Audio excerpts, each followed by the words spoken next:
This better be important. None shall live. Or sleep shines. Glorious.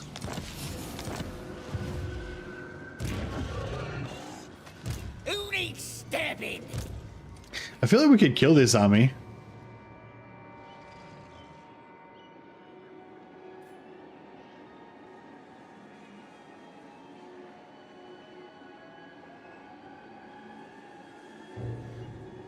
I hope they scrap Star Wars and just do 40k. Winky says Star Wars is dead. Disney killed it. 40k is the future. Is there been some official news about Star Wars Total War? As far as I knew, it was just a crazy rumor that had no basis to it at all. Was there anything that came out that solidified the rumor, or that debunked the rumor, or otherwise anything official about it? That's got battle marker written all over it. War boss, innit? Oh yeah, it does, doesn't it? It sure does. What you want? I mean, all right, we need to make a decision. So we paid Drazoth not to go to war with us for a while. He's rank 23. Grimgor is the highest rank. This guy's at war with Snickich. I took you for another. I'm guessing he's going to be fighting Snickich for a while. It's a fault that came from appeasing Reddit. What fault? What was fault? What?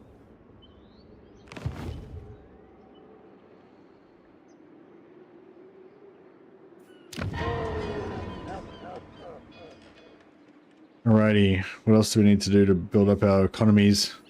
It's gonna take 24 turns to pay this off. Well, a bit less because we'll be boosting the income, but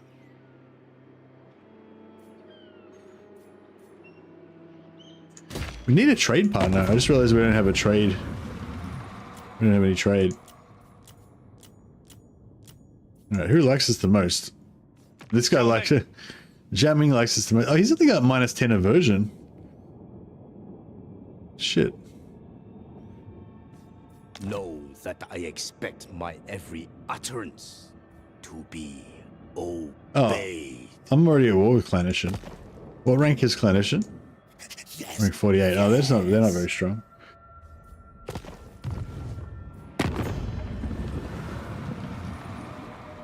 The Celestial for what? Like, I feel like we could almost from the forge. 2,300 gold. That seems like a lot.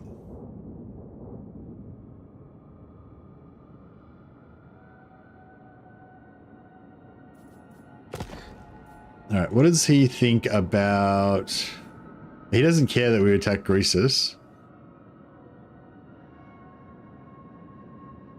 So Grimgor hates him.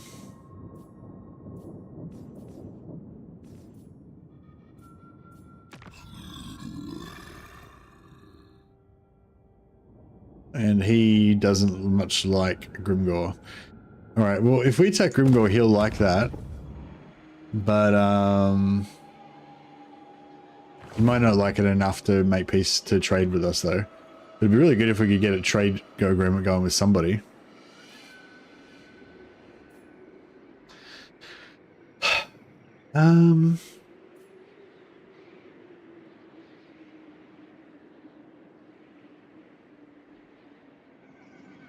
I am ready.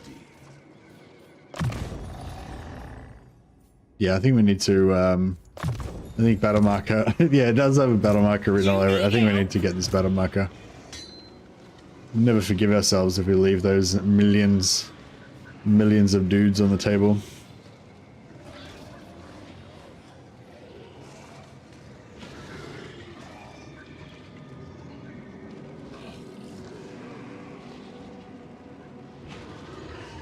Master of the dead. You dare approach me?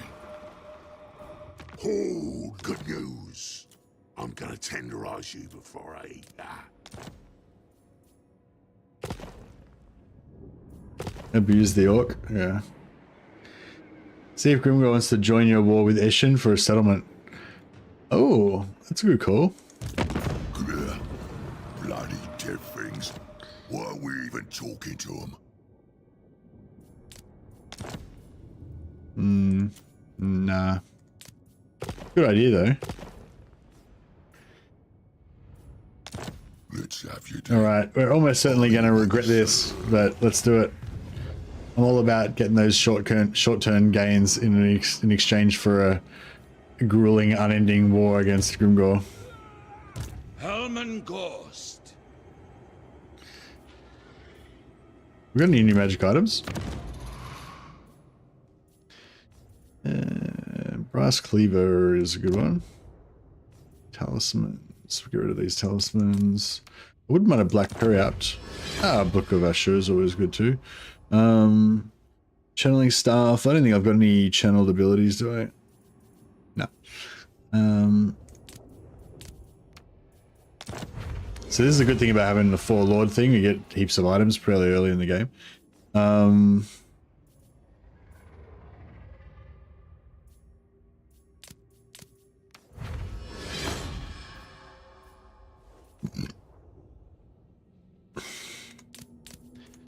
Excuse me.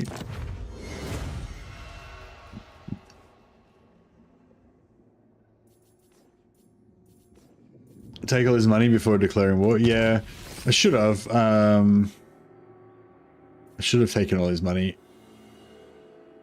But oh well, screwed that up now. Lichmaster. Yeah, he probably would have had a fair amount of cash too, wouldn't he? Probably would have gotten at least another 6k out of it or something.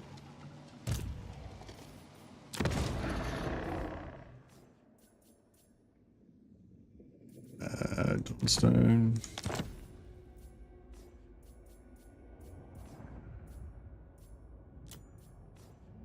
Talisman. Yeah, it doesn't really help much, but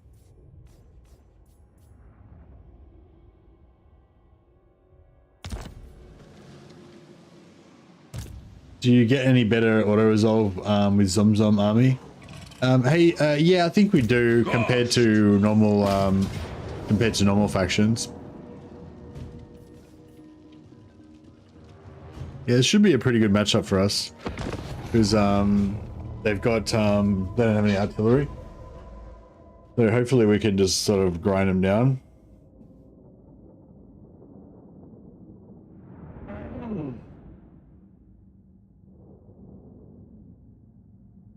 Yeah, I don't know if they've got anything that really does much AoE. Maybe the chariots.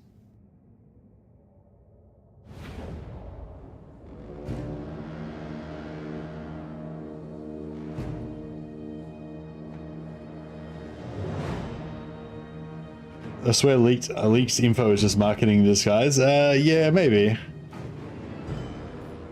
Yeah, I mean, I'm not saying I know, but yeah, I wouldn't be surprised if some of the leaks they let out on purpose, but yeah, who knows?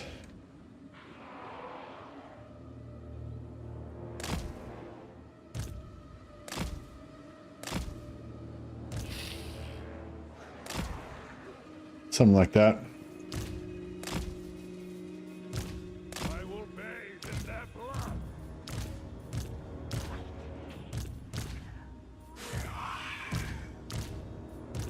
Man, this army looks quite small, doesn't it?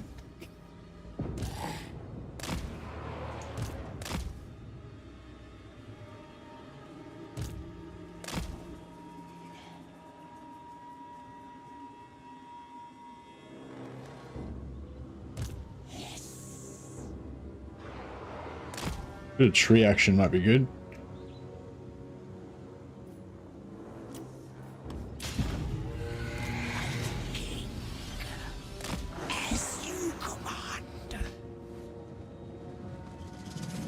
Need some classic Twitch emotes in your chat, Mercy? Oh well, yeah. Tell me what they are, and we can add them in. Although I don't know what any of them mean, so it might not be that useful in communicating with me. But it might be useful for communicating with other people. Should we go up in here? Actually, that seems like a pretty good spot. I really want to shoot this with some necro lasers. Yeah, I might try and get up in here. I think that'll be cool.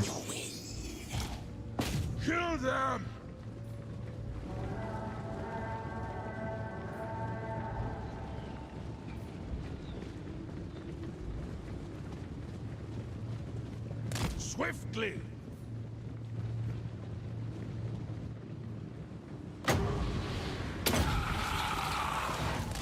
Attack! Necro lasers. Crap. That was a waste of 5 winds of magic. I lust. How slow is he? He's 31 speed's not too bad. I need to try to entice them into coming into my my zone of death over here.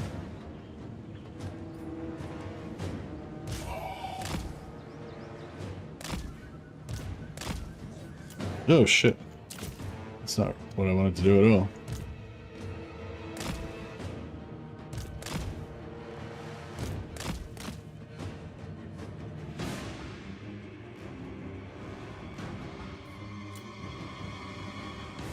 The night is ours.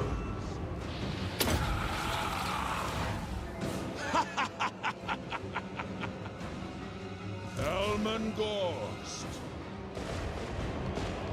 Jesus, that was magnificent. Power is mine. With haste.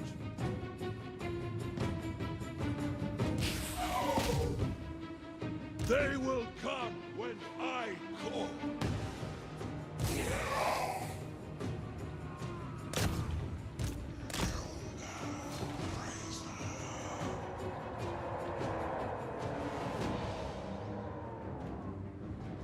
Swiftly!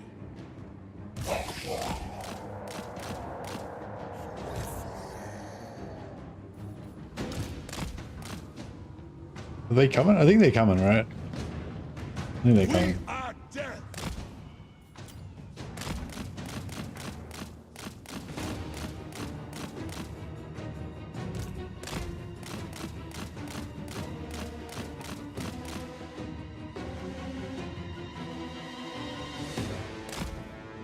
Oh, this is gonna be glorious.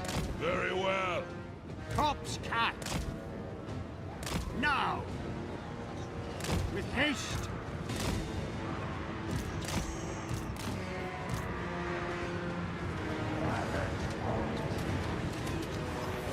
For the night!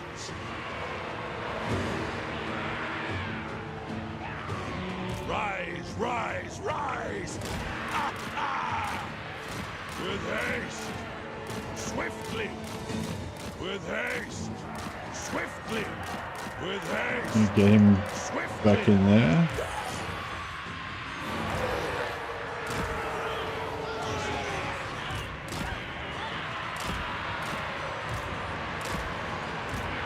Now. They will suffer!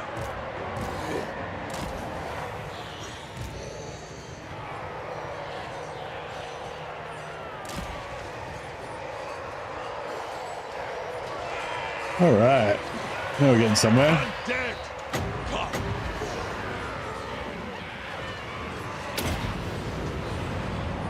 Kill them!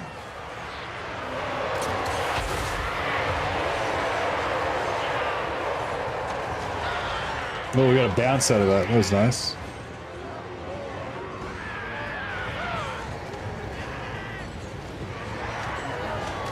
For the night!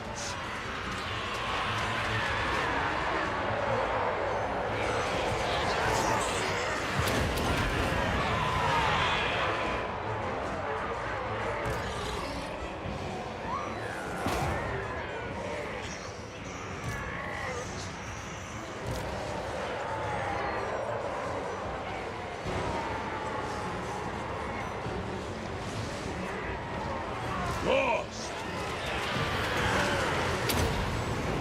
Off everyone's melee. It shall be done!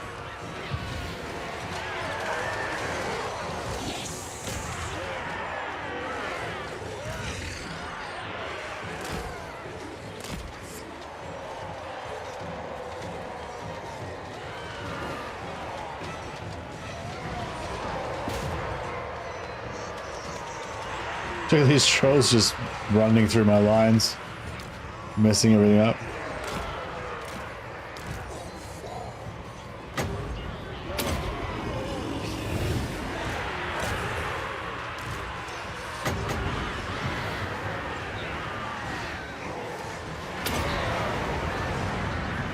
Death to all!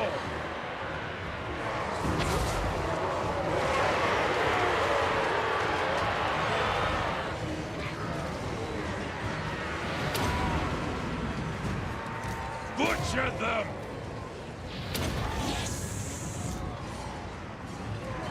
Death to all!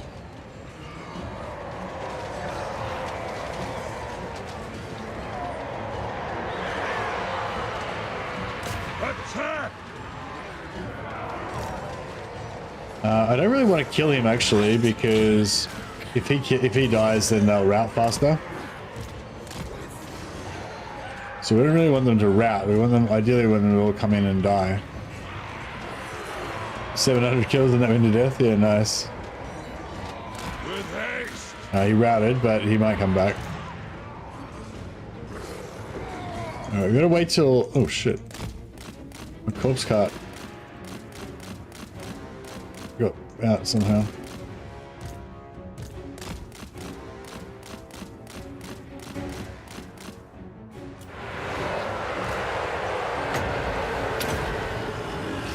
Man, how did my corpse cart get out there? I will raise them! If you insist.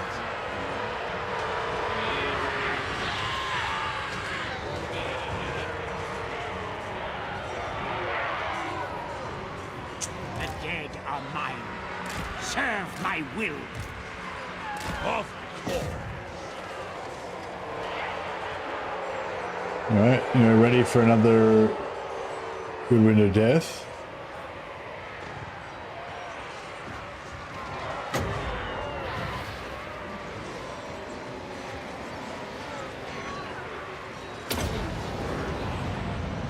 For the night! Well, that was a good one. Kill them!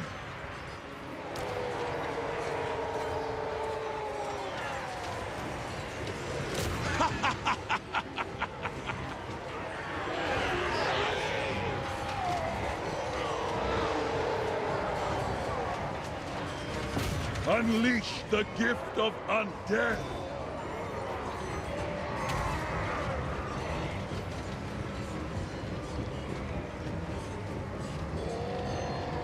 I'm going with a Slayer stack. Is a lot harder than I expected. I tried to take him with Bull Centaurs. Oh yeah, that sounds like it'd be rough. A lot of anti-large.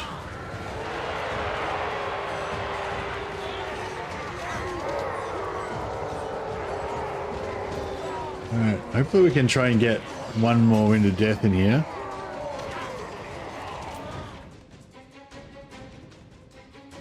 If their arrows, if their archers could run out of ammo and run into melee so we could get them in the Wind of Death as well, that would be ideal. Or I might pull Ghorst. Oh shit. Butcher them! I was gonna say I'll pull Ghorst out before he... It is done! Before he,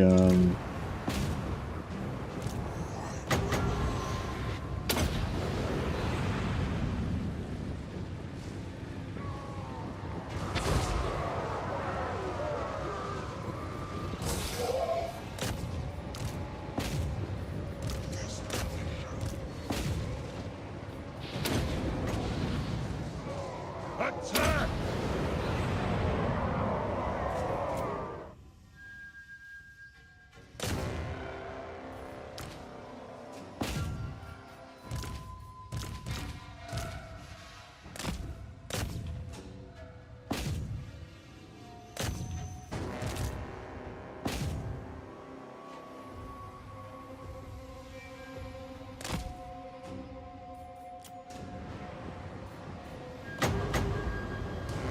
Attack!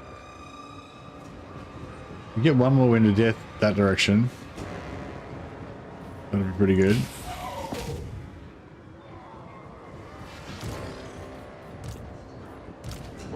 Elman Ghorst! What's it, 17 for overcast? 16.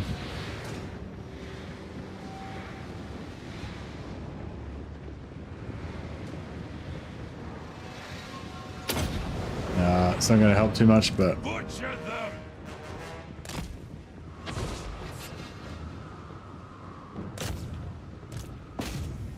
Rise, rise, rise! Ha ha!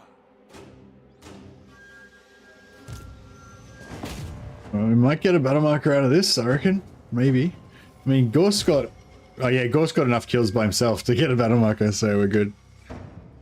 If you can cast Pit of Shades ahead of routing units, they'll gleefully run into it. Yeah, I really like doing that as well.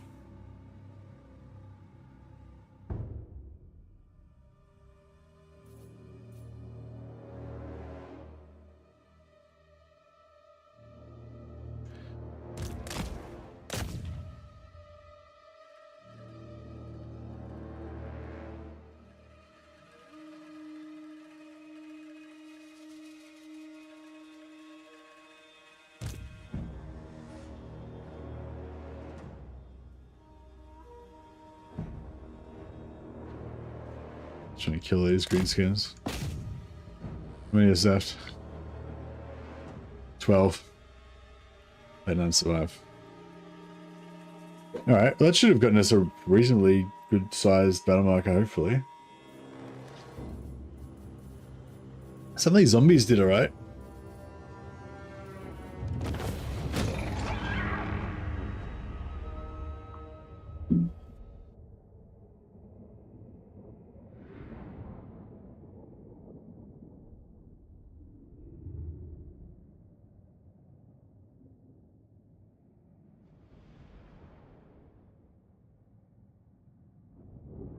Kind of hard to understand what those mean.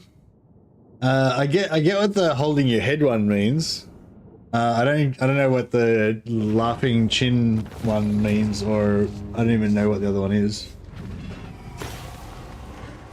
But I've seen them before. But yeah, I don't know what they're. Can you explain how to speak Twitch for me, Spy number 1? So what do we get? Well, we lost 1. They lost 3,000. It's, you know, it's a decent battle marker.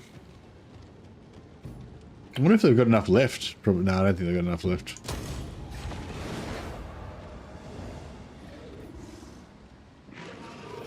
It's a Komodo because previous emote was an idiot.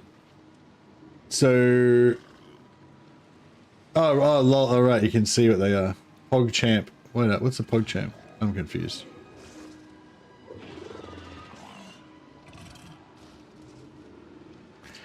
Visual representation of lol. Nice. Mercy attempting to understand Twitch emotes. This is the content that I'm here for. Okay. Right. So that one's when they do something awesome. Okay. I mainly see that one. I mainly see that one with the holding their head thing, which I read as "you're a fucking idiot," like directed at me. This better be important. Let me think about it. No! Who wishes the red kiss? I admire your depravity. Need some pepper emotes in here. Okay. Alright, well, yeah, I've got like an emotes section on my I've got an emote section on my Discord if you want to post any on there and at me as well. I can do it during my off hours. Add them to my list or whatever. Alright, we'll kill this guy as well. Yeah, we can't get any battle marker out of this, but that's alright.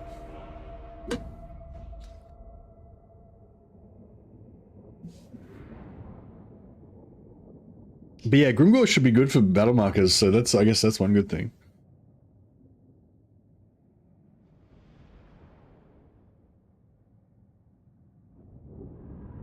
No, I don't see that emote.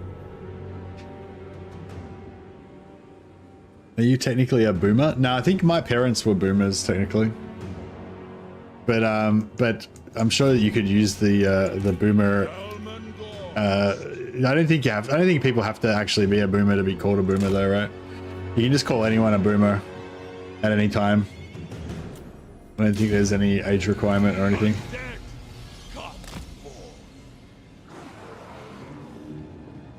I get called a boomer and I'm in my 30s. Yeah, yeah, that's it pretty much. Yeah, yeah. No, I think the baby boom. I think the baby boom happened after World War II. So, so people who were born in like I don't know. Yeah, people who were born in like the 50s, 60s, and 70s, maybe. Rise, rise, rise! 1946 to 1964. Okay, well, I was close. Elman Ghorst, Yeah. I will bathe in their blood. Yeah, I'm a generation after that. I'm the X generation technically, which is just the generation that you don't really hear talked about, the forgotten generation. We were just like a mistake that they just erased.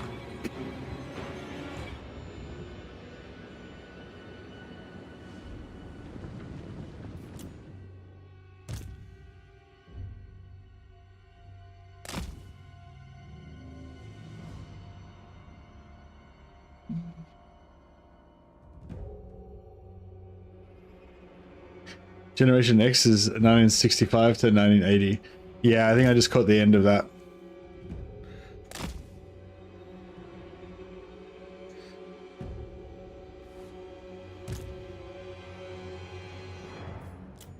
Elman Ghorst. The power is mine. You playing Kimmler? Yeah, Kimmler's nice. Hey, well, I will do my best.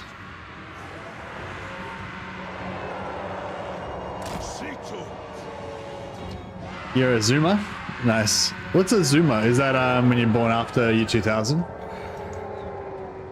They will come when I call. Gen Xer checking in. Welcome, welcome.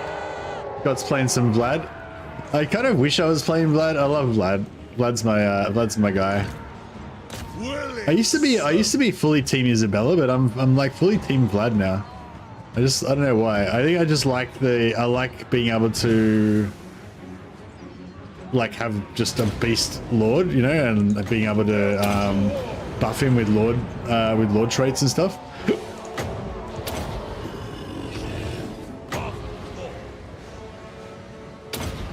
Yeah, the massively slow cast time on Wind of Death is frustrating whenever you try and cast it on something that's not already locked onto your lines. But yeah, it is what it is. I want to see how these trolls eat this. Necro lasers, engage, wham. Yeah, it didn't do too much. It did a bit. It's really good on infantry though. Is it supposed to be good? Yeah, it says good versus large combatants, but it's actually way better on. It's way better on infantry. Like it's okay on large combatants, but it's like really good on infantry.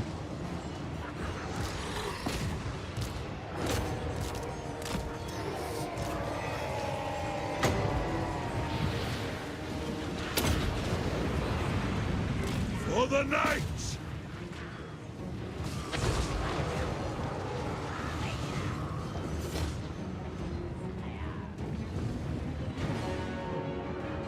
Yeah, I want to get like a really packed, like a really nice side shot into packed infantry at some point. Unfortunately, most of my cast is going to be necromancers, so they're not very maneuverable or anything. But Attack!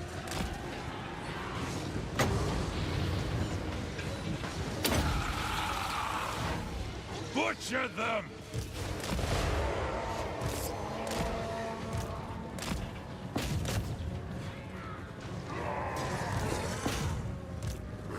For the knights!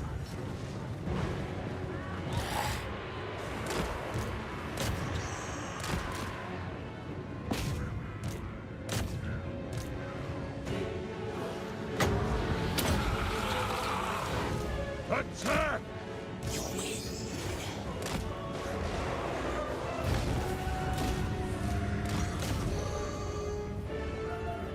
alright, should try and chuck some heals down, I guess. Oh, actually, no, we don't really need to chuck heals down. We can just, we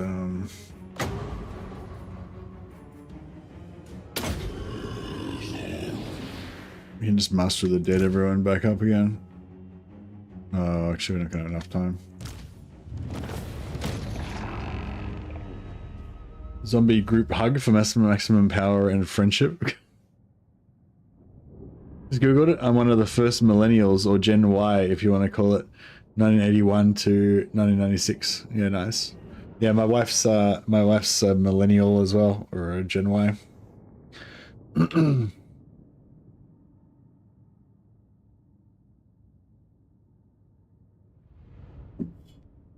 Yeah, my wife's nearly a whole generation younger. She's like 13 years younger than me.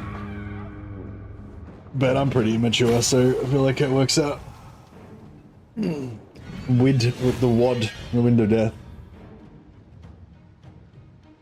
Missy, can you explain how the newly recruited Lord movement cheese works, where you recruit a Lord and then replace him over and over and he gains movement points? Yeah, sure. Your team Vlad now because you can't have both. I don't really like. I prefer the new system where one of them is a hero. I don't really like having them both as lords.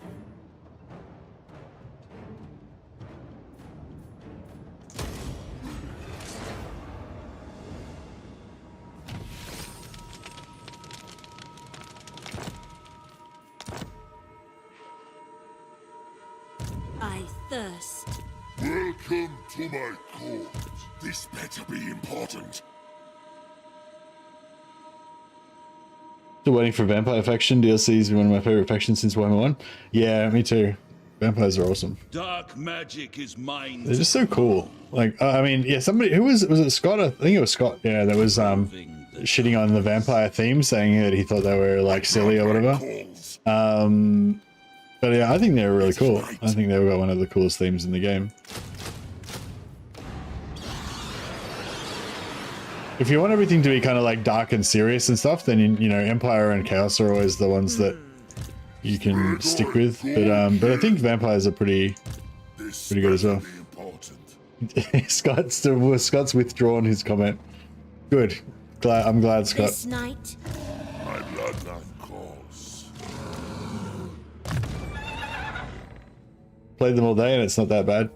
It's sort of like Dark Elves, you know. It's like if you choose to see them as like the comical, cheesy version of what they are, then that's how you'll see them. But you can also just choose to like put aside your suspension of disbelief, you know, and just go with it.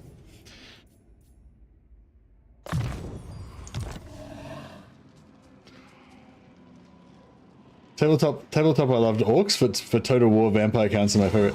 Oh really? You're a greenskin guy, Clock Monkey. I never knew this about you. Get rid of we don't need any recruitment buildings. What do they take me for? Yeah, first thing I always do whenever I play vampire counts is destroy all my recruitment buildings. Don't need those.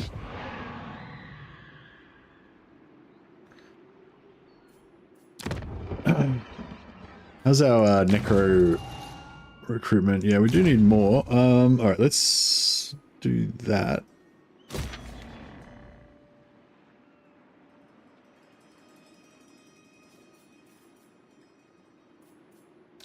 And we'll recruit a couple more necros. My puppets dance. Ah, what the fuck? Didn't have it. Ah, crap. Didn't have any necromancer build capacity up here.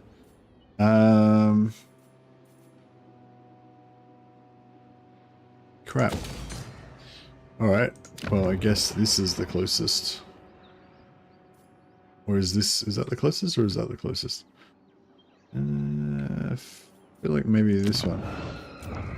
All right, fleet-footed. Ugh. Ugh. Yeah, I don't like any of these things.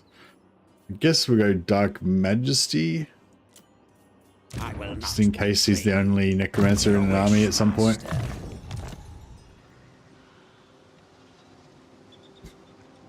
Do you think having those regions with no major settlements is bad? What do you mean? Which regions? You mean the ones, not the ones I've got, but you mean like Valley of not Valley of Titans, like this one where there's like just two major settlements and what, yeah, the Ogre lands. I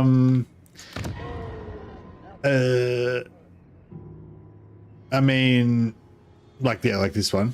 So there's 4 regions, but the main one is not capital. It's just like a, I mean, I mean, yeah, it's worse than a normal it's worse than a normal region that would have a 6 slotter in the main thing. But yeah, there's nothing I can do about it. I can't convert it or anything. And I don't really have a choice of what lands are next to me. So, you know, not really good or bad. It's just, it is what it is.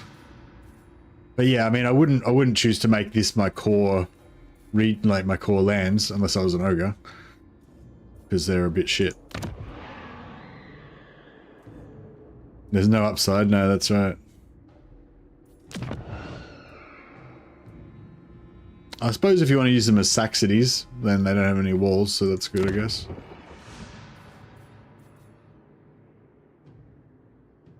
We got some good battle markers spread around now. I like it.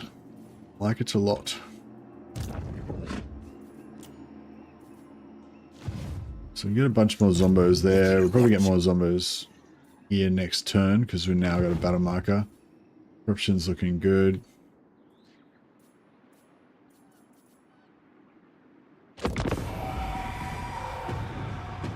Oh, I think I've got to respec my growth lord out.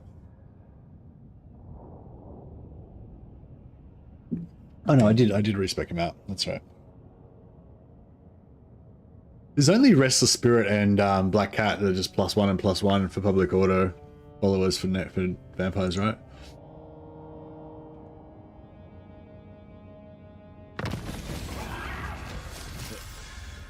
Man, yeah, I'm looking forward to seeing what we get for Southern Realms or Dogs of War. Why zombies and not skeletons? Oh, hey, Rodrigo. In Warhammer 2, skeletons were the way to go because they were free when you could get a technology that made them cost nothing.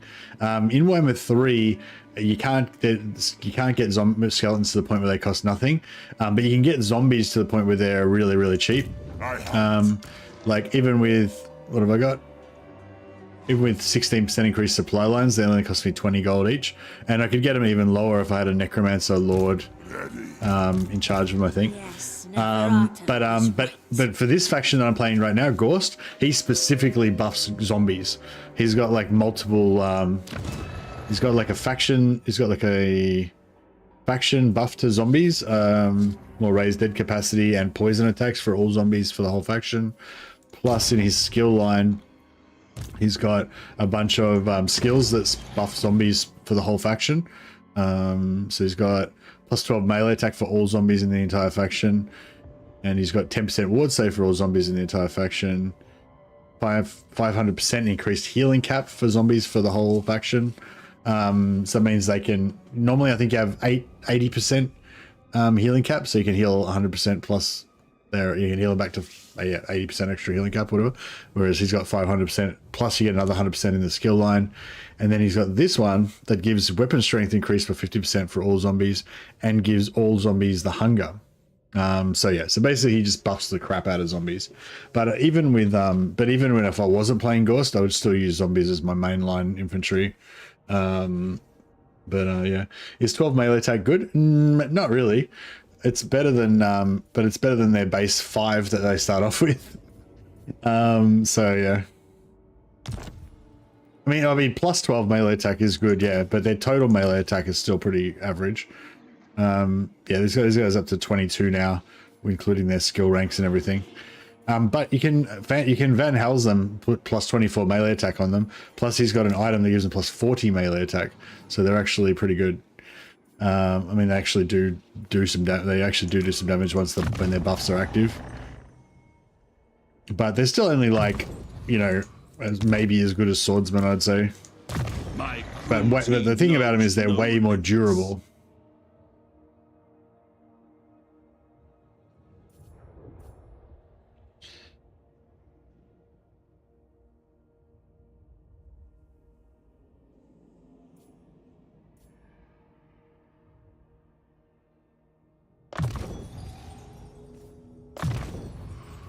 Yeah, they're not really meant to be damage dealers. You normally use zombies as kind of like your body armor, and then you have other for the night. Then you have other troops, heroes mainly, That do all your damage. Sleep shines. Let there be blood. All right, let's sack. This better be important. Good, this will do. To the shadows. To war. All right, and This night. oh, I forgot to raise all the zombies that we wanted to raise. There we go. Zombies. He can do with a corpse card as well, actually.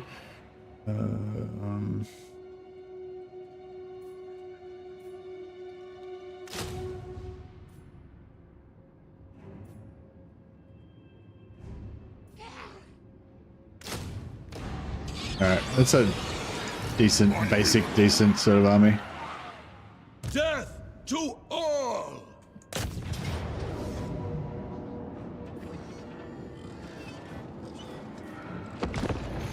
Hey, Fake.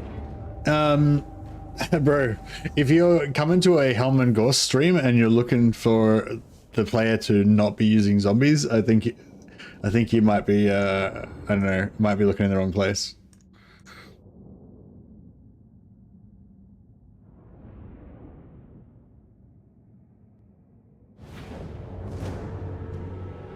How many times have you gone to a Helm and Ghorst stream and seen somebody using something other than zombies and been happily surprised?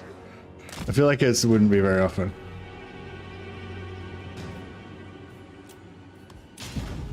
Undead. God. Make you want to start a Ghorst campaign? Yeah, this is the first time I've actually played Ghorst since he got his buff, I think. And maybe I played like a one-off stream or something at some point. I don't really remember, but yeah, I never played Ghorst. Like I've never had any interest in playing Ghorst.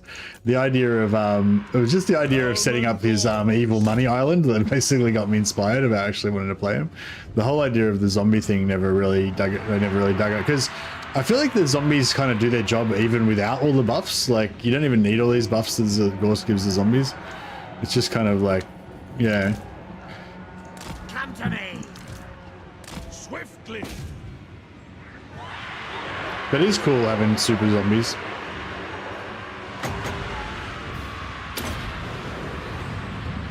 Attack. Yeah, so if we pop this, then our zombies have like 76 melee attack now. And their enemies have really low melee defense as well. Like no melee attack, no melee defense. So now they're actually pretty good in combat. While they've got their buffs up. The night is ours.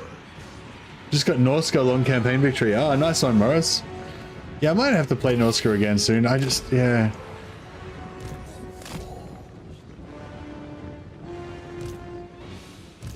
With haste. Yeah, I wish Norska could get another DLC or another default Ghorst campaign Ghorst formation, yeah. What about close range necro lasers?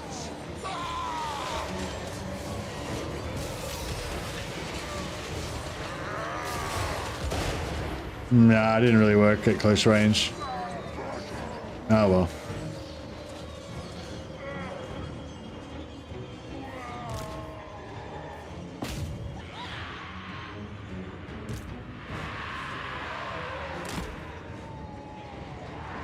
I like Vlad's campaign the most, but the only one I actually painted the map with was Kemla. Oh yeah, what do you reckon it was that kept you going with Kemla? Was it just because you were feeling inspired that day and you wanted to go hard, or was it like something about Kemla's campaign that made him better for painting the map? Hey Mercy, you're a dwarf guy with a magnificent beard. You probably know dwarf things. I can't figure out how to travel through the underway network even though I have unlocked it. What do I click on? I think you click on the destination, but you have to be in one of the zones that has an underway entrance in it. So you can only go from underway place to underway place, I think. Are you in one of the zones that has an underway doorway on it?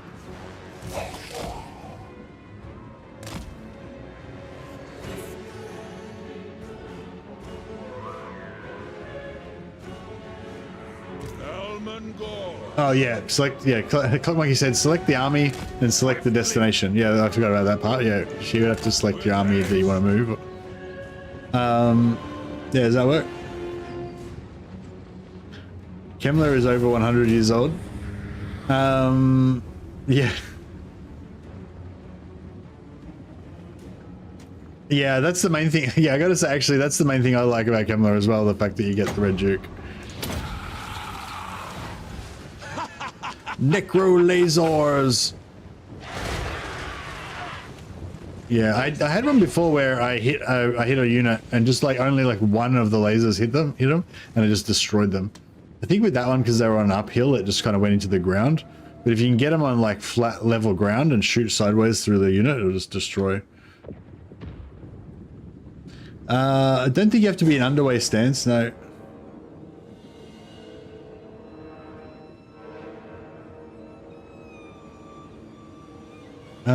Yeah, I haven't, yeah, I'm not sure. Sorry.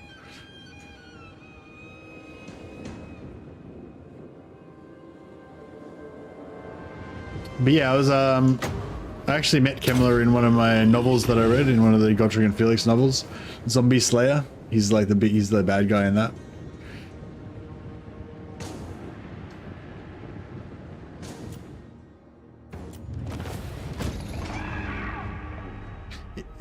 Like I said, he used it for the first time last week. Oh, nice. Yeah, I think I was like, I think I unlocked it, but I don't think I actually ever used it. Yeah, I think, I'm not sure if I think it was only the minor one that I think I only unlocked one of them. Can't remember which one. Maybe it was the dwarf one.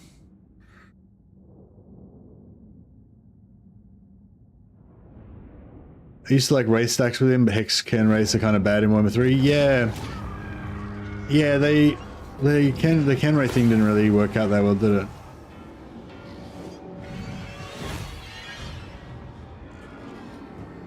You should be able to secure parts of the dwarf underway at a time. Having to get all of the old world mounds is kind of a pain, and when you've done it, your campaign's finished. Yeah, I agree, Fake. I agree.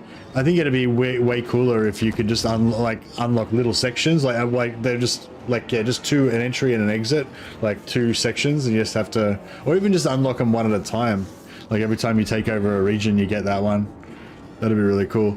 Like make it like, actually, yeah, they should separate the usage of them from the grudge. So it's like, as soon as you take over 2 of them, you can teleport between them. But like, you know, the grudge isn't done until you unlock all of them.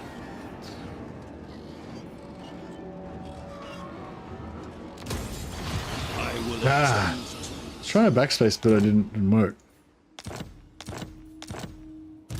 I will alone. Move. March. This better be important. This better be important.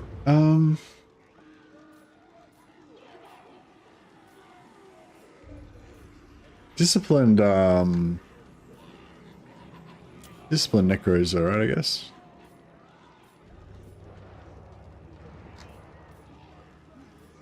I wonder if having a Devious Lord could be good, in case you need to do a really important action sometime.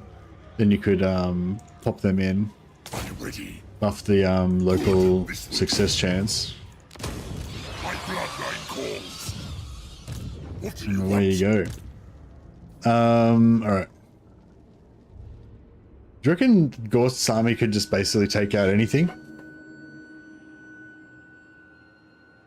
What's the biggest kill count of Wind of Death in this campaign? 1 cast? No idea, sorry, Martian. I think we had one before that was like 1,000 or 1,200 or something. What do you seek? Yeah, I think I saw one that was like 700, and I think I did another one that was even, it was even higher.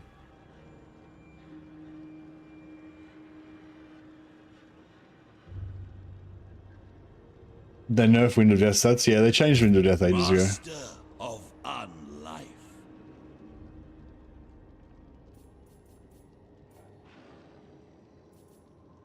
The dead.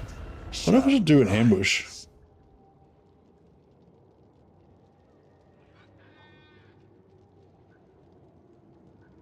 Swift as a shadow. the hunt. Move.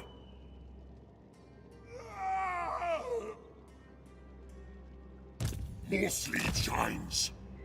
Night march. It might work. Probably not.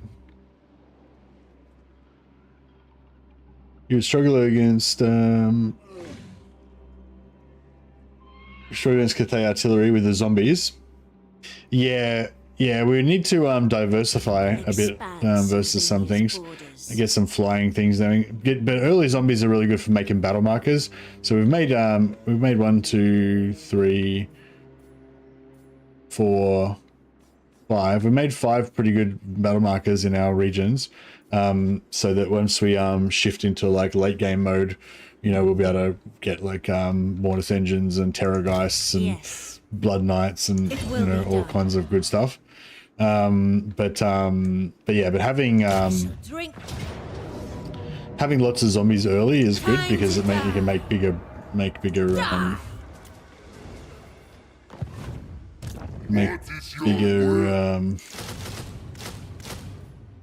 battle markers. This one is just a new one. It's already looking pretty good.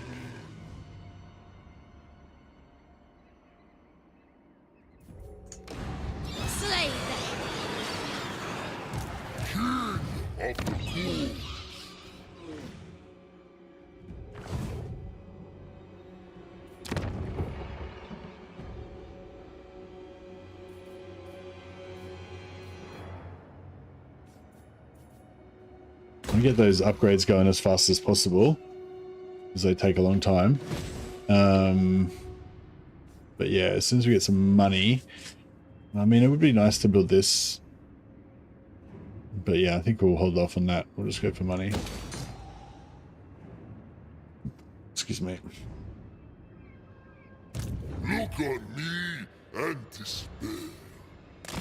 Vargeist are good. Yeah, Vargeist can be good. This better be. But yeah, like I was saying before, like I kind of prefer to just to get roll with just zombies. Like zombies, maybe maybe a corpse cart, probably just a couple of necromancers. Yeah, probably 2 necromancers, a shitload of zombies, and a lord, and just have like heaps of armies like that. And then if you need anything bigger, then you just kind of summon it as you need it. I shall drink them. Oh, what level is this? Time to die. It's level 3. Yeah, alright, well we'll just occupy it. No, we'll get to maintain it.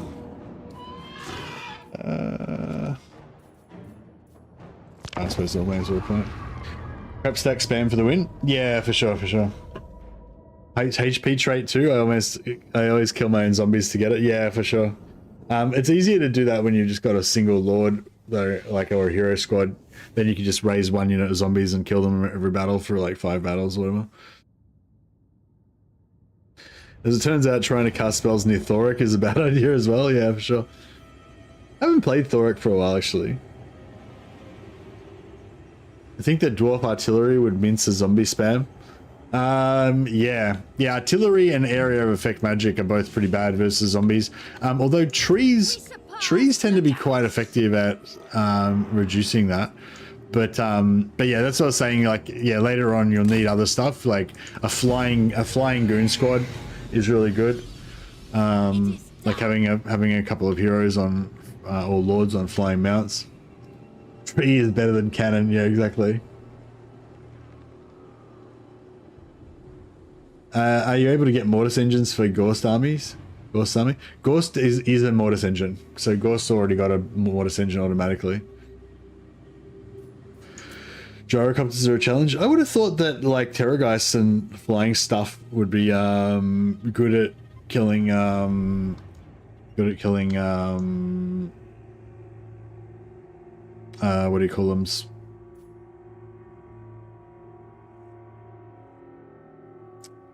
Good at killing gyros. Just a warning for your flying hero squad, they struggle hitting anything on the ground. Yeah, but if you've got you can always land them. But but they can also, if they're vampires, they can also cast spells. You know, they can summon. You can summon a unit of skeletons or some shit, and then just jump in there and bash with them. Or you can just cast Pit of Shades on artillery and stuff like that.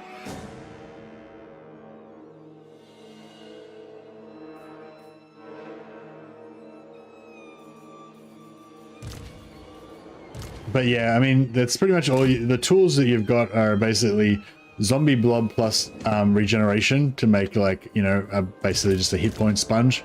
You've got really strong heroes with really strong magic. Heroes, lords, that is.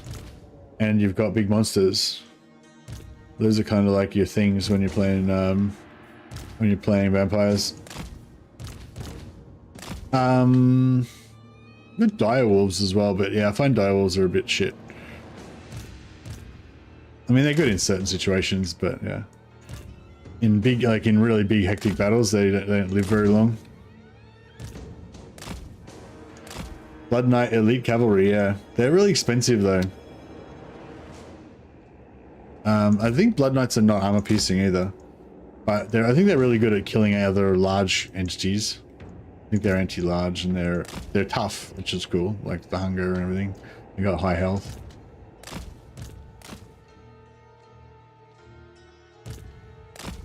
Maybe we'll be rich enough with our evil island to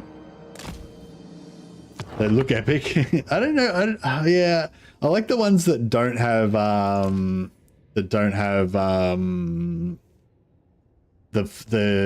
I don't like the ones with the mohawk helmets, but the ones with the bald heads and stuff look pretty cool.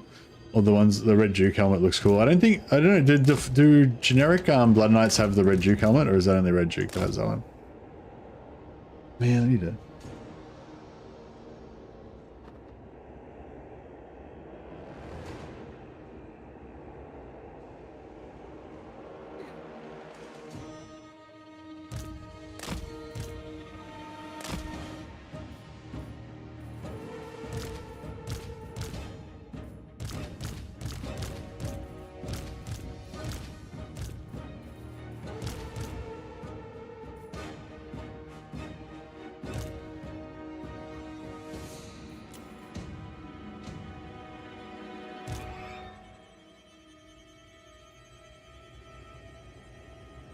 X-Wraiths have no collision with friendly units, don't they? I'm not sure actually.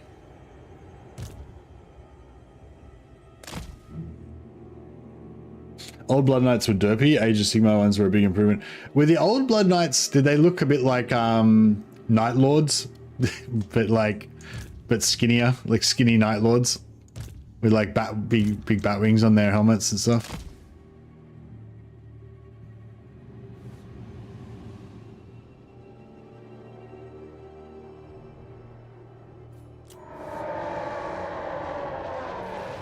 Necromancer! Find me if you dare! Oh yeah, I love Master of the Black Arts and the Bound Spirit Leech. Nothing challenges me. Yeah, we've got to get two Death Vampires in the one army with the Master of the Black Arts, so we can have triple Spirit Leeches sometimes. We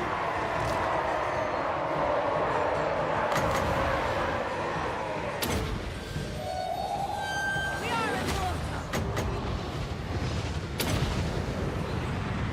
Curse of years!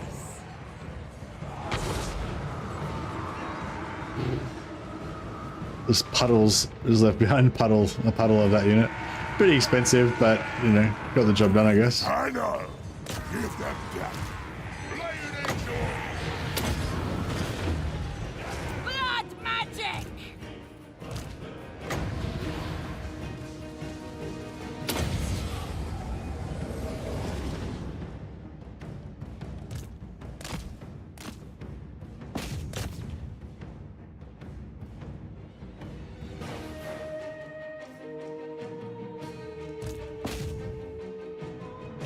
But yeah, no, it's a good general point that you make, Fake. There, yeah. What we need to think about how to deal with stronger armies.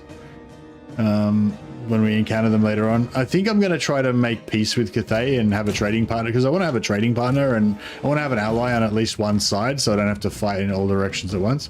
So I'm thinking out of our close regions, maybe Cathay is like the best option for a potential ally. So we hopefully we won't have to fight them.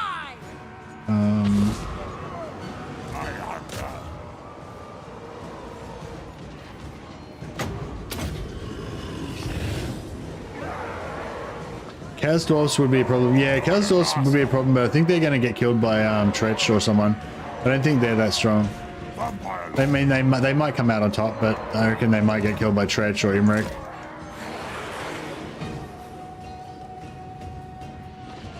But I mean, Xiaoming might like you for killing Kugath. Yeah, he doesn't seem to care about anything that I've done so far. I'm hoping he's going to like me fighting Grimgor, but I don't know if he'll like it that much. But I'm hoping it'll be enough for me to just get a trade agreement. Because we were at one for a trade agreement before. I think it was going to cost me 2,000 gold or something. So if I can get a trade agreement for like less than 1,000 gold, I might pay for it.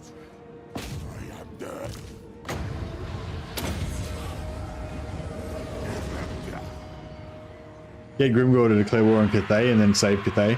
I'm already at war with Grimgor now, so I can't really get him to do anything. This is well, this is racist, but yeah. I'm annoyed I didn't cheese Grimgor for his money. Would have gotten a few thousand gold out of it.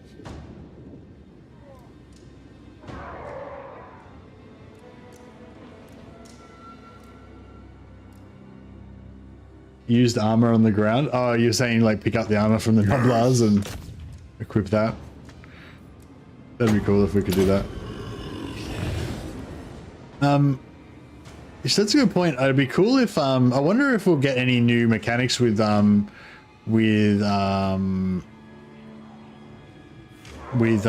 next Total War game. So like, yeah, so they're probably going to do a new Total War game in the next year or 1 or 2 years, right? There's been a lot of speculation that it might be Total War 40k, could be Total War World War 1, could be Total War, Empire 2, could be anything, who knows? But, just for the conversation's sake, if we imagine it's 40k, it'd be interesting if they actually brought in some new mechanics, because I think with Warhammer 3, I don't remember them really bringing in any new mechanics. It was just kind of like generic Total War, but with like Warhammer factions. Well, actually, no, that's not true. Sorry, the new thing they brought in was the whole Hero Hammer thing, the whole Hero Hammer and RPG elements. Basically, that was kind of the new thing, but they didn't really they didn't bring in new there's not like naval battles or yeah, so anyway, long story short, I was just like, that's like another sort of area to speculate about or to imagine and stuff. Like what cool new mechanics might we get in a future game, It'd be cool to have something really fresh and new get added to the game, assuming it's not really crap. I want that money, but maybe I should keep my public order a bit under control. I will alone.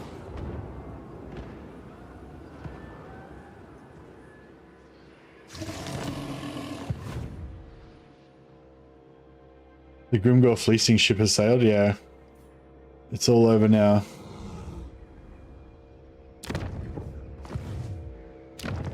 You're about to find out how I became tyrant of tyrants. Can't believe he only wants peace 9.2. Like, come on, bro. You're about to be wiped out. You should give me all of your money.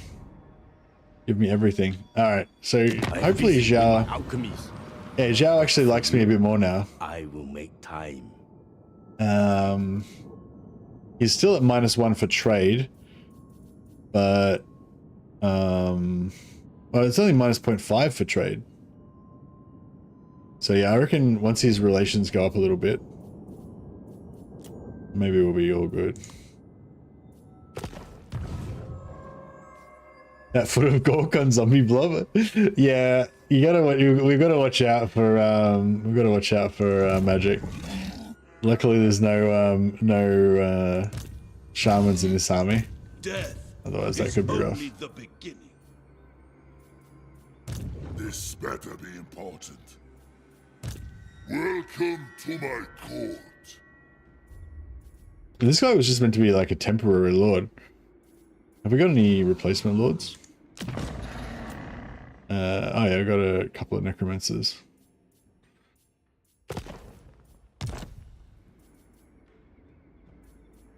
What? Good. This will do. Dance macabre. To the shadows. March. My bloodline calls. Alright, we'll switch him out for a necro lord. They will serve. We'll switch Fear me. him out The souls are mine. for a necro lord also.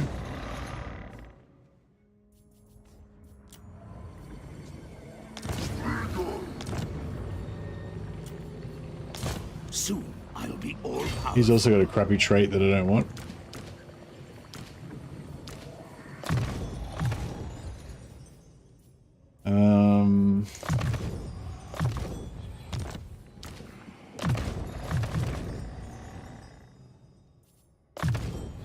Oh, we got Wind of Death on a Necromancer. Very nice.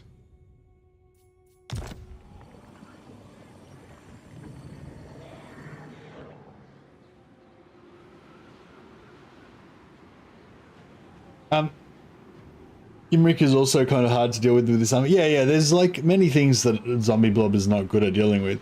But yeah, I think it would, like, what would interest me is people's ideas on what army compositions are good. Yeah, I don't think we need any further evidence to support the fact that the zombie army doesn't work against everything. We've established that. But yeah, what is good is the question.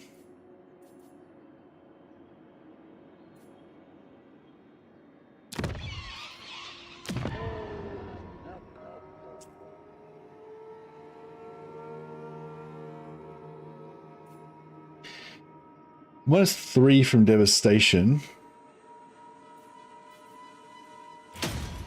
How much corruption? We got 100 corruption, so that's pretty good.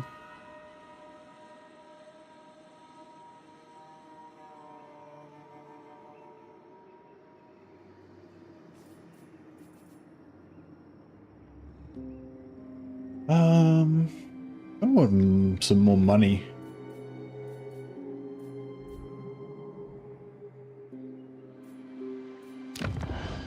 Flame resistant card. Oh yeah, flame resistant card versus Imrik. That'd be good.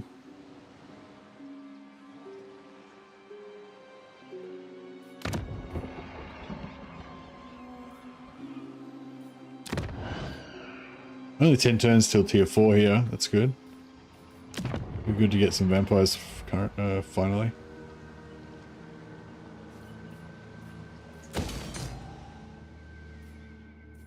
Good if we could do some diplomacy cheese, get some money.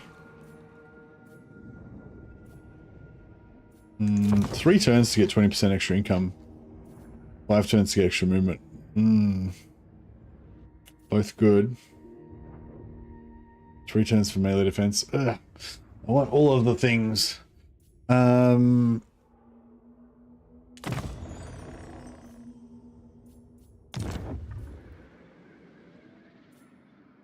Right, let's do some diplomacy money cheesing if we can. So Xiaoming's not into anything. He's rank 40, whereas Imrik's rank 41, and he's also at war with Tretch. Tretch could be on death's door, but either way, I feel like if these two guys are like equally ranked and they're at war with each other, and they've both got the same number of settlements, they kind of are going to cancel each other out. So hopefully I don't need to worry about them. Like whichever one survives is, you know, probably not going to be that strong. They'll probably both get taken out by somebody else. Now, Maybe, you know, maybe, who knows what will happen.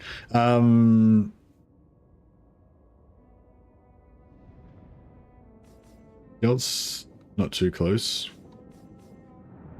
Yeah, look how few factions we've managed to meet so far. Done a good job of keeping it tight. Metal. But yeah, I don't think there's any diplomacy cheese to be done. Whispers on the wind, blades in the dark. Sneakage is not too strong. If we can manage to get a trade agreement and maybe alliance with Zhao Ming, then maybe we can get maybe we can then peace out with Tretch eventually, with the Sneakage, sorry.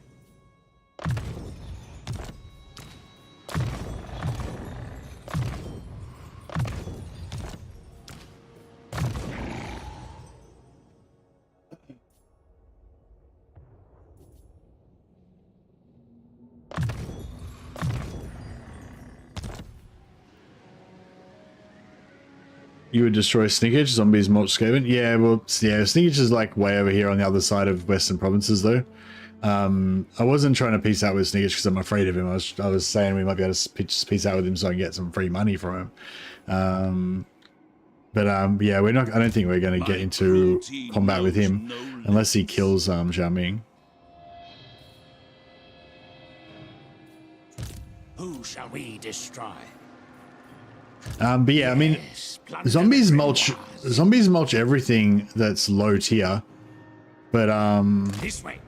But yeah, once we get up to higher tier, I don't know, I'm a bit afraid of zombie. I'm a bit afraid of like what do you call it? Skaven artillery, you know. There's artillery and actually, yeah, they the poison wind globadiers and the poison wind mortars, do they still work on zombies, or are we immune to that shit? That'd be cool if we were immune. You still need to show me the newly recruited Luma Lotchis. It's really easy. COZ Silver. You just need to have a lord that's level 2 or higher, and has a yeah, you need a lord that's level 2 or higher, and you need to be within a region within a province where you own at least one region. You don't have to be in your own region, but you have to be in a province where you own at least one region, so that you can access instant recruitment. And then you just have to recruit a new unit. So you need to recruit a new unit that didn't exist before that turn.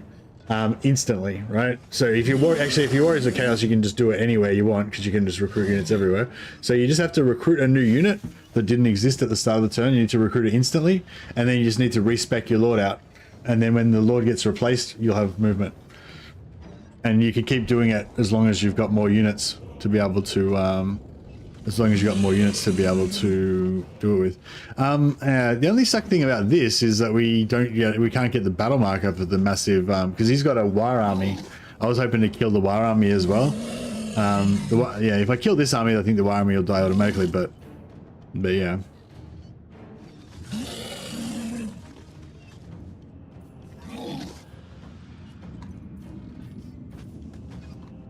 We could probably still get a little battle marker, if I wipe out some of my own zombies. Oh yeah, this guy's got a whole army of zombies we can kill. Sick. Oh, but it's an ambush, so they won't wait for them to come on.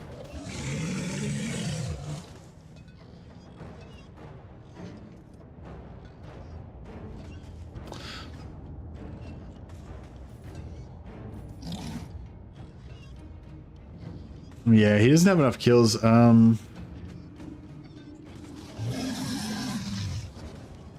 Maybe we should just fight this battle, let him get away, and then we can attack him again with the war army.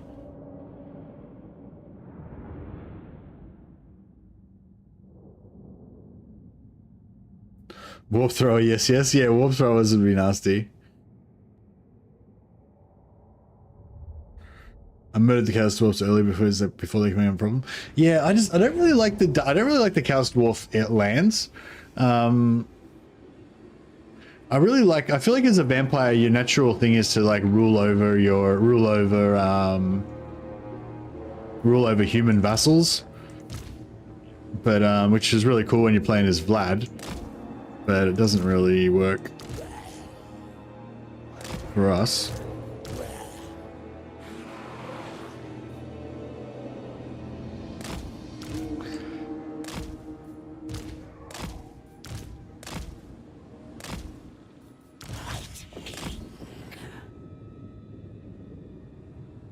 My win condition is to make it over to the Empire. Oh, really? All right. Well, maybe we can. How do we go about that? Should we conquer our way all the way over there, or should we just migrate? If we do migrate, though, we'll split the campaign and keep. We'll have to defend our evil base, obviously. It shall be done. Now, go, my minions, onwards!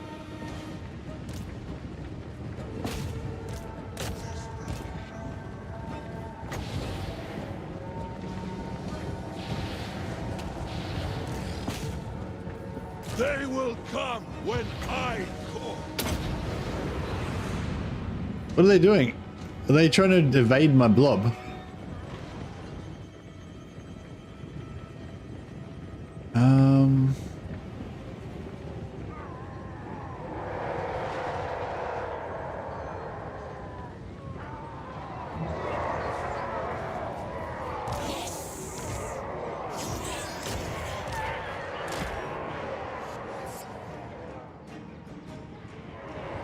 I think they're evading my blob. I need to wait. I need this other army to walk over here, which is going to take quite a while. Maybe I should just move them over here. It's going to take another 4 minutes. You reckon we can just sit here and let these guys do their thing for 4 minutes? Alright, we're going to stop killing their lord, because if their lord dies, then they'll rout. Corpse cart. I will bathe in their blood. Oh shit, my thing's getting wrecked.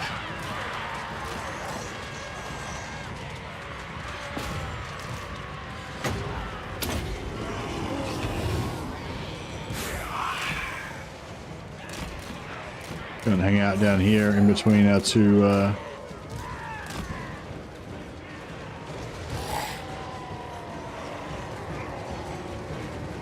my current blob. Yeah, I could kill my current blob, but these are my elite zombies.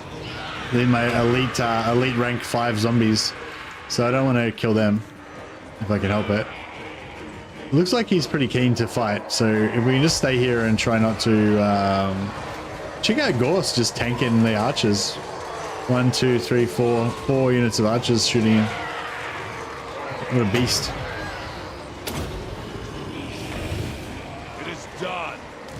I've kept this black coach the whole time, even though it basically does nothing.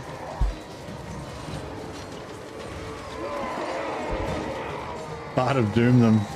Yeah, no, I want to. I'm hanging to, but I want to bring on these. Want to bring on these other units. I only got another 2 minutes to go, so oh, they're wired up.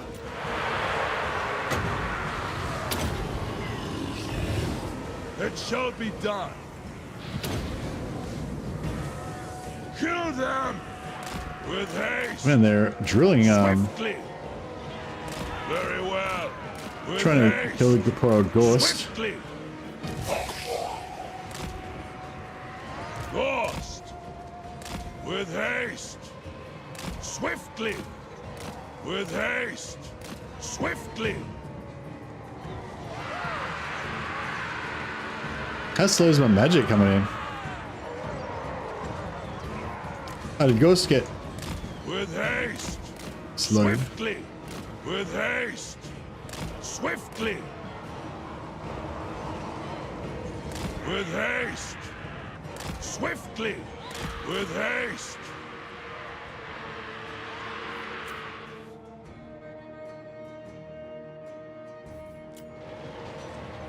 So I'm not too worried about killing his guys, but I want to kill my guys, because then we'll get a wicked battle marker. Swiftly. If you insist.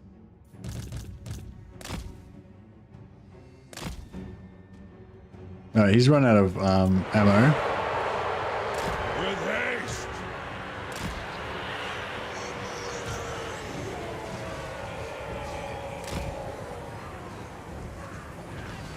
Life is a phase. He's got a Tormentor sword. Hope we can steal that. With haste. Rise, rise, rise!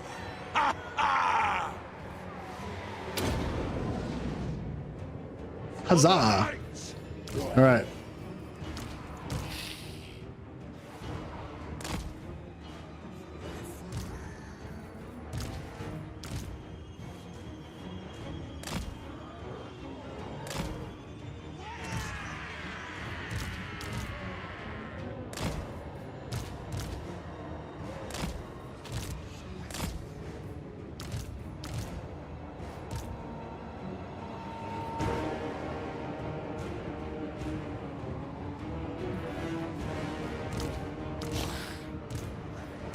Empire Lord. Corpse cart.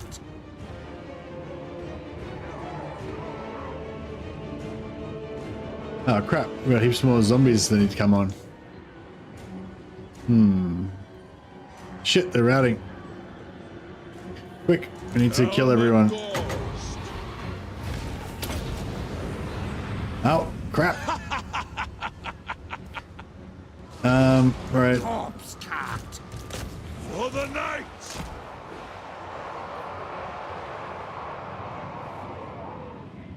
Wish we could shoot this at the ground. That'd be cool. Yes. But we can't.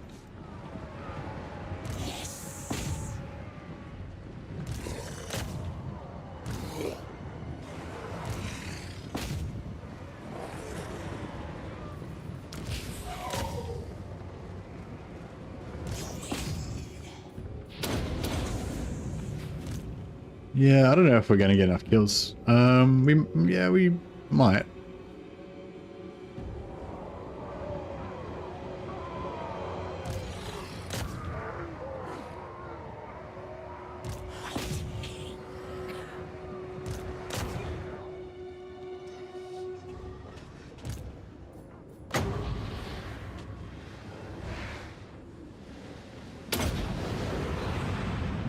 Attack.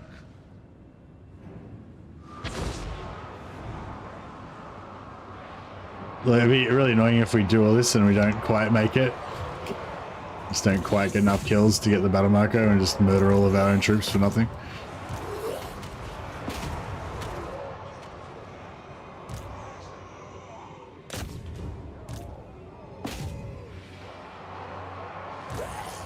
Yeah, unfortunately we can't get it because we were a little bit too slow.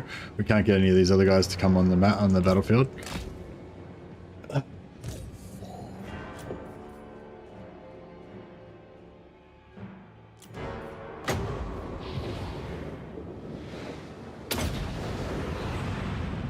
Butcher them.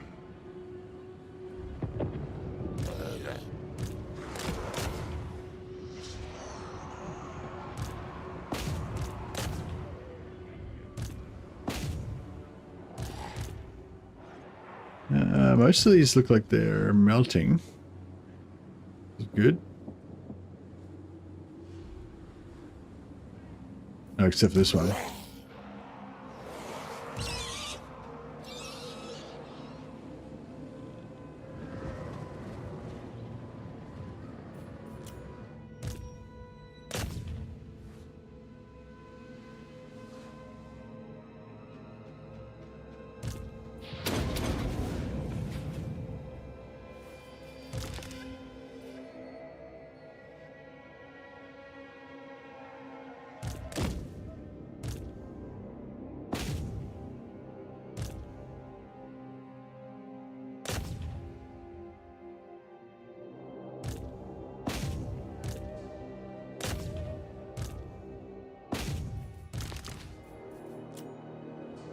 Right, one more.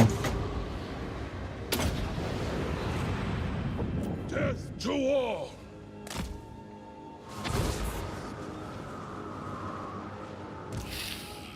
These guys crumbling? Oh, get out! Oh shit! Elman Ghorst. They're in the healing aura.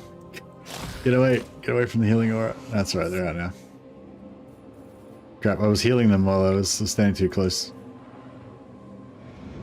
All right, glorious. I reckon we might have just done enough to get the kill marker. Very swift Ghorst. He's not too bad actually. The Ghorst. He's rocking 31 speed. He's pretty quick. What's a normal No, 26 speed. That's actually not too bad, is it? I mean, it's pretty bad. It's not as bad as artillery, though, I don't think.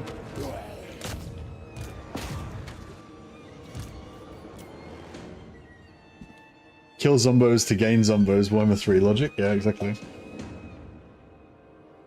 How come the zombies actually take so little damage? Hey, well, they're regenerating. So they're regenerating from 2 different sources, from Master of the Dead and from Unholy Lodestone.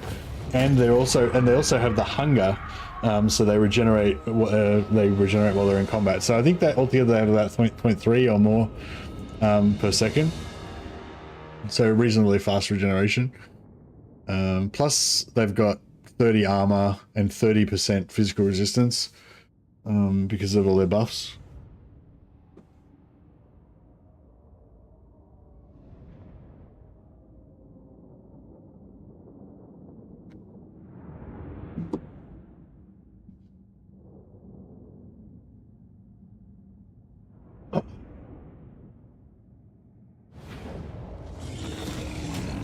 Oh, yeah, we did it. And then we got it.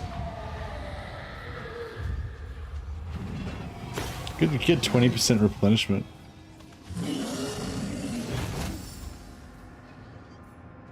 Wonder how many of these will come back to life.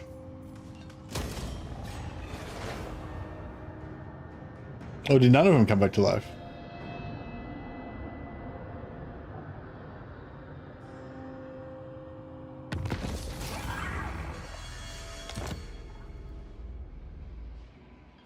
$2,792. Not bad, not bad. What do you want? And we got refresh zombies.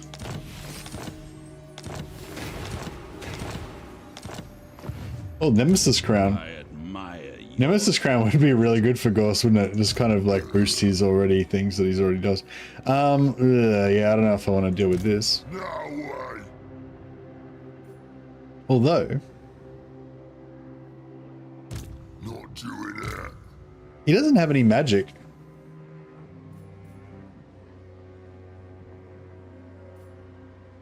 Soon I'll be all powerful. We don't have any good winds of death. We don't have very good raised dead here, but we have got regiments of renown.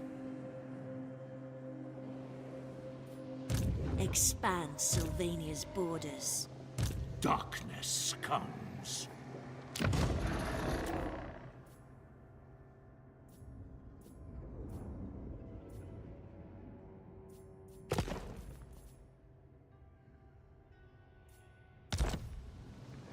Soon I'll be all powerful.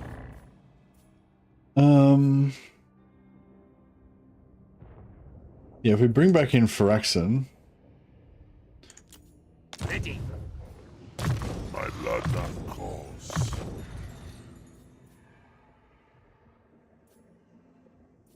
Right, we've already got Wind of Death on her, right? Yours is power I Yeah. follow.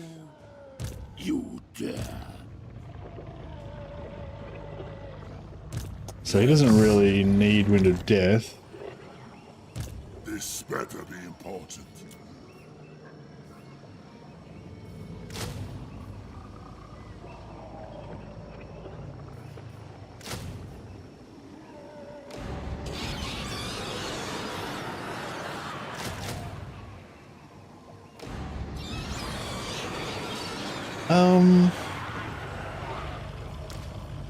I hunt. Shrug off. Kind of feel like it's doable.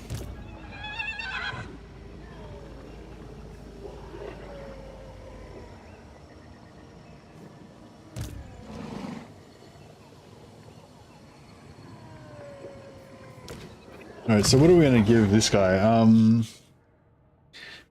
Give him the aura of leadership reduction for sure. Who do you reckon is the weakest vampire legendary lord? Like lord or faction?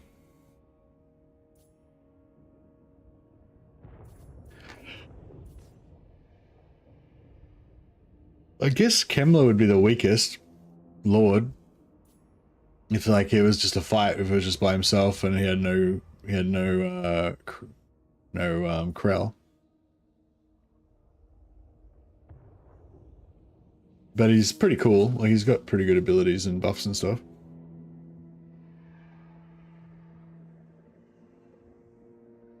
And I sort of feel like you have to include Krell because Krell's like his summon.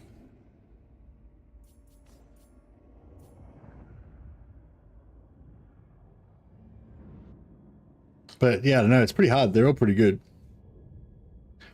I mean, I guess, I don't know. I guess Ghorst is pretty weak if he's by himself and he's on his corpse cart. It depends what you mean, though, again. Like, do you mean like, yeah, you mean as a general or as like a duel, 1v1 duel?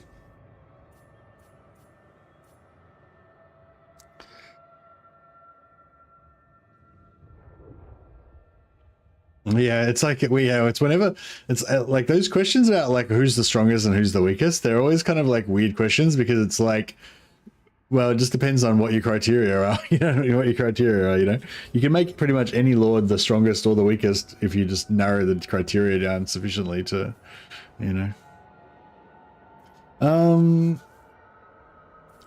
I guess I want to make this guy like a duelist.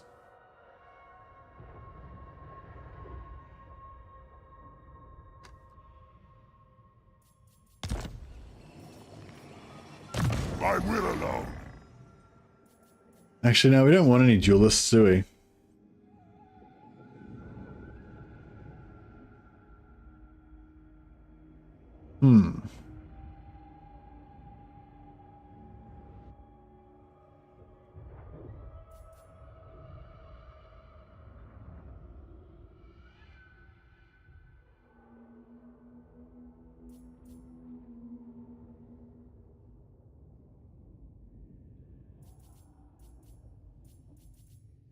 I don't know what to do with him. Could give him buffs for zombies.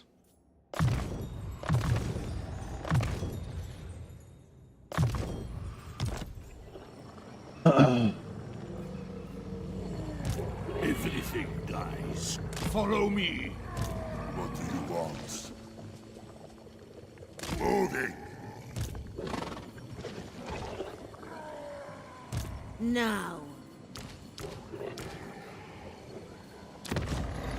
Regular corpse cart. I don't know if we should put anyone on corpse carts just because they might get wrecked. It might be best if they stay on horseback or on foot.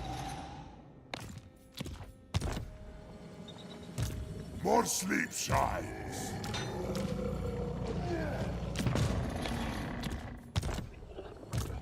Bring me flesh to craft. This night.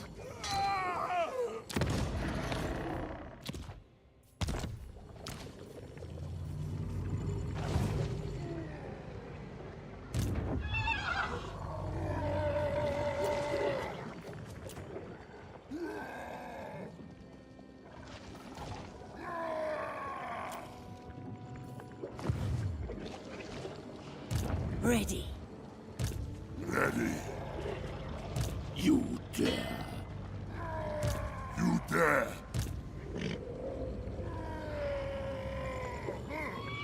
Then go.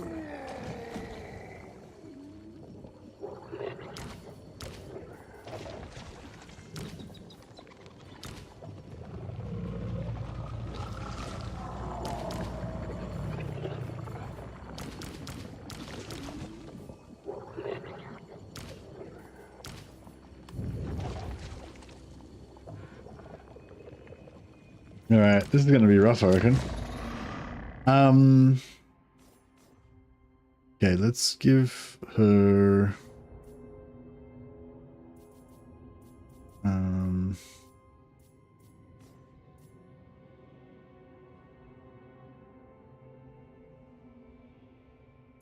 give her a helmet of Discord. And Talisman of Preservation and Trickster Shot.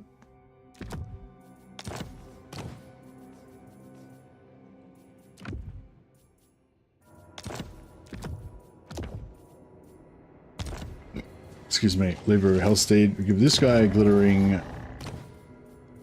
scales.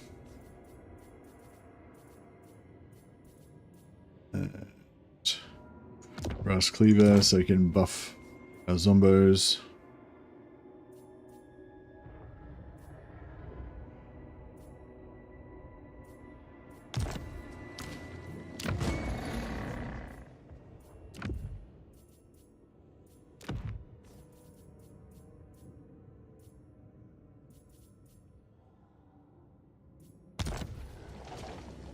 This guy, Staff of Damnation, and a Helmet of Discord. I hope I don't die and lose all these heroes, but if we do, well, it is what it is. Darkness comes.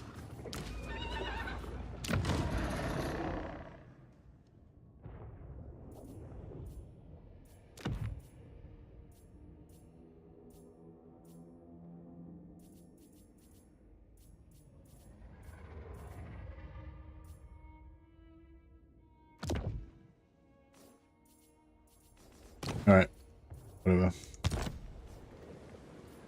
Use some green shit to make some blue shit. Yeah, alright, let's use some shit. Use some green shit to make some blue shit. If we get some black periaps, that would be the way to go. Should apply them to somebody as well. If we survive this battle, we'll apply them to something.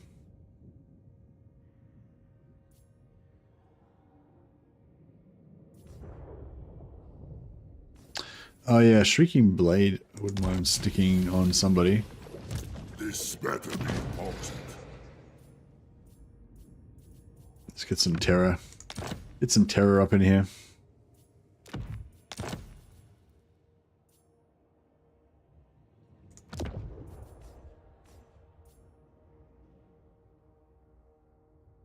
The battlefield prowess is concerned, I'd say Ghorst and Kemmler would probably die if the quickest if caught.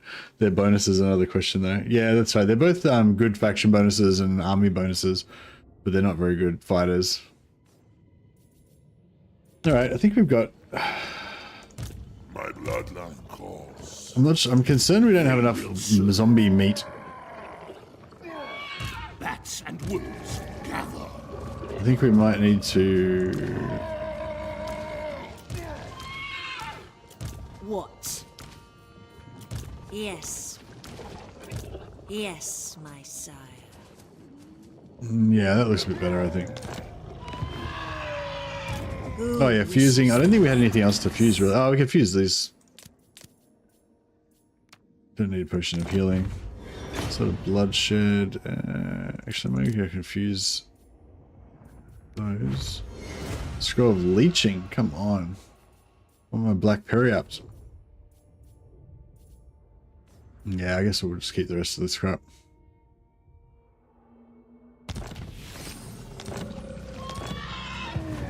Alright, I don't know. Hopefully this will work.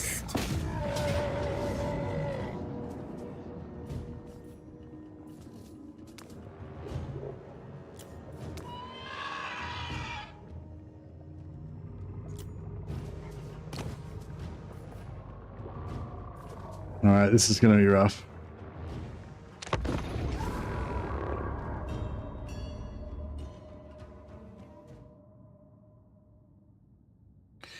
Hey, Hammer Killer. Going well, buddy. Thanks. Who has the whitest teeth? Not me. I need to get my polish. Hope we do get a Neferata DLC with a lot of vampire count tweaks. Never been able to get into them.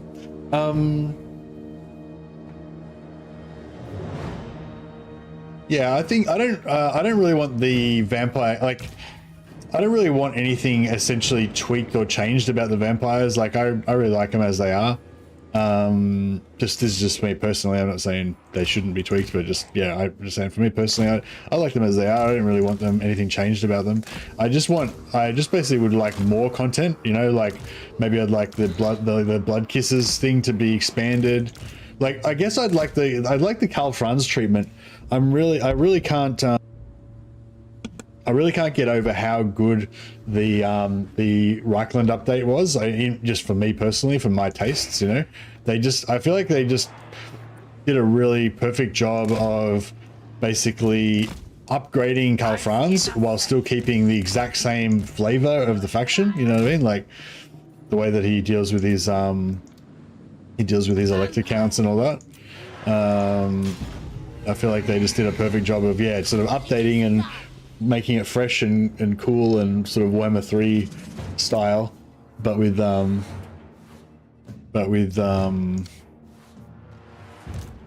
just better, you know. So I'd like them to sort of do the same thing with the vampire counts. That last update was on point. Yeah, I agree. I think it's really good. So if they sort of did the same sort of thing of what they did to the Imperial Authority system to the Blood Kiss system, that would be good, I reckon.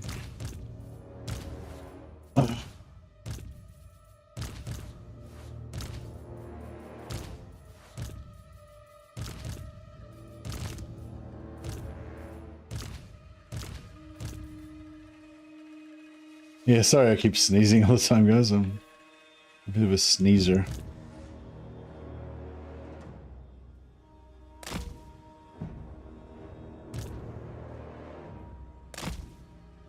Alright, so he's got some artillery. But because we are attacking, we should be able to get him to waste the artillery on our single entities. A lot of our single entities are not very tough though. So yeah, I'm not sure how I want to do this.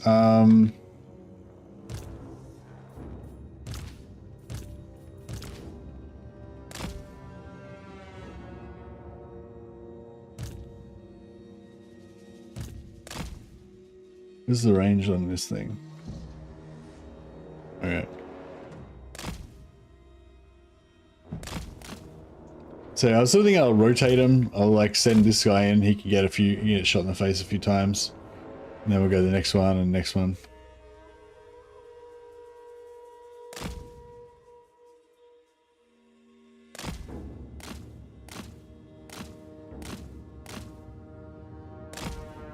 That's pretty good. I think they hit a tree or something. Oh, that one. You let you know that one. And he dodged that one. Oh yeah, we're getting pretty good at this now.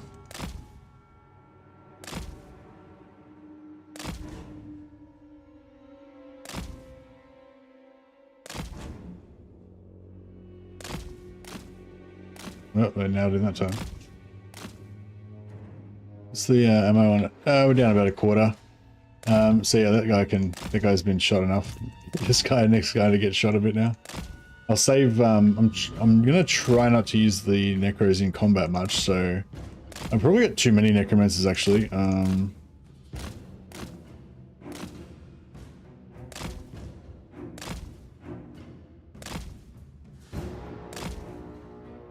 Yeah, once we get rid of this artillery, then I feel like his army's pretty manageable. Apart from Grimgor himself, is actually pretty nasty. We don't have any Spirit Leech or anything to use on him. So yeah, I'm not really sure what we're going to do about that.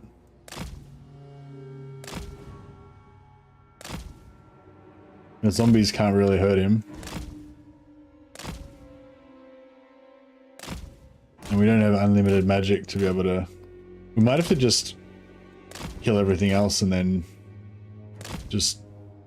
Oh, this guy's taking way too much damage. Might just have to kill everything else and then...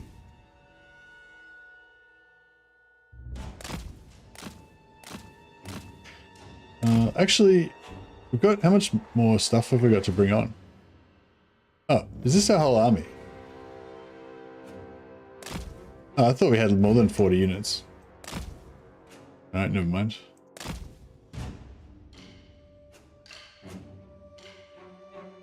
Kill Grimgor's army, then he'll rout. Yeah, I feel like that's pretty much going to have to be the way, right?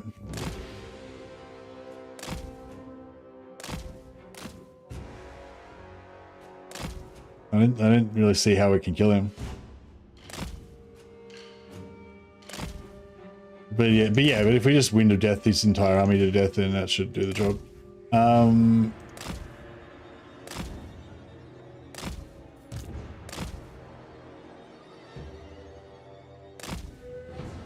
nearly used up all his ammo.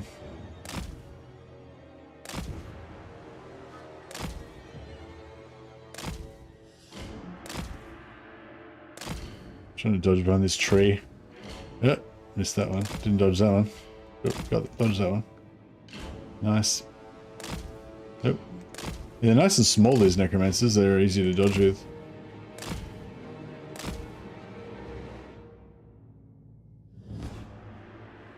Four ammo left.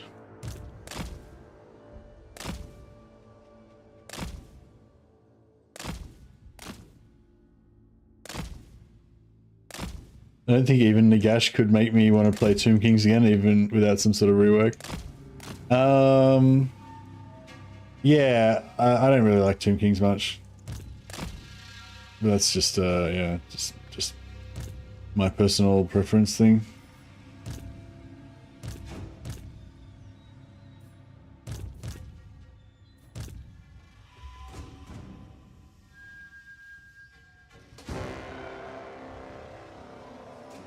All right. I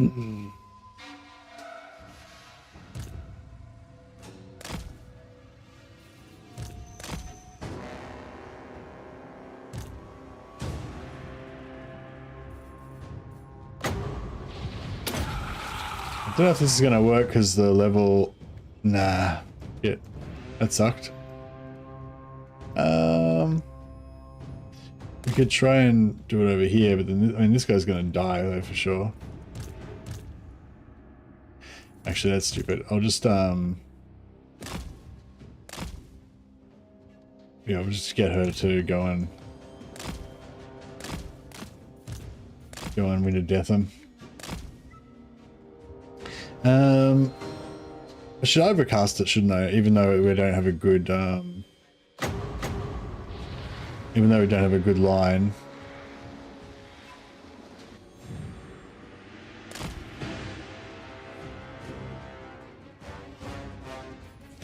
Just gotta make sure they're completely immobile before you do it, because otherwise they'll if they move, it's a colossal waste of resources.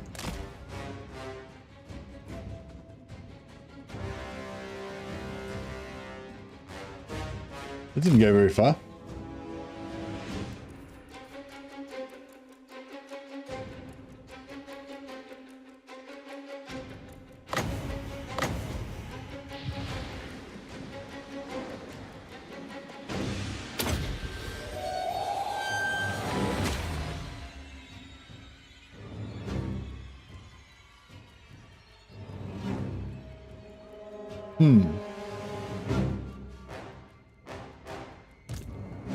Can't really afford.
They don't seem to want to activate.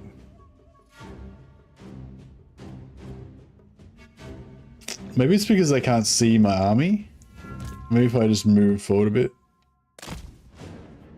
Maybe that'll activate them a bit more.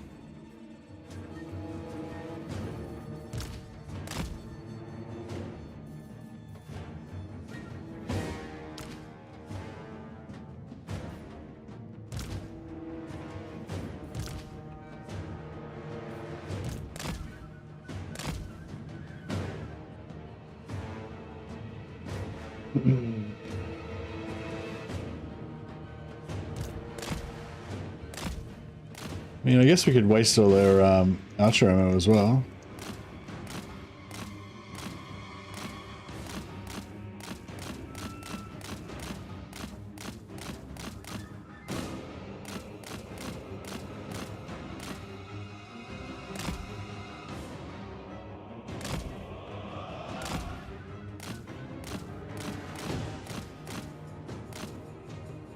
I thought they were going to chase me.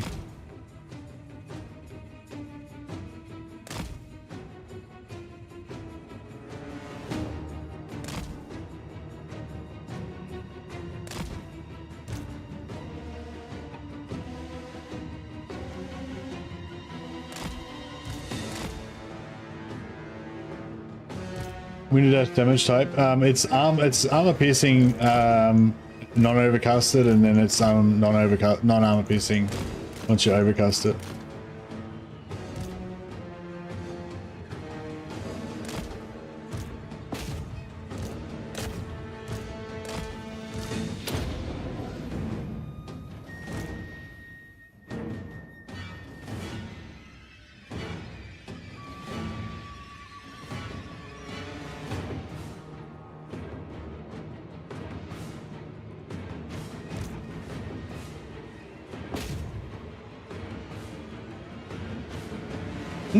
They're still not activated.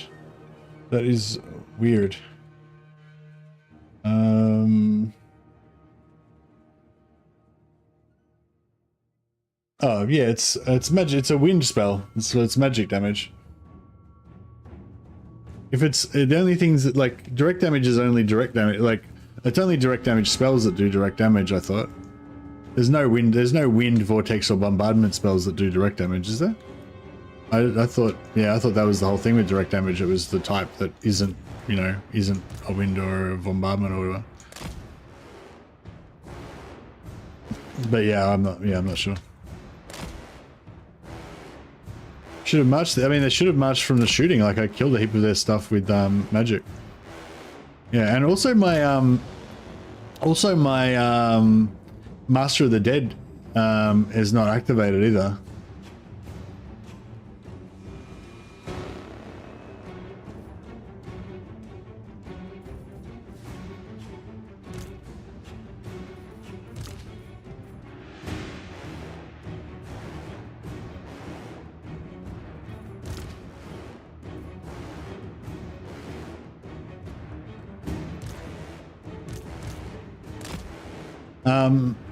Yeah, it's weird. Alright, let's just keep cruising on, I guess. Does the AI think that there are more reinforcements? Oh yeah, maybe the AI thinks there's more reinforcements. I don't... Unless maybe my reinforcements are behind a rock or something.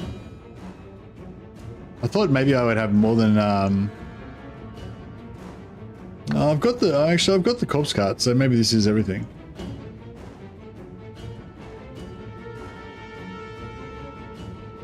There's no artillery left. We used up all their ammo already. They've still got some more archer ammo left though. I guess I could try and I'll just keep doing it. I'll just keep feeding. Oh, did she get healed? Oh, cool. Our healing is working now. That's weird. Once we got closer to the enemy, our healing started working.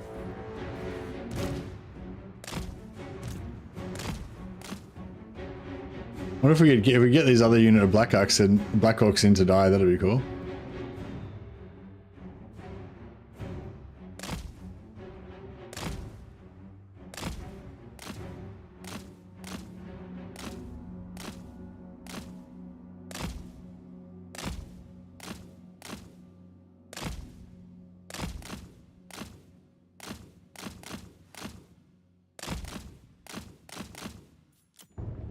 Oh.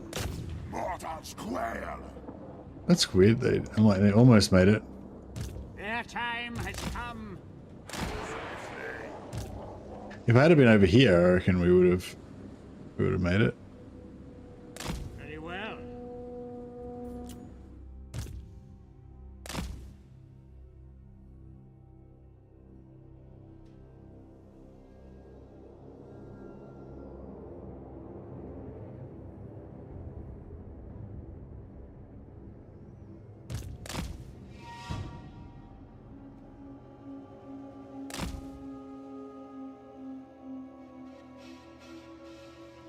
We've got to get some more Lawkeeper heroes so we can get more Winds of Magic.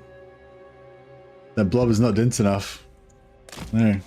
Critical lack of density. Blob integrity weakening. Where's my Black Orcs? If we can get these archers to waste their ammo as well, then we'll just get everything to come into melee and we'll get like a massive amount of casualties. In a good way.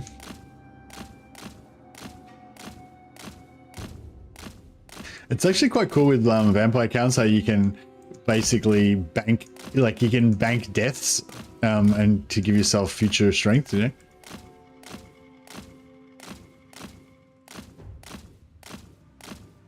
No one actually managed to definitively prove what goes on with raised dead piles, did they? Somebody said that there was like a cap in the code of like 200 200 raised dead pools, like 200 battle markers, sorry. And I know and somebody said that they thought that they after you get to 200 the old ones disappear and you get new ones, and I felt like I maybe have noticed that in some longer games, like some of the earlier ones, like if you had if you made like a raised dead pool, like a landmark on a battle marker, sorry, on like turn 1 or 2 or something, and then like that one's the one that disappears as you get hundreds more get dropped down. But I have 10 minutes left. If only that were true. Unfortunately for you, the agony never ends. Now, if the number's going up, that means that you have unlimited time. It's only if the number's going down that you run out of time.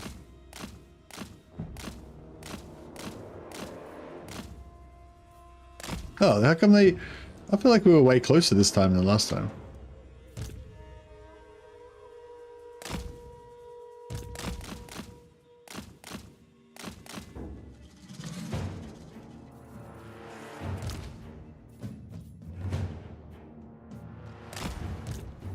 I really want to shoot these guys with my doodad. I'm in your thrall. The dead are mine. With haste, now! With haste!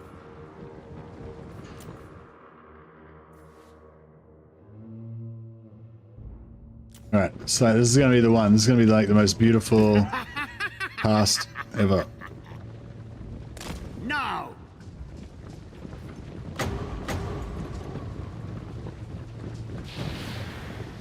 Destroy them!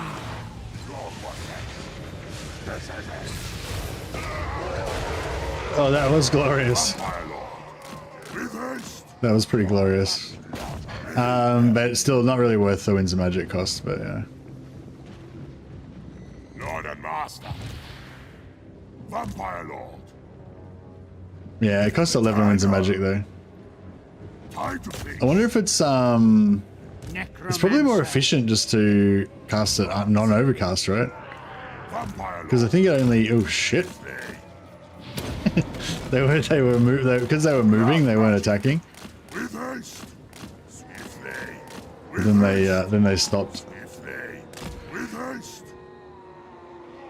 Swiftly. With haste.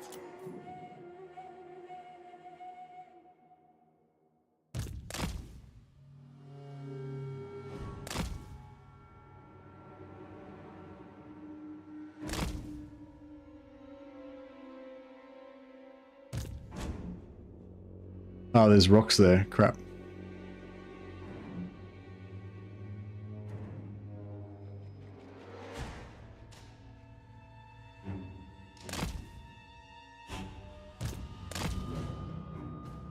Swiftly, with haste.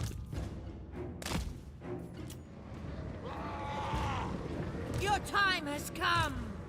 Swiftly. With haste. This is weird. Such a weird, like, what's going on with the AI? It's like broken or something. With haste. It's so weird. Yes. Blood.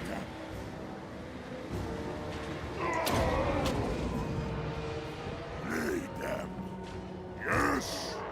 End them. Swiftly. With haste. Swiftly. With haste. Swiftly.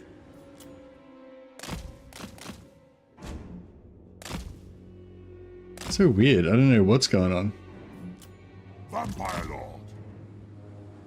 They're becoming now. Yeah, I mean, I thought they would be, but You nope. serve me.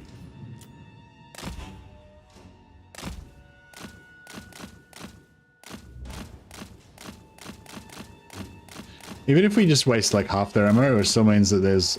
Because normally you just have to wait till they just use up all their ammo on your zombies. So even if we use like half their ammo, it still helps a lot. And as soon as we use up their ammo, we can get them to come into melee and get blown up.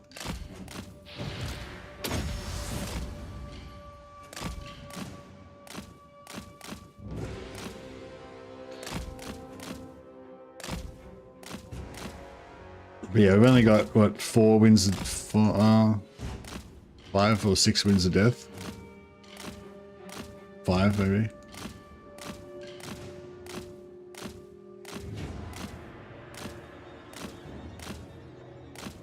Yeah, I can't, the thing is I can't keep using winds of death to try to pull them because I need the wind of death to kill all their troops afterwards. But yeah, that's a good call. Maybe if I had a wind of death their archers in the first place, maybe that would have done it.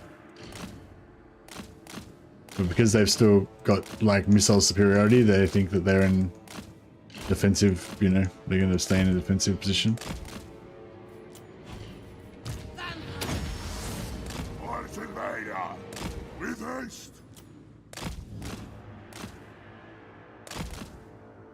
But yeah, once, I mean, if we use up all their ammo, then we may as well just walk into them because the only reason I'm sitting in the trees is so that we can mitigate their range damage. But if they're going to just let me waste all their ammo, then I'll just walk up to them and do it. I would have liked to have fought them more in the middle of the battlefield though, so that they can, so the routers have time to come back, so we get more kills. But yeah.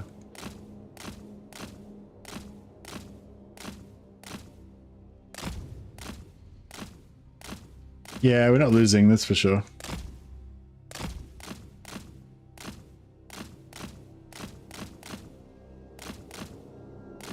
So is that all their ammo completely gone? Oh, they got one more archer over here.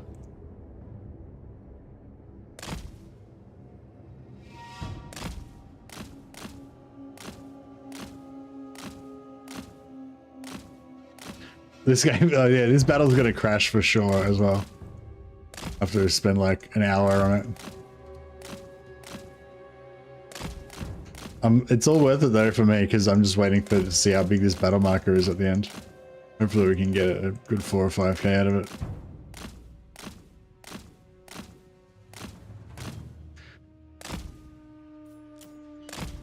Yeah, alright. Well, I don't know, they didn't seem to want to they didn't seem to want to activate.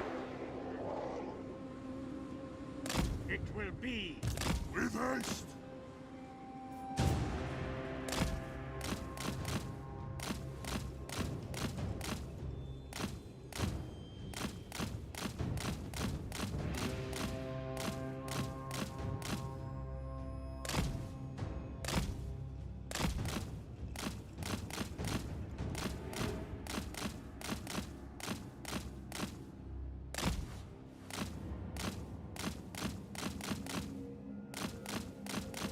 They chased me further than that before.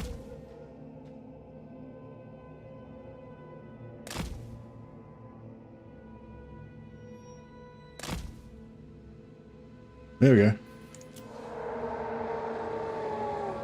But they're in melee with me.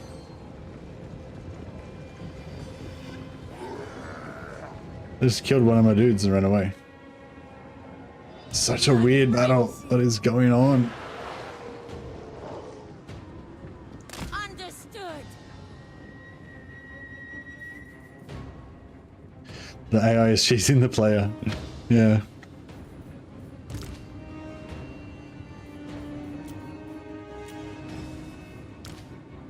Swiftly.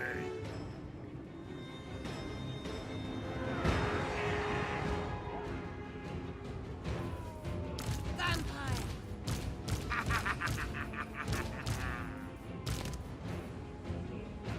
With haste. It is time.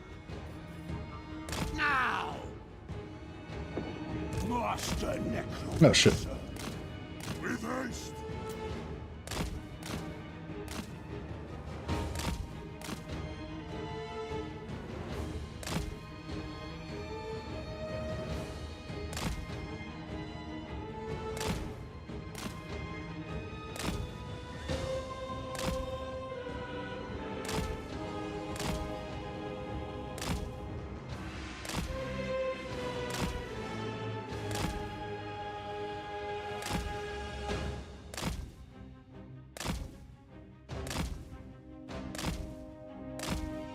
No more archers, is there? I don't think so. I find it funny that the AI literally performed better than usual by not doing anything. That's, yeah, I mean, that's true, I guess. Well, no, not really. No, not really. Because they let me... Well, yeah, no, sort of, I guess, yeah.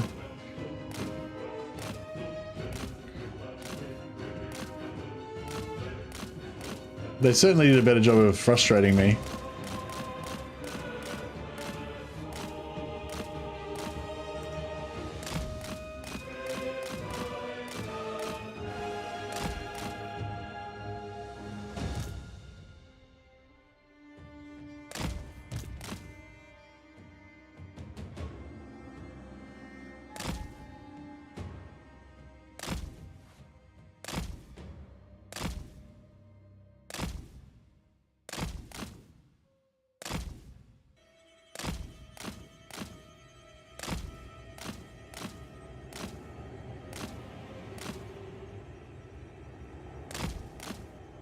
Any more archers over here?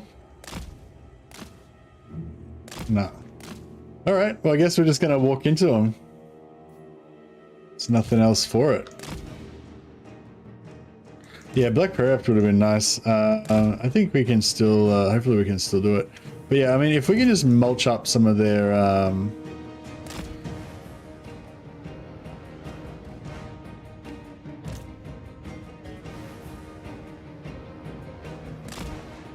trying not to fuck up my formation here. Oh, here we go.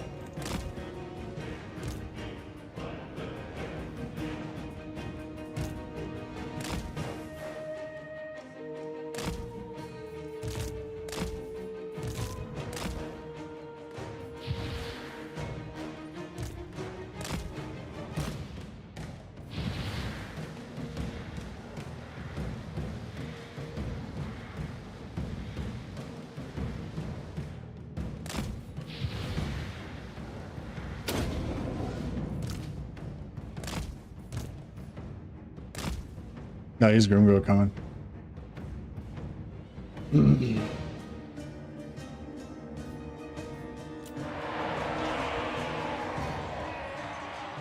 The cattle rise against us. Noble of the night. With haste! Necromancer! Still my beating heart.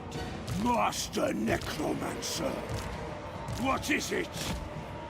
Necromancer. With haste, the summoning begins.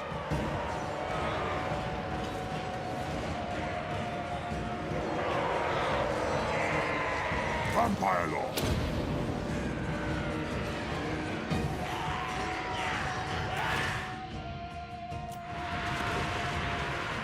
I wonder if we should kill this Black Orc. We surpass Nagash. He might kill us.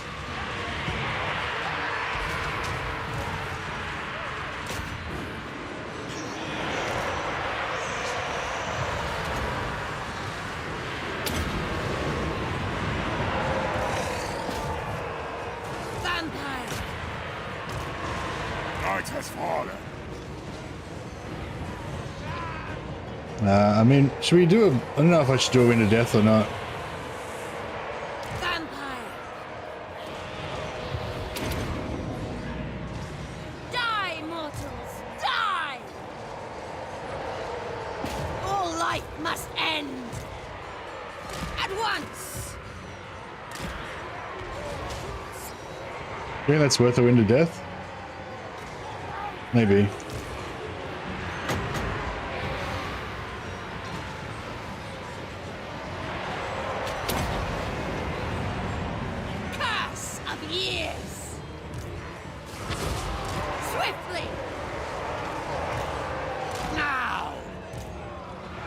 With haste. I'll see you, Mason. See you in an hour or so. Same battle, I assume. Yeah, that's right. That was a decent win to death. Yeah, we got a few hits. I'd like to get this pack in here. Check out this hole that they've made in our line here. Fucking hell, Grimgor's. If you dare! Yeah, we don't want to get near him. I'm a bit worried about my corpse cart here as well. With haste. Vampire! Now. Yeah, he's just in there making a hole in our lines. Tonight I feast. Swiftly.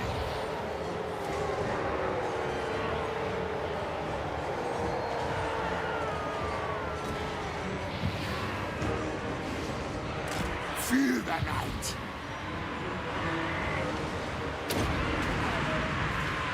Die, mortal, die! Vampire! I thirst. At once! I don't want to kill that Black Orc.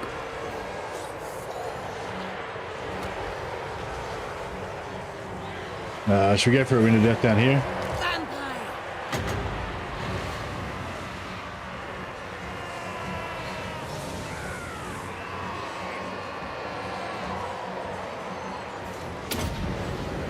We're going to lose some of our front line, but Curse of undeath! it's alright. Blood magic!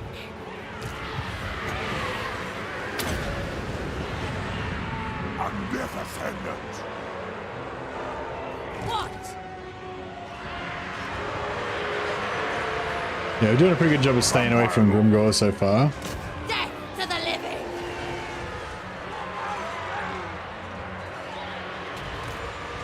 Now. With haste. Yeah, we've got heaps of necromancers doing Master of the Dead, regenerating everyone. That's really good. Crush the breeze! Get rid of this hero. Grimgor, we're still just leaving him alone. He's getting slowly ground down a little bit by our zombies.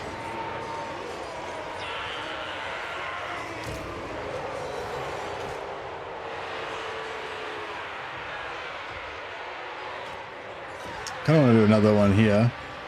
Or there, maybe.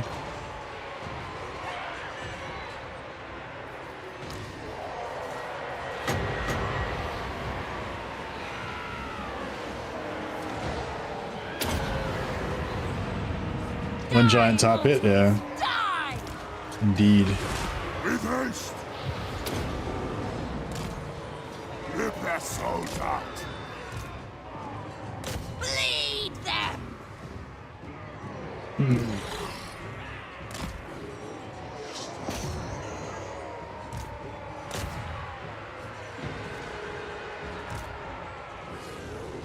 The living will join us.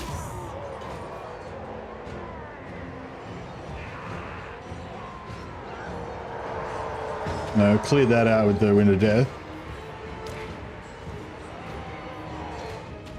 Just getting a few kills. Pastimes march. Trying to get some kills, but not really getting any. Because, oh, there we go. She got two then.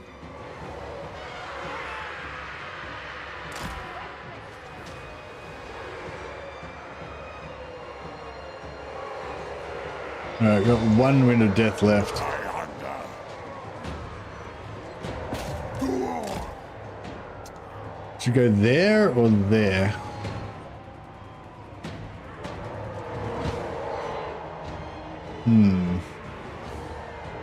At once! Swiftly!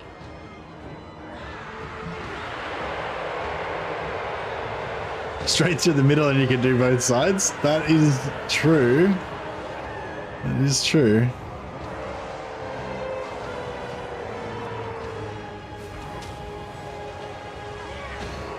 I'm a bit worried that we might lose the battle though if I do that. I'm tempted.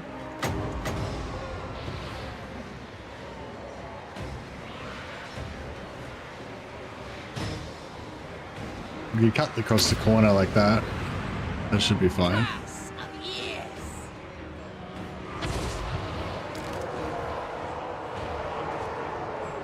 We are the new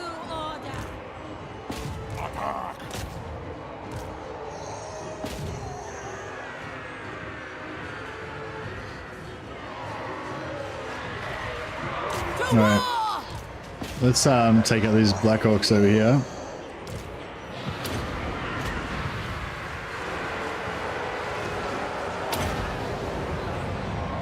Blood magic. Blood frenzy!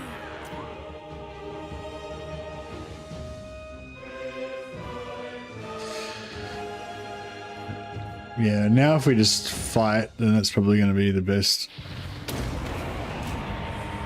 The curse of undeath!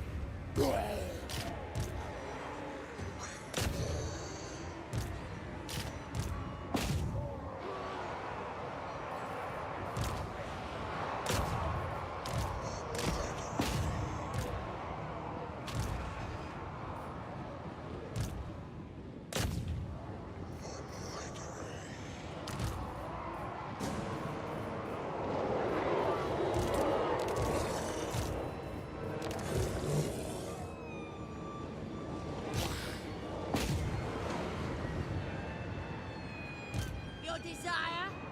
Alright, let these guys get some more feed on some more kills. I'm hoping we would have gotten enough. We surpass There. Nagas. Glory, indeed. Yeah, I'm hoping we got enough kills there.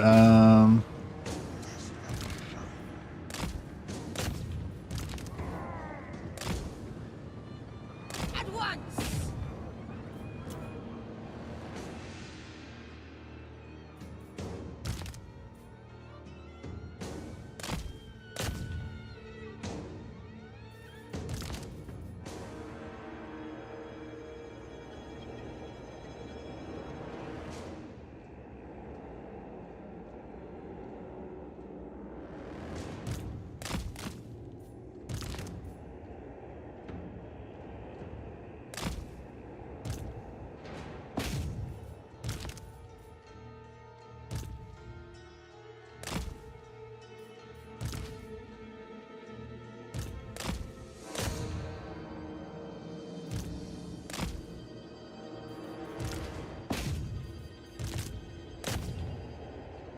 All right.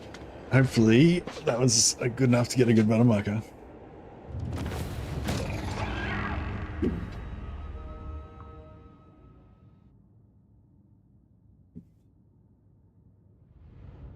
Cool. Yeah, 4,000 or so. Not bad. Left side, more full hit point units. Yeah, I was thinking like you could win it at the ones with the higher hit points to break them so that you would end the battle faster, or you could use it on the ones with lower hit points so you get more kills and make the battle last longer so you get more kills in combat as well. So that I was kind of like tossing up, which side to go, and yeah, but yeah, that was pretty good. Pretty good amount of like, not obviously that wasn't the most efficient, fastest, easiest way to win the battle, but I think it was I think we did quite well at getting like the maximum amount of kills that we could possibly get before they break. Stay away from hurting their lord, obviously, although I didn't want to mess with him anyway because he probably would have killed all of my heroes. Yeah, we got a battle marker. Now I got a dragon.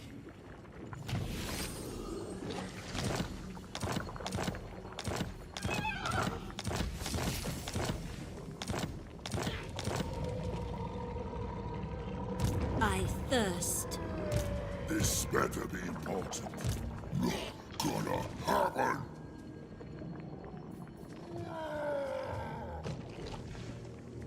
Yeah, he hasn't got enough. He hasn't got enough left to get another battle marker, but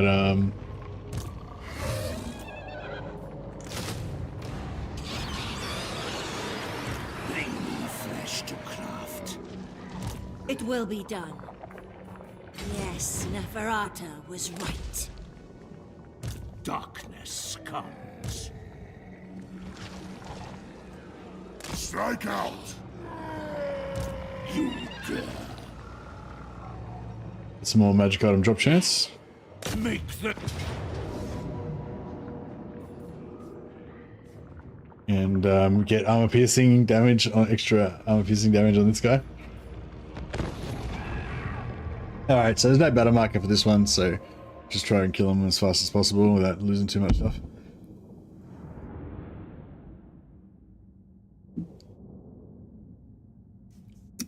Yeah, we need more Winds of Magic. We can get Books of Usher, but we gotta have more. We gotta put necromancers in the army to get that. So, but I mean, if we have 2 necromancers in each army, or if we just get Black Periaps.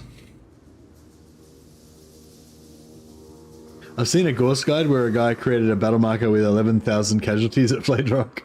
Nice. Resuming to Tamtam's place. Yeah, I'm not sure. I mean, in terms of long-term campaign goals, I was thinking it might be a good idea to make to yeah, go up to Tamarkan and then ally with him. That way it would sort of cap off our north side, and then we could kind of go from there. But yeah, I mean, it'd be also cool to get victory hero capacity.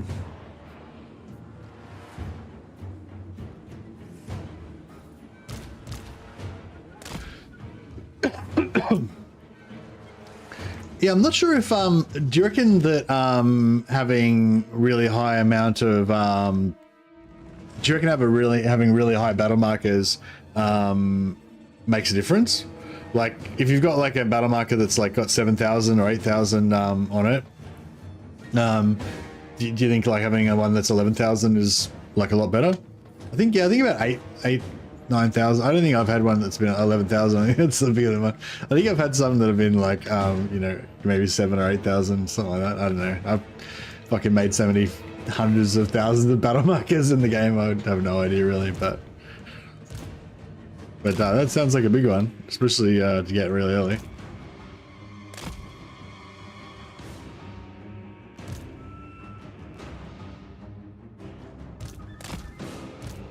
Yeah, I think there's tiers maybe. Yeah, that makes sense. How many shots we got this artillery?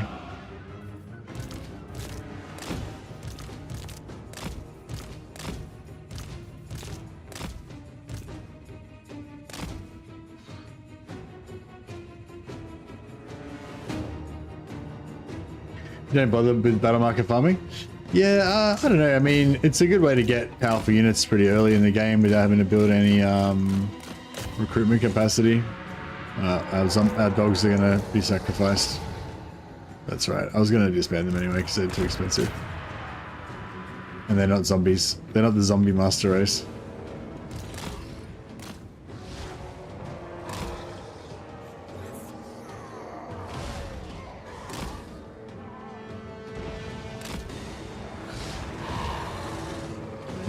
Can't get him to.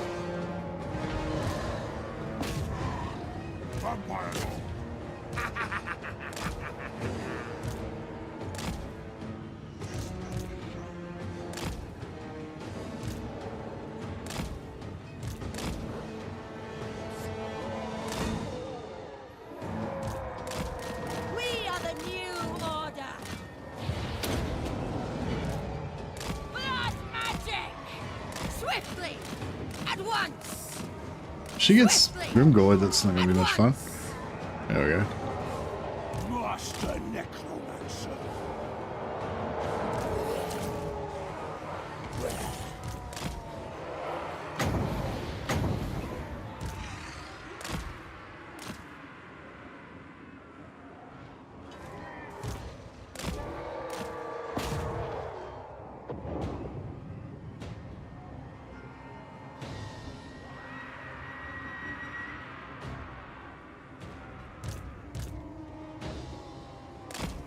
You don't think farming them is a good idea? No, I might have to agree to disagree on that one.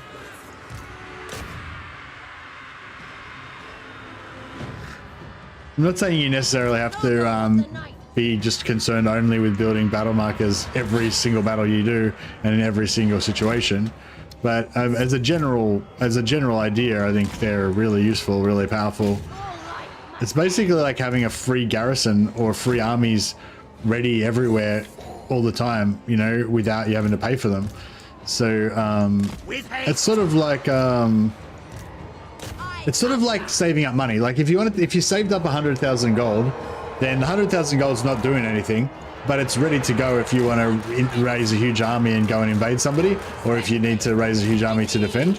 Whereas battle markers are basically huge armies that are ready to go that you don't have to pay for. So it's sort of, yeah, sort of similar to having like a heap of cash saved up.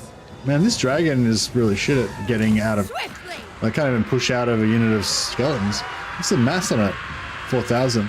Your time has come. Now!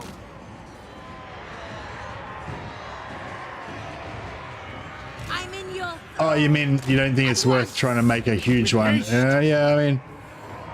Death is assured. You don't really need to go out of your way to make huge ones. Like, it's pretty, like you have, like, the biggest battle mark you can make is if you have four stacks with 19 zombies, and you fight against, you know, an army that's got like 2 war armies or something like that, you know. But like, you don't really need to try, like, because you'll be rolling around with 19 zombie stacks pretty all, you know, just all the time, anyway. So.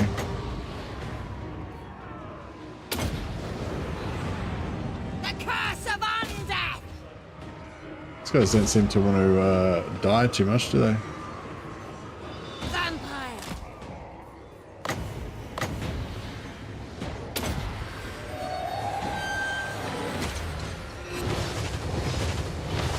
Yeah, you just like, yeah, I don't know. My way is I pretty much just try and have like heaps of zombie armies everywhere, and then just recruit stronger troops as well. Not recruit, raise dead from my raised dead piles, you know, to get good troops if and when I need them, you know. And then I quite often disband them again and just go back to having just my heroes and zombies in between big fights. But I mean, I don't know, maybe that's not the best way. Yeah, I mean, I try to keep an open mind about different ways of doing it. Your desire. Have we got our necros spread out properly? I don't think we do. Necromancer, by Van Hell's will, The summoning begins. I know.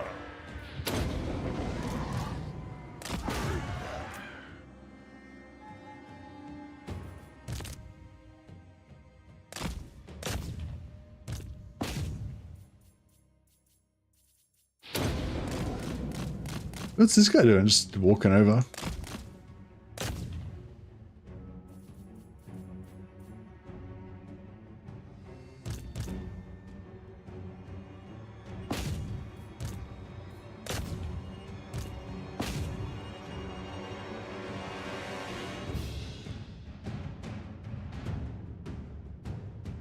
I think if we can actually kill Grimgor.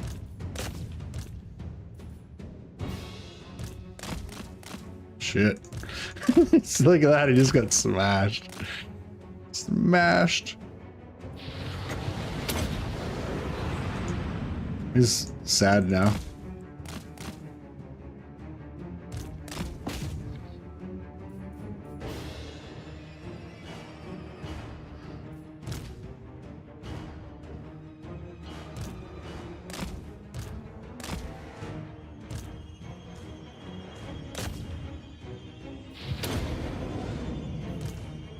Get rid of these,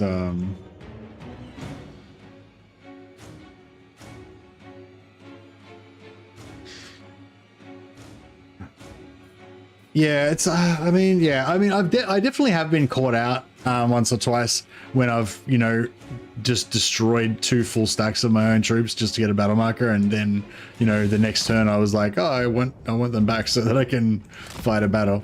I've definitely had that experience, but I wonder if I can I wonder if I can Dragon Breath him without killing all my own troops. Nah, hardly even did any damage anyway.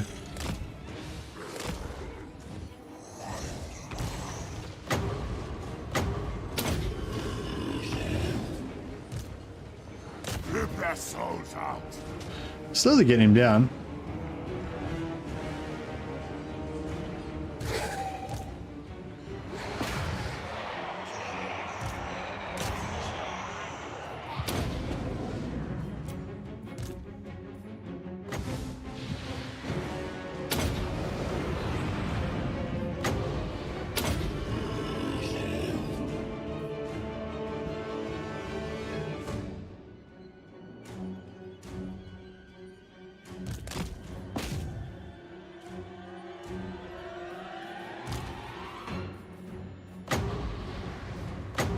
I keep going to Wind of Death instead of heal.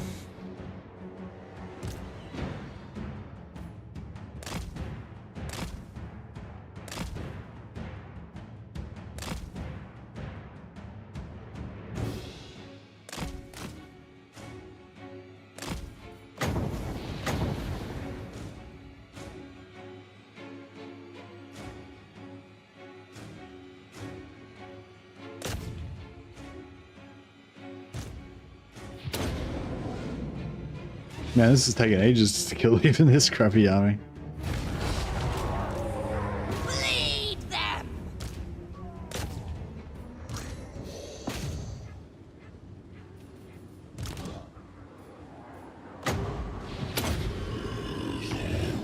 Blood magic. I suspect. No, I usually use Vampire Lords as well. My preferred composition is probably a Vampire Lord with 2 Necromancer Lords and like 17 zombies, just as my basic crap stack. And then I can have like a little line about 5 wide, blobbed up, and have 1 Necromancer on each side, using Master of the Dead to regenerate the blob. And also then if one of the Necromancers dies, then you've got a spare. And then also if you want to use corpse carts, once you level them up, you can put the Necromancer heroes on corpse carts. But yeah, but in the early campaign, you don't have it when you don't have any heroes. Sometimes I use Necromancer Lords because they have the regeneration. So if you want to make a quick stack early game and you don't have any heroes, then you can just get like a couple of Vampire Lords, a couple of Necromancer Lords, stick the Necromancer Lords in the blob instead of the Necromancer heroes. So yeah, basically that's why I use them. Also they're I don't really use them for this, but yeah, also I think they make your stacks cheaper. Bleed them. Make your zombie crap stacks cheaper. I think I want to kill Grimgor. Get some sweet loot off him. Yeah, no worries, suspect. But yeah, no, the just generic Vampire Lords are my favorite as well. Yeah, the passive AoE heal from Master of the Dead, or you can even mount them on a corpse cart later on for lodestone. But yeah, early game, it's just so you can get the Master of the Dead passive heal. That's what makes the zombie blob so good. Like a zombie blob just by itself doesn't really do anything. It's not particularly awesome. But as soon as you stick a Necromancer in it, either a Necromancer Lord or a Necromancer Hero, and they have infinite healing with no Winds of Magic cost, then yeah. Good thing Grimgor wasn't unbreakable. Yeah, otherwise he might have just killed my whole army. Might have just soloed us.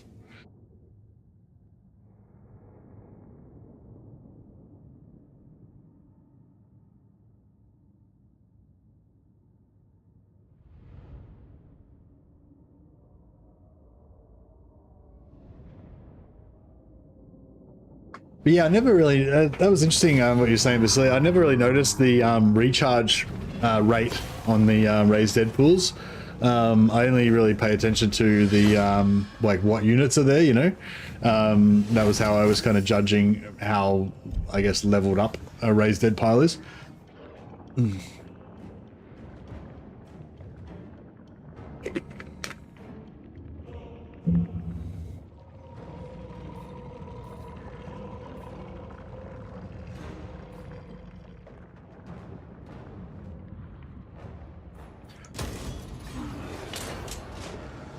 Yeah, we just need more Winds of Magic, basically. We've had a few battles now where, you know, we're almost running out of Winds of Magic, but... What do you want? Everything dies.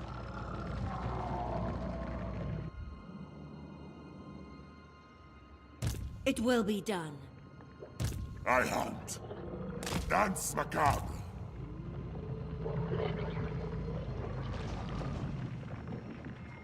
I'm a bit worried there's going to be another army there, Find but me charnel pits. at the same time, I'm like, fuck it. Agreed. Let's do this shit. My puppets dance. More sleep shines.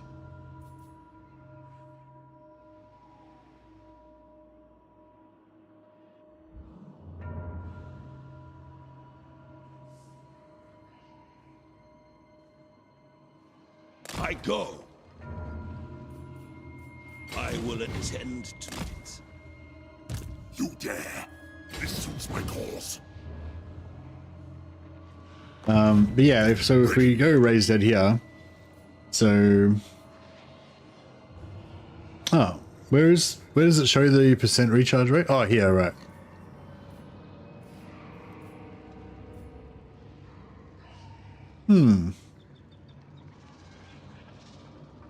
So this one's a 2.7k, and it's only been around for one turn, so it's very minimal. It's almost the smallest battle marker you can have, and it's only been around for one. It's only had one turn to develop, so it's basically the smallest possible advantage that you can have from having a battle marker.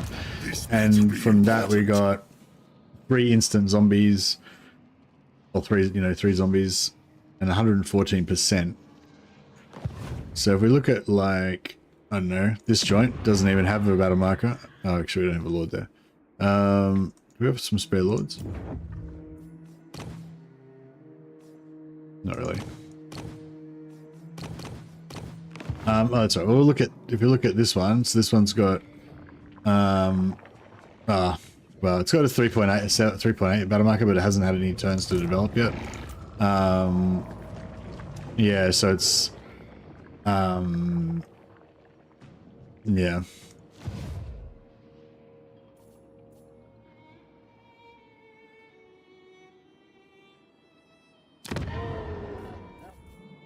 Yeah, there's some in the islands that have been around for a long time, and they've got high 5.2. What's this one?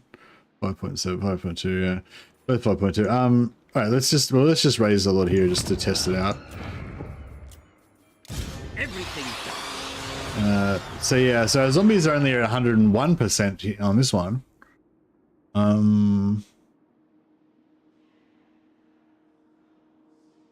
Which is like less than the other one that's got a higher percent. So I don't know what the fuck's going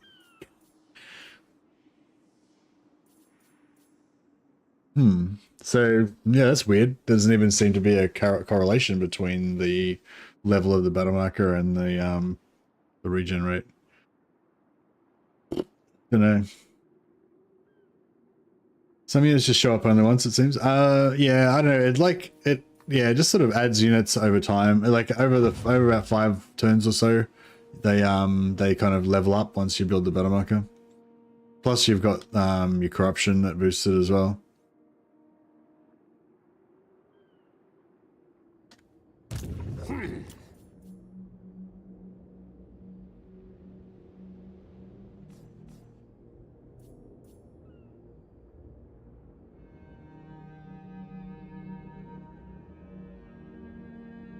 Unit pools will replenish based on factors stated on each unit card's tooltip. What? Unit card tooltip. What? What's that mean?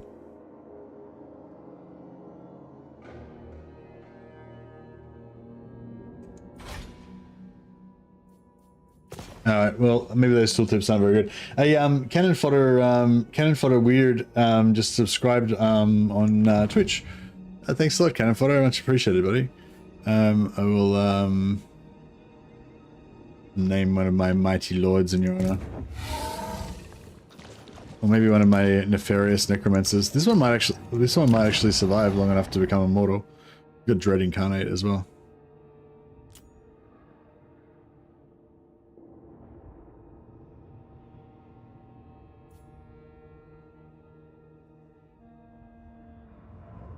Canaan Foddermere. Boom.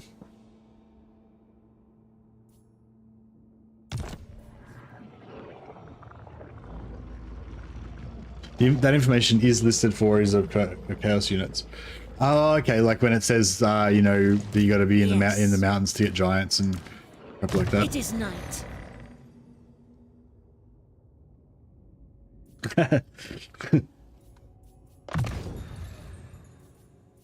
Did you intentionally make a name, you know, 5 years ago, planning so that one day you would stump me by when I tried to make a character name out of it?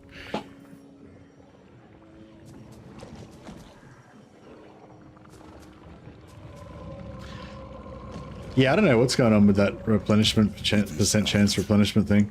More sleep, shy. I actually never really looked at that before. I just went by, you know, what units are available and what your cap is. Like, yeah, I never actually, like, I only looked at the cap. I didn't really look at the percent chance of replenishment. Bring me flesh to But it's weird as well though, because you get like the replenishment chance, but then you also have the like upgrading of the levels thing. So I feel like it, like over a few turns, it'll like the raised dead pool will get bigger and bigger as more units get added and all that kind of stuff. And so you might go, I think, you know, you might go from like a three zombie maximum like pool to like an 8 zombie maximum pool, but I don't know if you get some instant zombies in there as well when it like ranks up to the next level of size of zombie pool or whatever.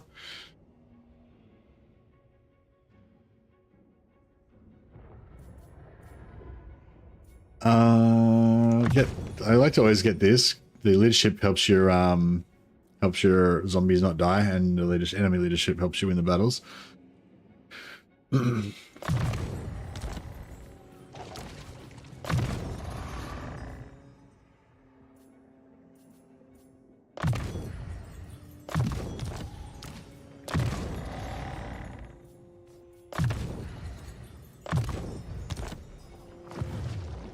Alright, so we got a bit more cash to invest in our Doom Island. Oh yeah, money, I guess.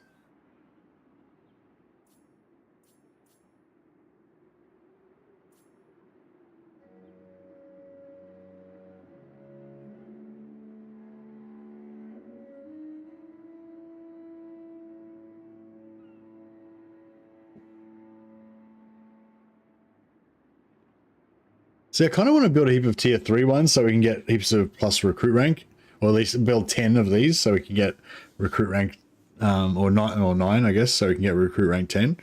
But it's kind of a waste of resources.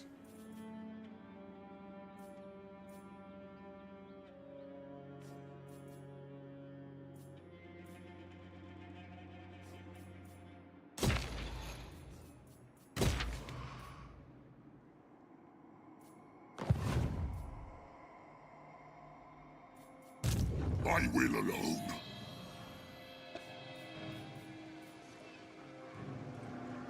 To the shadows. Test me at your peril. This is impudence.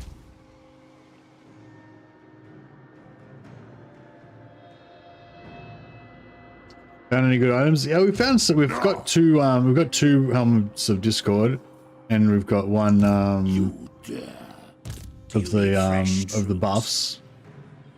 Follow me.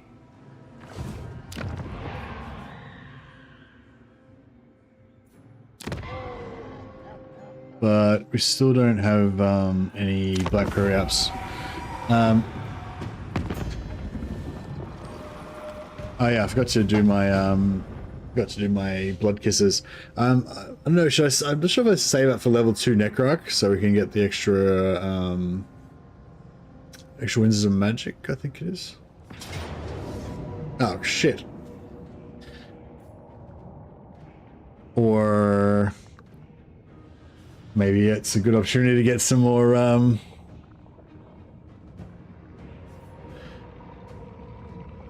so 1, 2, 3, 4, 5, 6, 700, 800. Shit, does he have enough? Yeah, no, he does have enough, yeah. So it's like 1, 2, 3, 4, 5, 6, 7, 8, 9. Oh yeah, maybe it's pretty close actually. Fuck, I don't even. Let's check this out. 120 plus 120 plus 120 plus 320 plus 90 plus 240 plus. Okay, so he's got 1,000. He's got over 1,000 entities. I was a bit worried there. And we've definitely got over 1,000 entities. Both got over 14. So I feel like we could probably auto-resolve this and get a battle marker. The only thing is if they don't die... that's alright. Huzzah! And we got a nice sweet little battle marker there too.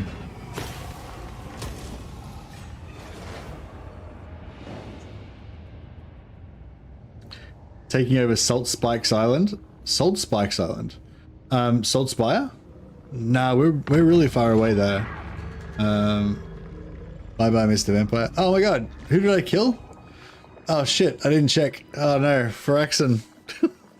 I didn't check my lords. All right, well that was probably not worth it because he was like level 10. But you know, such is life.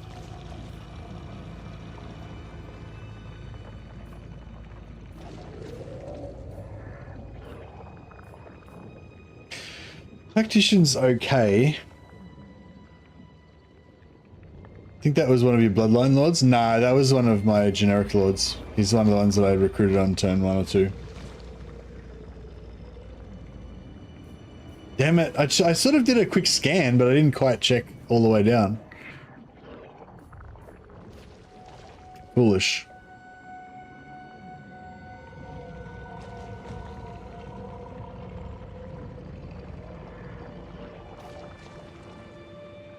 F's in chat for Firaxon. Yep.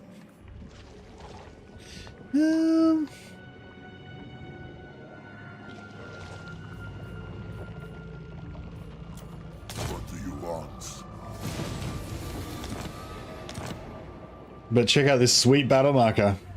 We'll call this Firaxon battle marker. You always be remembered, Firaxon. There's a little portrait. I'll screenshot that, put it on my desktop.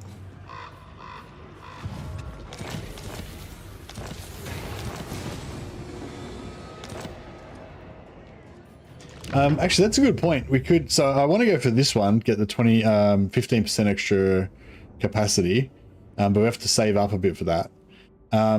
But we could go for, like, just go for the Lord. Blood Dragon Lords are pretty good as well.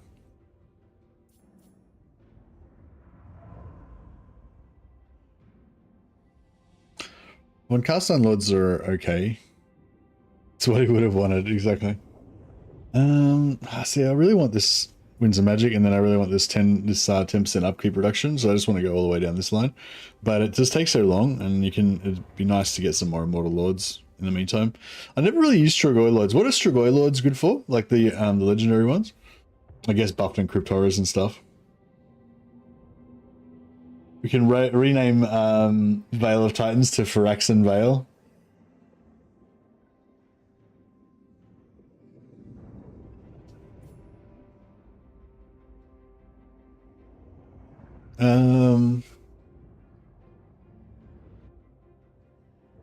Do any of them buff zombies particularly? None of them really buff zombies particularly, do they?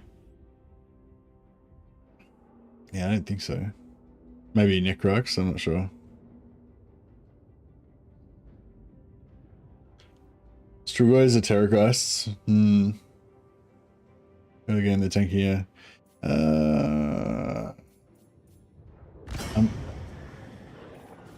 Alright, I'll get one Blood Dragon Lord, fuck it. They will serve. This better be important. Aggressive crap. This better be Right. important. None. Wipe them out. Big war. Soon I'll be all-powerful.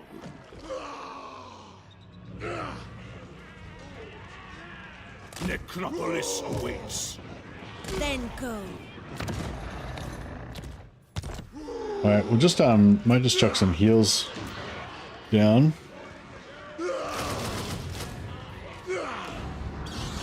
Bats and wolves gather.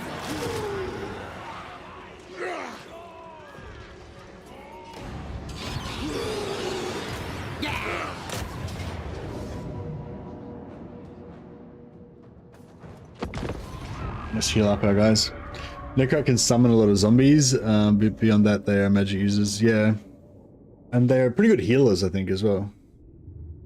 As I recall.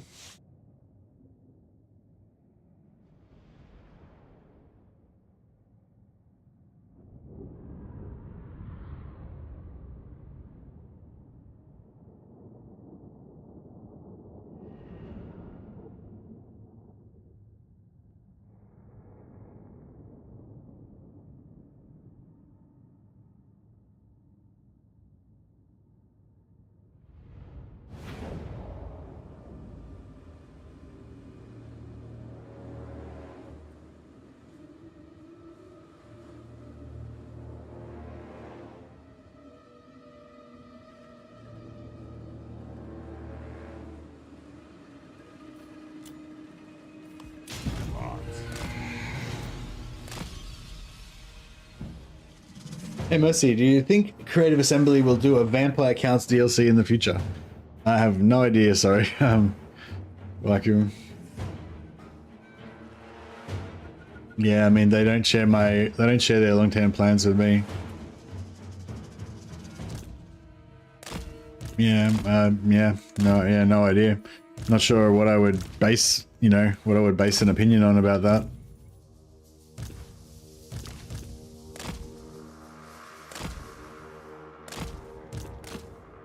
We don't really have any, we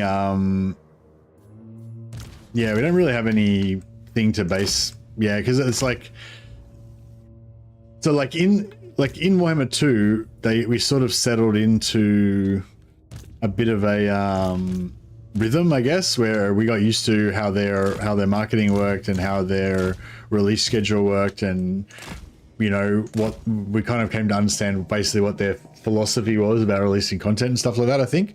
But whereas with Warhammer 3, it's like they announced that they had one theory that they were going by, then they tried a different thing, then they tried a different thing, then there was a big backlash against that, and so they fixed that, and now they're saying the next lot is going to be a different thing again. So it's like we don't really know what their plans are or what they're thinking or anything, so it's pretty hard to like guesstimate what they might do in the future.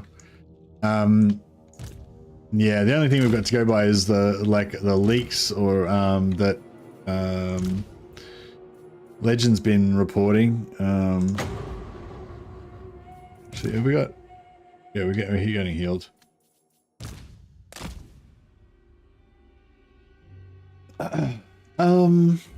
Should I?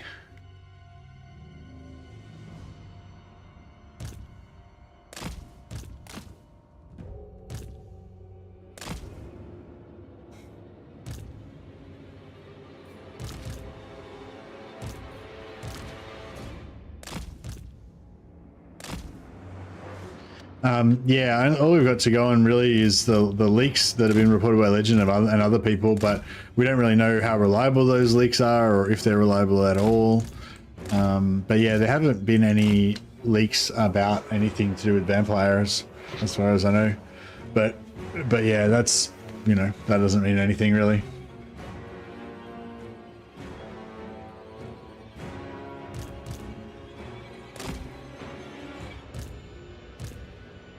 But yeah, I don't necessarily. I mean, I'd love it if we did get a vampire DLC.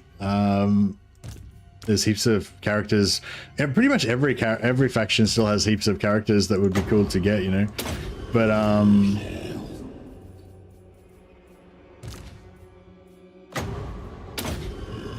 yeah, I don't know if I can really hope for a vampire DLC, but I could hope for a vampire rework.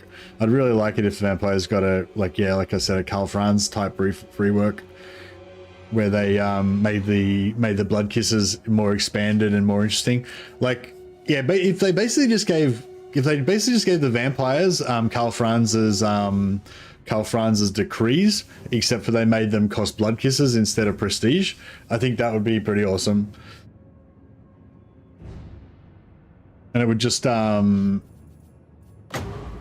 it would give you something to spend blood kisses on, and then you could sort of continue to have, like, then throughout the campaign, you would continue to have that currency thing of wanting to get more blood kisses so that you can, use your decrees basically to do cool stuff.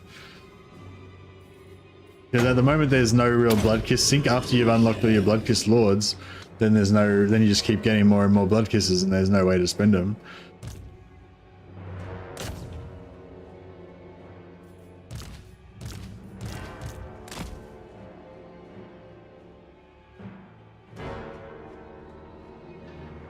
You'd have to expect vampires to get something when Nagash happens. Yeah, I mean, presumably we'll get Nagash. I feel like we need to get Nagash. Well, actually, I don't even really care about Nagash. For me, Thanquil's really the character that I'd really like to see the most. Thanquil and Snorri. They're probably like and Max Schreiber. Time to feast.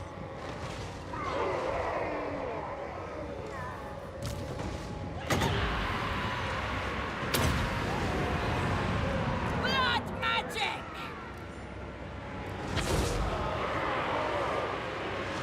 Vampire Lord.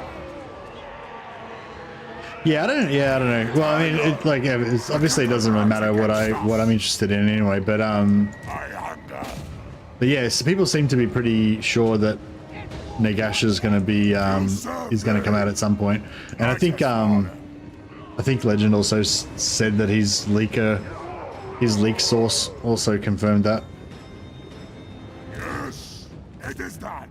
So yeah, I guess it's not 100%, but yeah, all the information we know, all the information we've got, sort of points to, I feast. you know, there being a Nagash DLC.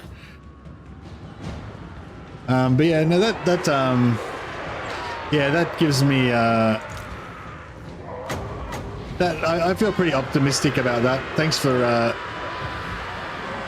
mentioning that, Clockbunky. Yeah, that's it. We're probably Immortals, die! we're probably going to get a rework when Nagash happens, hopefully. And it's just really hard to know because, like I said, we just don't know what their kind of philosophy is. Like, if they keep going the same way that they are now, based on what they did with Thrones of Decay, which was amazing. I loved it. I loved the update. I loved the DLC. You know, so if we keep getting more Thrones of Decay style design and style content, then yeah, I would expect to get a rework of Vampires when Nagash comes out. But it's only like that one last DLC that they did that. On all of the DLCs before that, they didn't do any reworks for anyone. We didn't get shit. So it's like, you know, so it's hard to do. It's really hard to predict anything at the moment. He doesn't have the hunger. What a noob. The curse of undeath! Vampire rework with the free LC Red Duke. Yeah, that would be awesome. Hey, was for Volk Mercy, double Volk Mercy. Give them death.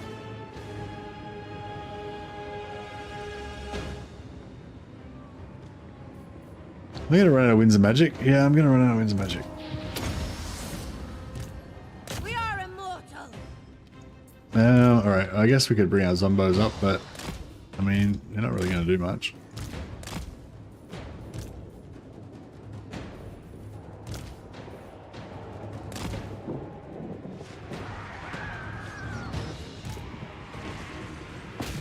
There's still so much to be done with the game. Let's hope they keep coming with future DLC. Yeah, I hope they keep coming with future DLC, but I don't know, this whole like in Tiger Men thing kind of, and the Ogre DLC doesn't really Ancient power is rising. like fill me with hope, you know?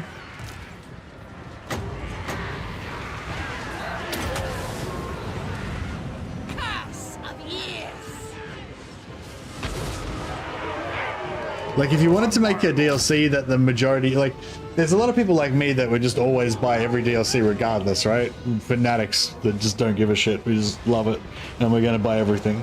Like, but that's only probably a very small percentage of the total market. When you look at like everybody that possibly could buy a DLC for, Warhammer 3, I feel like Cathay, Tiger Men and Ogres are three of the factions that, like, you know, 90% of the fan base could happily ignore. Could happily say, oh no, I'll skip this DLC. So I feel, yeah, so that just worries me a little bit that they're going to make a DLC that, you know, most people will skip.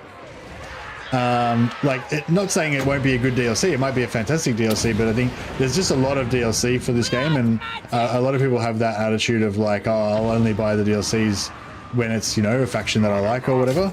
And so I feel like, you know, if it is Tigermen, Cathay, and Ogres, I feel like those are definitely 3 factions that most people would be happy to skip. So yeah, I don't know. I feel like it's CA taking a risk, which I'm happy to see. I don't feel like it's CA taking a risk. I feel like it's CA with stuff that they'd already half finished, so they may as well release it.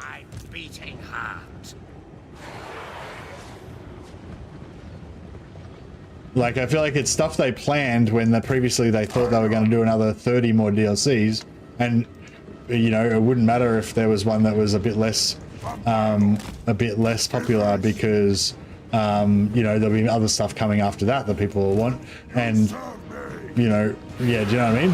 But now it's just like, but the good stuff that's coming later on maybe now isn't coming later on, and so yeah. But who knows? At the end of the day, it's all just speculation. We got no idea really what's going to happen. And yeah, and even with the leaks and stuff, like even assuming all the leaks are correct, I still feel like there's a good chance that any and all of that stuff could change. Like the plans could change. Their time has come. Give them death. Oh damn! That Phyrexian dude that died had 2 of my best magic items on him. I just realized. Oh yeah, there'll still be plenty of people that would buy those DLCs, but I'm just a bit worried. I was just a bit worried that like if they're basing the, you know, if they're basing the you know, how worthwhile it is making more DLCs on the sales that they get off the next 3 DLCs, and 2 of them are Ogres, Cathay, and Tigermen, then I feel like they're going to get a very low, you know what I mean? Like, they're not going to get a very good return on that, and that if they're basing their strategic decisions on that, then that's not great.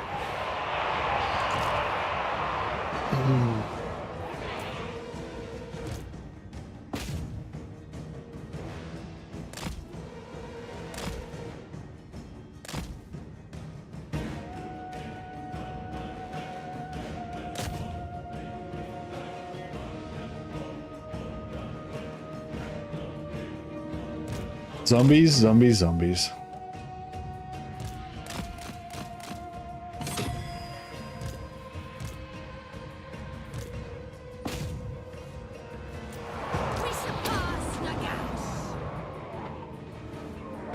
If they make good mechanics even with races that people don't really like, I think it's going to sell. Yeah. Yeah, it's hard to judge like how much other stuff, like I'm really interested in Southern Realms, but I'm not really that interested in Tigerman or Cathay or Ogres. But I know that like there's people have wildly different tastes, like, you know, like I don't really like Lizardmen or Tomb Kings, but then there's heaps of people that absolutely love Lizardmen and Tomb Kings, so yeah, it's like, hey man, output. These could be huge in the Chinese market though. Yeah, true. And then again, that's like, yeah, I don't know if the Chinese market has, you know, wildly different tastes to the Western market or whatever. Again, I've got no real insight into that. I only know what I'm excited about, you know. I just want my Nagash and Neferata. I'd be into Neferata. Vampire Lord. I don't really know much about her though. I'm always confused by Neferata. Like I thought that she was like not a Tomb King, but I thought she was from, you know, from Nehekara. So I thought she would have some sort of Nehekara vibes going on, but she's like Lamian. So I don't know. I'm confused because I feel like the Lamians are sort of like Girl von Carsteins, and yeah, but yeah, I don't know. I guess I just don't know the lore about her. So I'm a bit confused about what her identity is exactly. Like what her vibe is. Neferata is exactly both Lamian and Nehekara. Yeah, I get that. I just don't really understand how that plays out. So is she like sitting on her throne in some dark rooms, in some dark hall somewhere, with all of her like Egyptian finery on, being all Nehekari, but then she's got all of her little agents out in the world, and they're all blending into society and stuff in the old world or whatever, looking like empire aristocracy. Is that kind of how it works? Let's let this guy regenerate a little bit.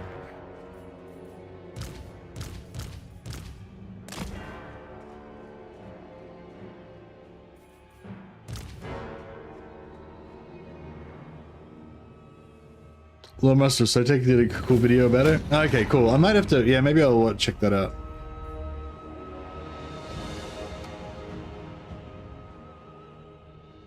Yeah, I really enjoyed. I watched one of Lore Master Sotek's podcasts that he did with Andy Law, and yeah, it was really good. It was about Volmar and the Cult of Sigma. I really enjoyed that one.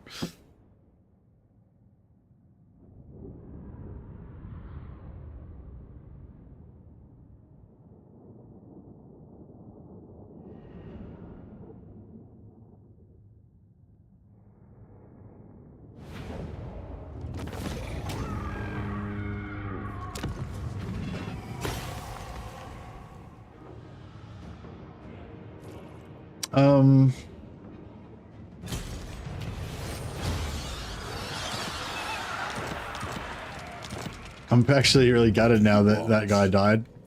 I was a little bit sad about Braxton dying, but I'm really sad about losing the magic items that he was carrying. God damn it. I feel like if your character dies but you win the battle, then you should get to reclaim the items that they dropped.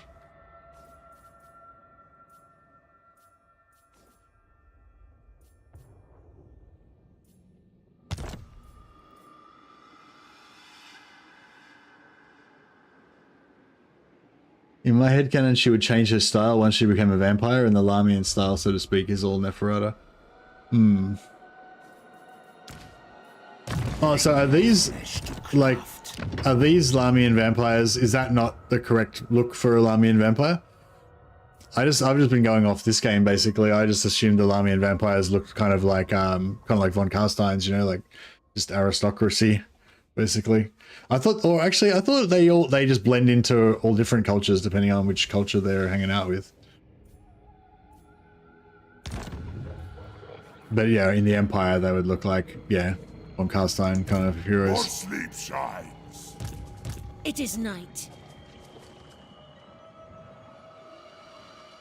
My cruelty knows no limits. Good, this will do. Helman Ghorst. Let there be blood.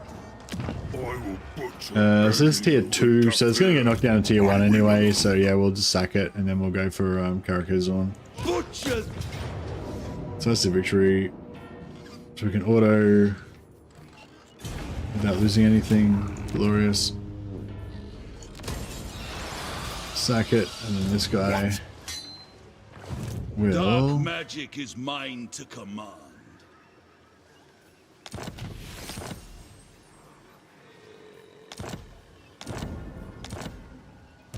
This better be important. Yes.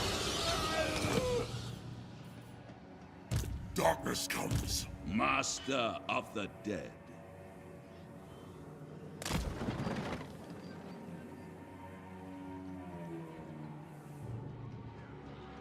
I feel like we're not going to make it unless I go into the next region.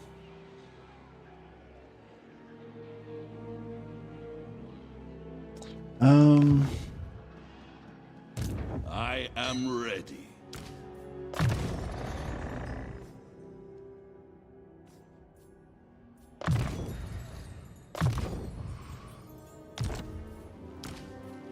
Master of unlife.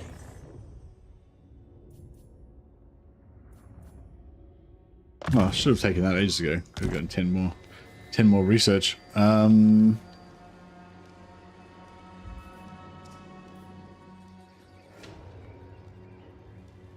I bet we're going to be just out of range. Swift as a shadow.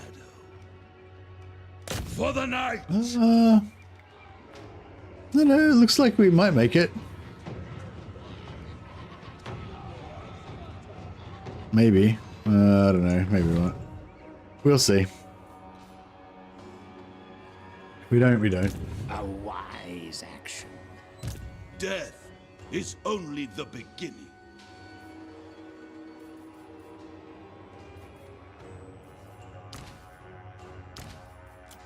My puppets dance.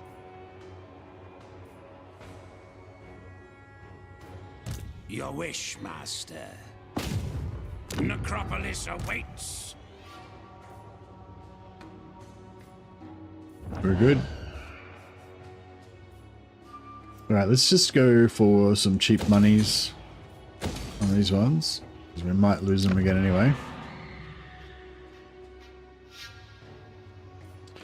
Grimtop. Grimtop is pretty secure, I would guess.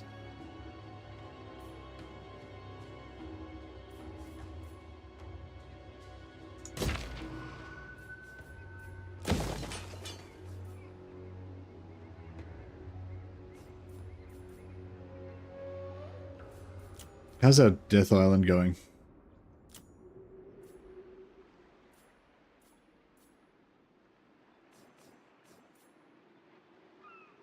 Yeah, we don't need any money for that for the moment.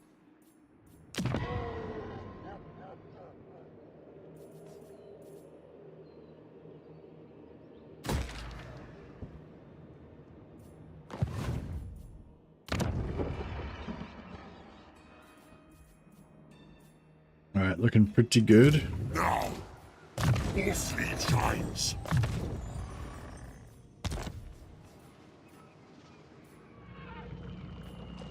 This better be important. Good. This'll do. Night march.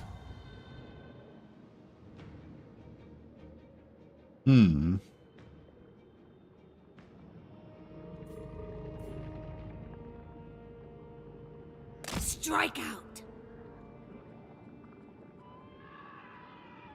I will. Well, it looks like we're gonna hit Blood Peak next turn. That's pretty solid. What? Darkness Might comes. get rid of these guys. Expand Sylvania's borders. Save a bit of money. Who wishes the red kiss? I thirst. Everything dies. Then go. Move us.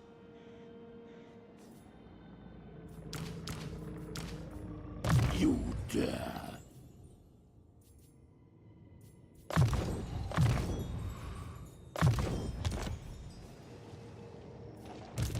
My bloodline calls. What do you want? They will serve. Oh yeah, this guy, we just only hired him just to, yeah, to hang out here for a second. Everything dies.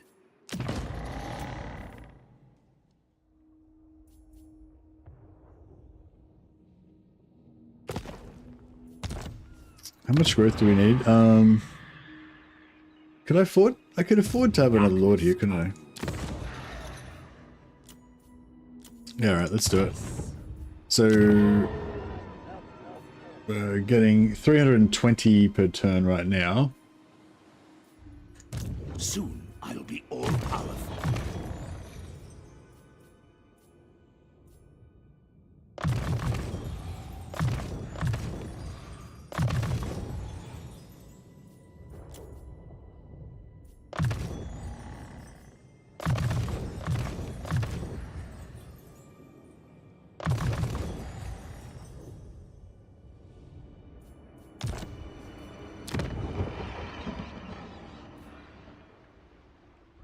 It does make a difference.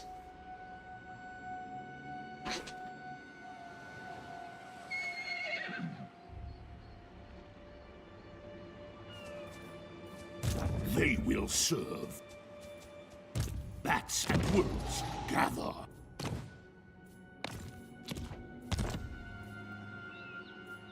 Necropolis awaits.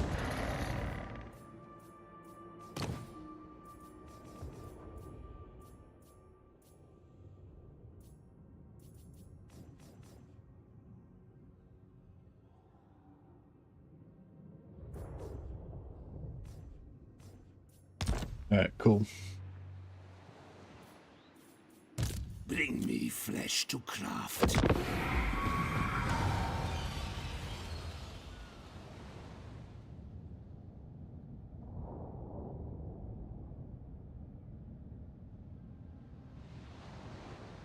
Speak your words and be gone.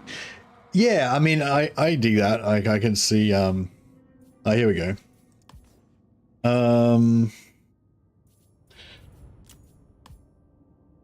I do want that, but I want to see if we can get a trade agreement with the with Jamming first.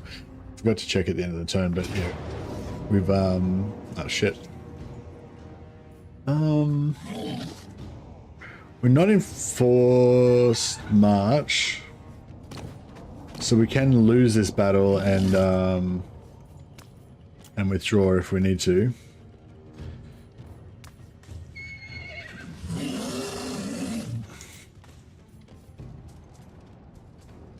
We got no magic, we got no artillery. So in theory, it should work. We got no opportunity for a battle marker because their main army doesn't have enough troops.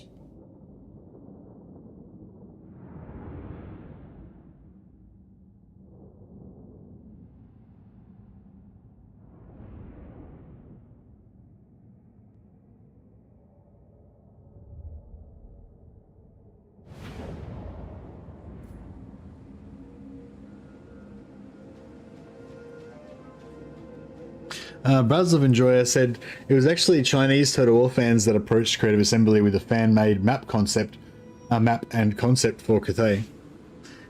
Really? That seems highly unlikely.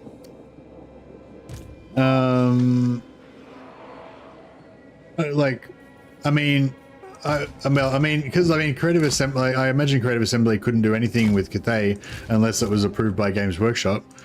Are you saying that Creative Assembly originally had the idea for Cathay, and then they took that to Games Workshop after Chinese fans made up the map?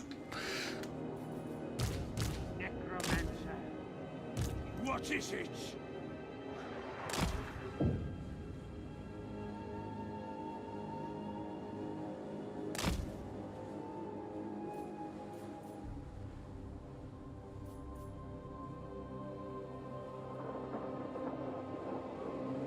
I don't know. We can try and make it into the corner there. Mortals will perish.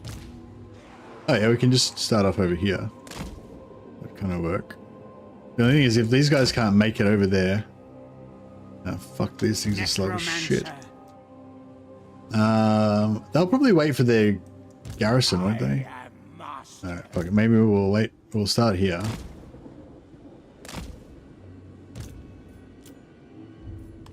I move swiftly. Yeah, they're waiting. They're waiting. That's right.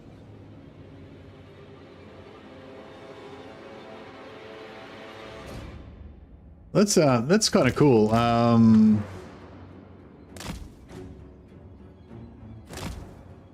That's an interesting story if it's true, Brazov. Thanks for sharing that one.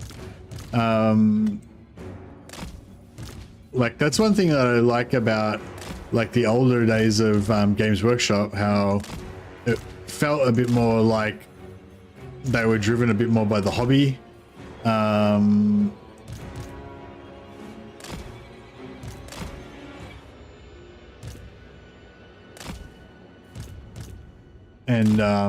Like, I felt like the development of Warhammer kind of was partially based on the writers and the game designers for at Games Workshop, but also partially based on like the people in the community, like doing like modifications and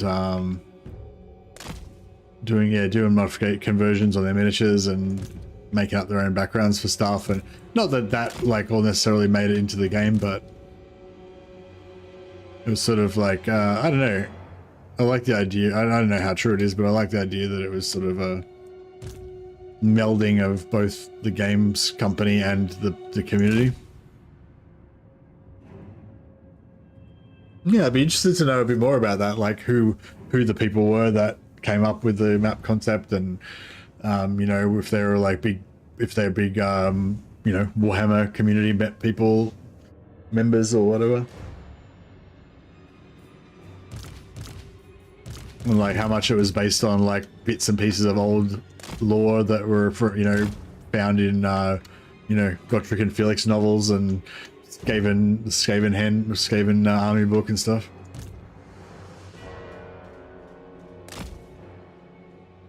Maybe somebody will make a podcast about it one day.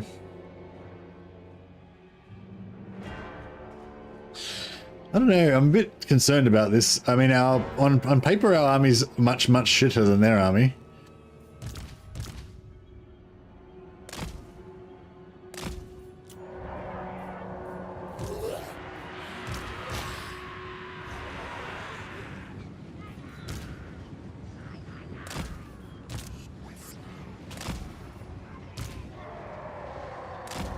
Crush the breathers.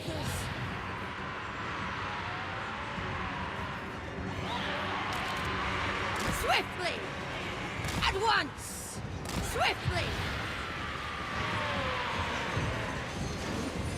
Yes! Awake, minions! With haste! Now, to my grimoire! Corpse cart! Necromancer! An ancient power is rising! Blood magic!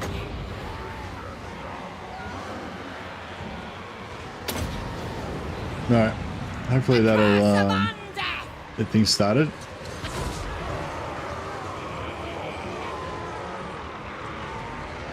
Yeah, I've got a decent amount of magic. Blood magic! Still my beating heart. With haste! Now! Yeah, see, as soon as you put these guys With haste! on a corpse cart, they get wrecked. They get shot to shit. Now! With haste! Now! Might have to like hide him behind a tree or something. With haste! Your desire?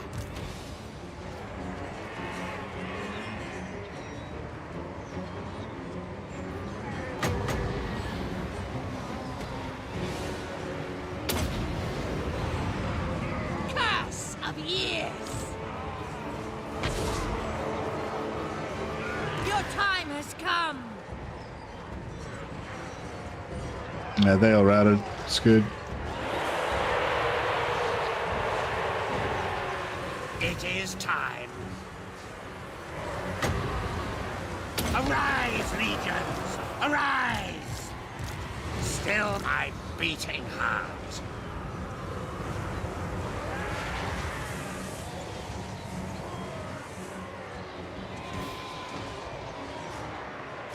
I don't know if I should try and get those archers or if we should just take out the infantry.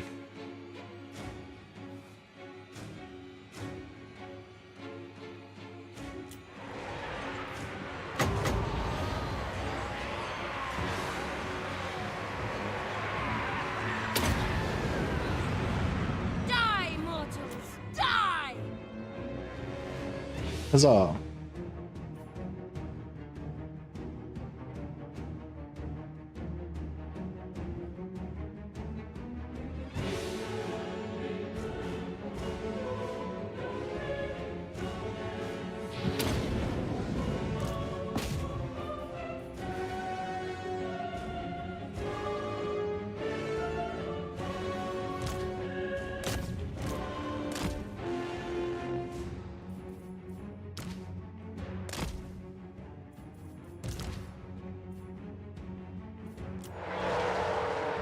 One more down here. I reckon that might just about do it. Blood magic! Just got their Lord routed now. Yeah, it's them done. To war!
Vampire accounts get such low loot from battles.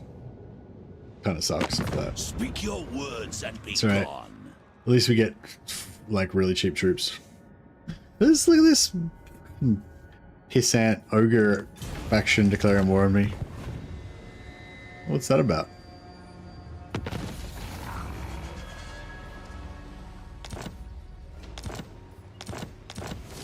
I'm at war with Grimgor, who's probably like strength rank 1, and I'm kicking his ass, and then some pissant ogre company faction declares war on me. Like, what the heck?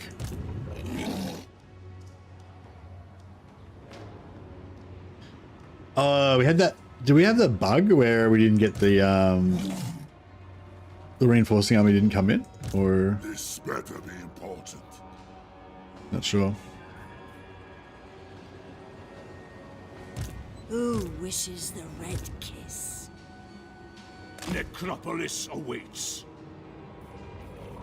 My will alone. Strike out. Soon I'll be all-powerful. Bats and wolves gather.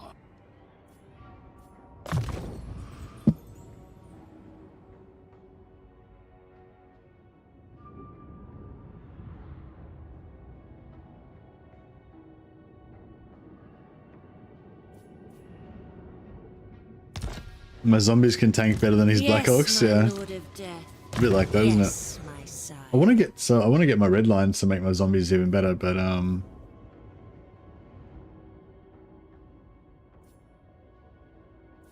I guess we've got all the magic we kind of need.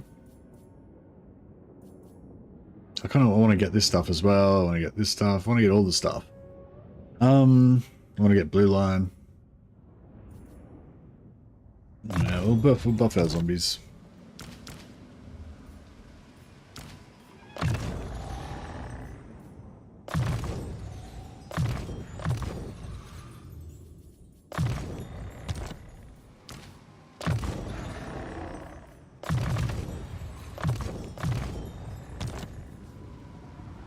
Undeath Ascendant. Time.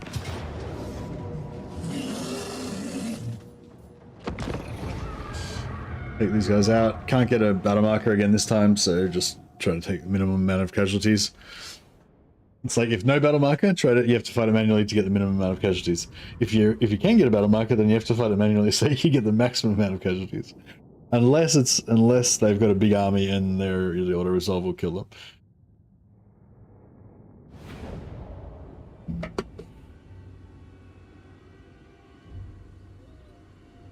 them. See, I definitely had a growing Chinese fan base. I always told my pals I felt Cathay was just a natural expansion of the fantasy world. Of course, there would be equivalent to the Empire of Man on the other side of the wastes. Yeah, well, Cathay was always part of the Warhammer world, but it was just one of those parts that was out in the kind of mists, you know, like nobody had really been there or done anything there. There was no stories about it or anything, but it was mentioned as being, you know, on the periphery somewhere, kind of thing. But yeah, it was always like, you know, it always existed. But yeah, I was just interested to see whether yeah, like how much of Cathay's geography had already been created or at least hinted at by Games Workshop. Like when like according to this story, that some Chinese Warhammer fans or Chinese Creative Assembly fans made up the Cathay map and gave it to Creative Assembly, who then took it to Games Workshop to get it ratified into law. I don't know. It just seems like a weird scenario for me, but yeah, I don't know. It just doesn't. I don't know. It just seems really weird. Like why would Games Workshop not make up their own map? Or maybe the fan made map is based on maps that, you know, Games Workshop had already made or something, or I don't know. I'm in your throne. Do not mock me. But yeah, I feel like if that story's true, I feel like there's more to the story. I'd be interested to know the full story. You think we could see an Araby at some point in the game with an official DLC? That'd be really cool. I'd love to see an Araby at some point.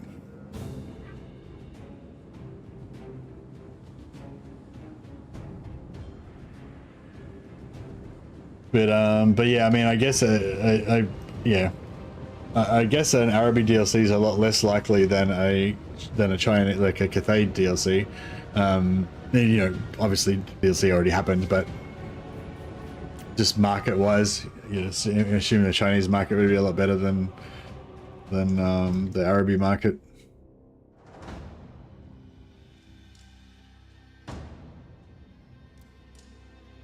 What was the person's name? What person? The Chinese fan that apparently made up Cathay?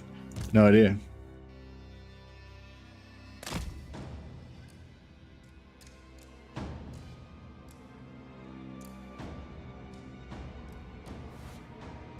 Yeah, where did you find this story, Brazoff? I'd be interested to read the original source material.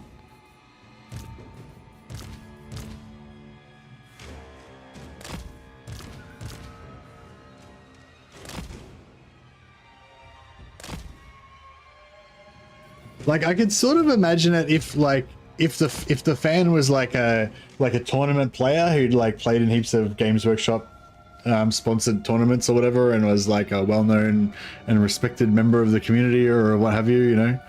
I could sort of dig it then.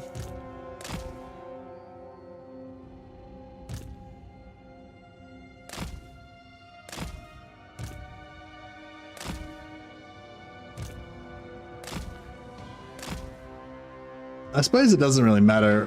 I suppose it doesn't really matter where the person comes from, as long as they like whether they're, you know, a hardcore tournament player or well-known person in the Warhammer community already, or whether they just come out of nowhere. But if they provided lots of like evidence for why the map should be a certain way or whatever, like I guess I could see Games Workshop just sort of like going, oh yeah, awesome, let's do this, you know. But just, yeah, I don't know, it just seems weird, like, considering how famously GW like defends their IP.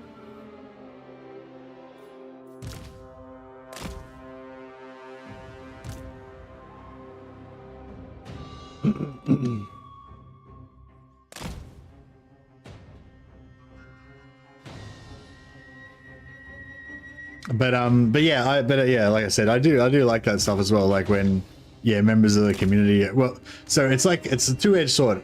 Like when it's a member of the community that you feel like is like, you know, one of us kind of thing. Like, and I'm not sure I even have the credentials to be counted as a hardcore Games Workshop, hardcore Warhammer fan, because I never played in tournaments or anything. But you know, like I guess it's like whenever new lore gets introduced, there's always like a whackness test that it goes through where it's like it could be new, it could be cool, or it could be like really shit or whatever.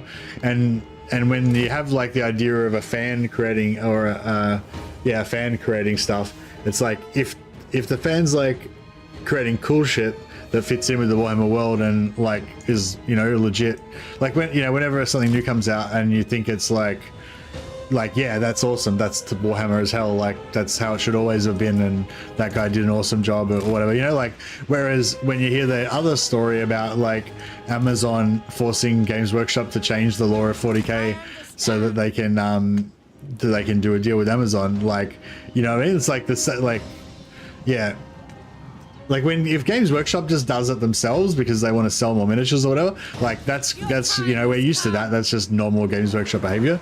But when you have like an outside source that's not like not a fan, I guess, and or not Games Workshop, then it's like, oh, that doesn't seem right, you know.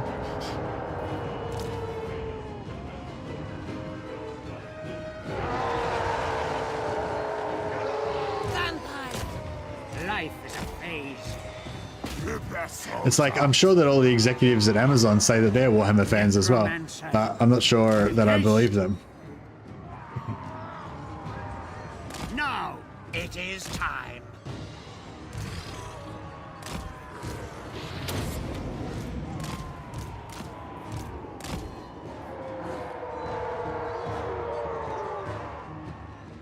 Oh, well, yeah, no worries, Brazov. Well, thanks for sharing anyway. Sounds really interesting. I'm intrigued. Blood magic.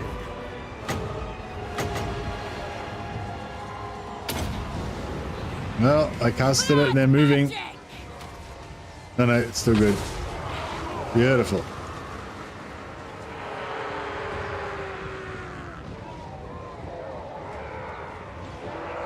Games Workshop have been extremely petulant with fan-made things in the 40k universe. Yeah, that's what I mean. Like, they don't. It seems weird that they would just get some fan-made content and like chuck it into the game. But I suppose if the fan-made content got submitted to Creative Assembly, and then Creative Assembly submitted it to Games Workshop, that does make it seem a bit more believable.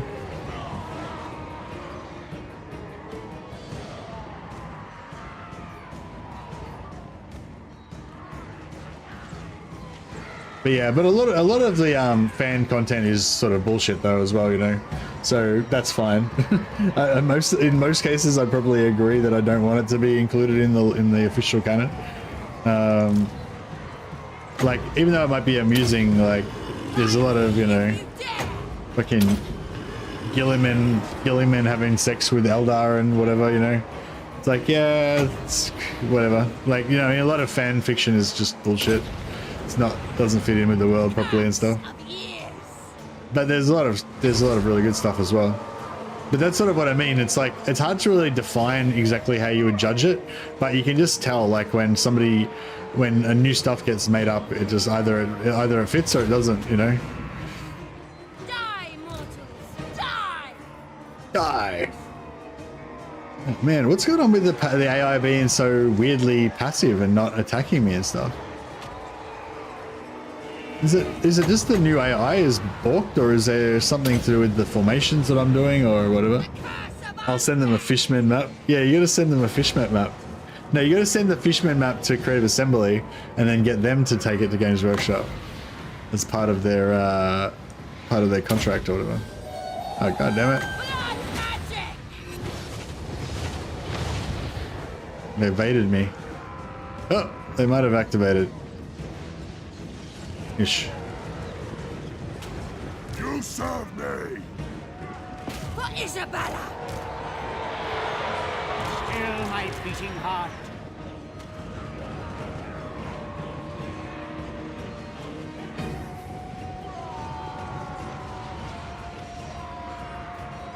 Vampire!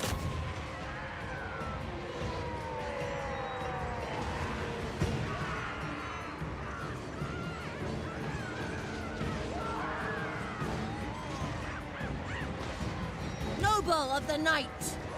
To war!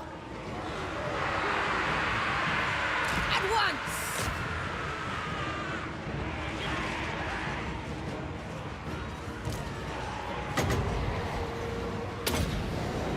That's gonna kill a lot of my dudes. Magic! We are the new order.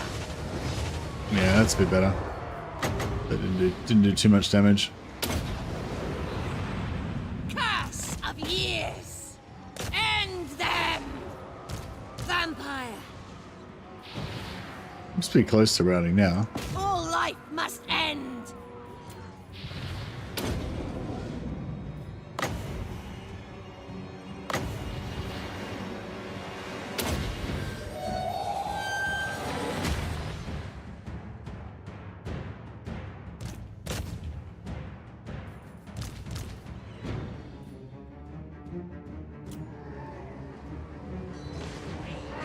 The cattle rise against us. There we go.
Yep, same battle. No, yeah, we've had a few battles since then. Undeath Ascendant. This better be important. Yours is power I follow. Maim, kill, rise!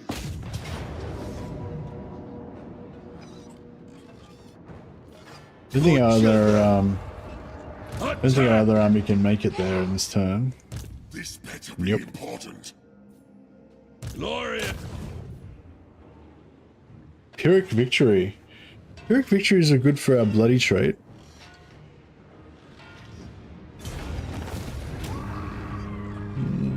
Yeah, that looks like it might have been Pyrrhic enough to get us another another bloody.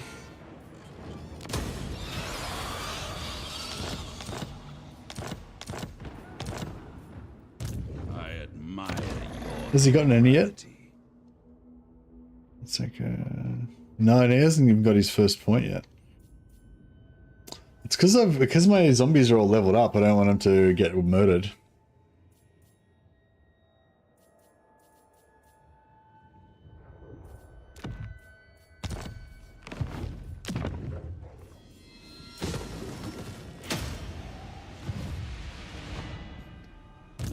They will serve. what? My will alone.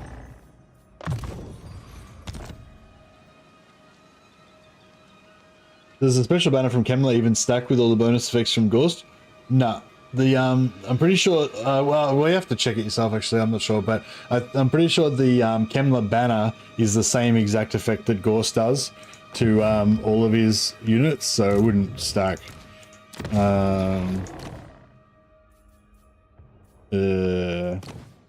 Yeah. So Kemler does this Ravenous Dead ability, which gives heal per second 40% when in melee. I'm pretty sure that Ravenous Dead is exactly the same thing that Kemler's banner does. So it's just like, yeah, basically Kemler's banner wouldn't do anything if I confederated him because my whole faction already has Ravenous Dead.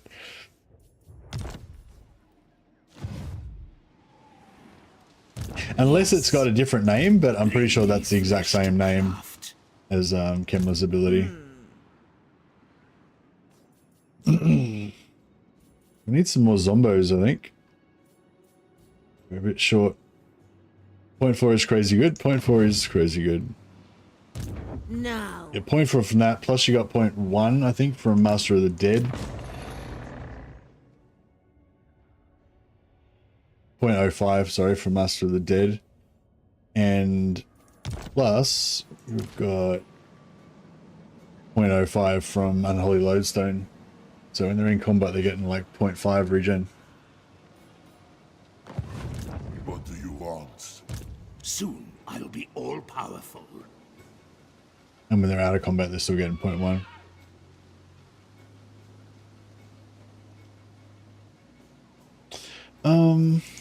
Ready. Everything dies. At last. None shall Okay, so you can still get there from there. So if we put these guys Gather. closer.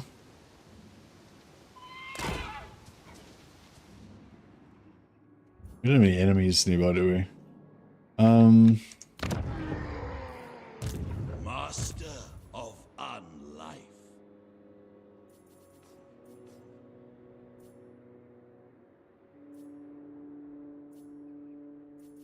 This guy can't really catch up. It's my cause. So I might just disband his army. I am ready. Push it out last turn. You dare. Or we spec him out. And we'll just bring up a new assistant lord up here.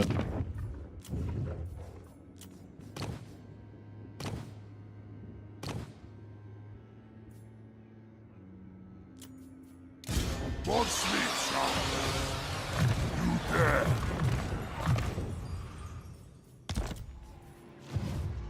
Dark magic is mine to command.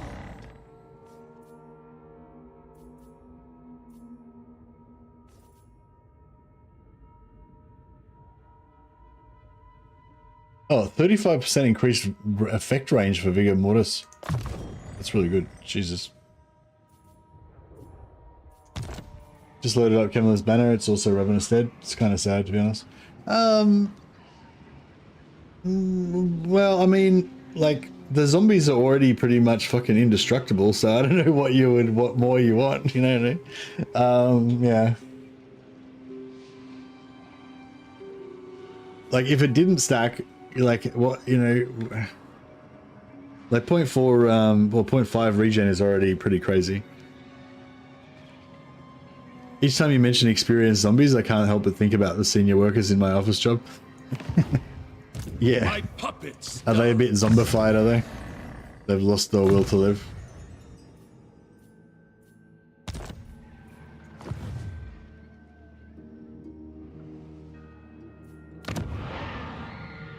I mean, I get that it would be cool if it did stack, but I'm just saying, like, what, like, apart from just having a bigger number there, like, what effect would the stacking actually have in game? It wouldn't make any difference because they're already indestructible pretty much.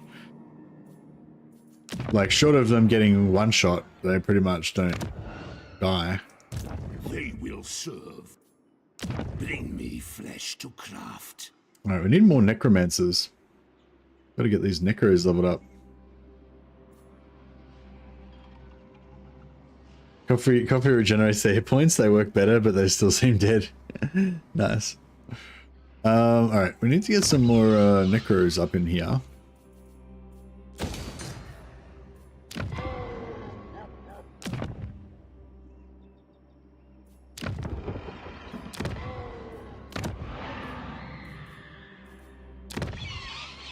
I don't know if I should recruit. That didn't work.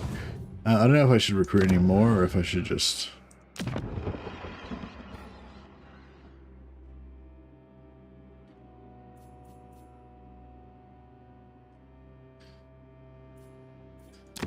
Call your team leader a necromancer now. Sounds good. Fleet foot aggressive. I wouldn't mind tough. It's pretty good.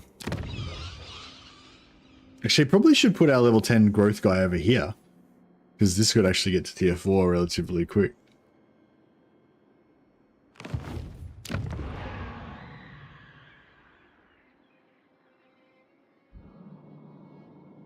Hey, Dad Mode, how you going, buddy? All right, maybe we'll just Soon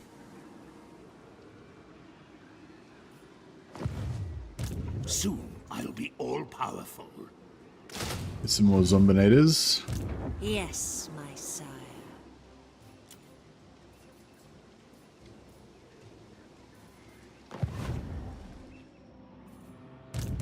Now, Darkness calls.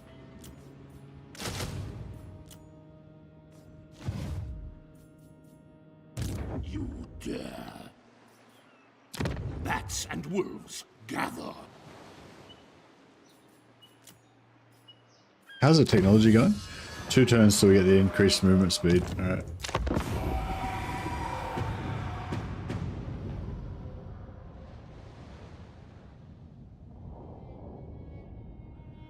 Oh yeah, so I found a Reddit thing about the thing.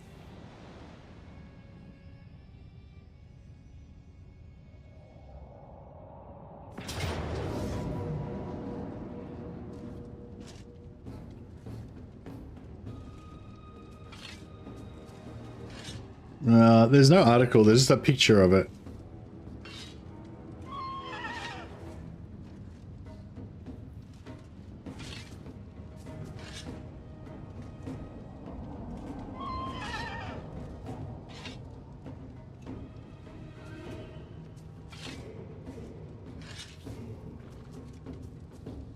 Yeah, I don't know. There's just all I could find was this Reddit post with a picture of the map, but there's no like background story about it or anything.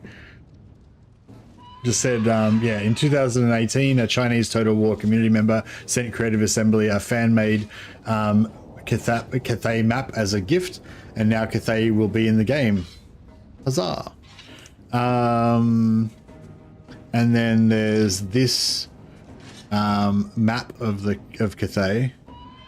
This is a zoomed in picture of the map of Cathay.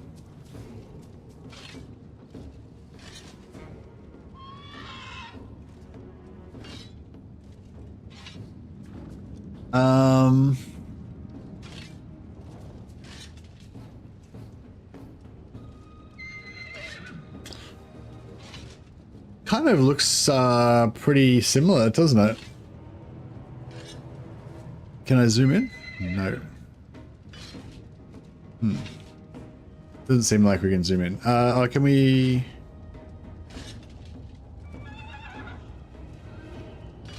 Oh. No.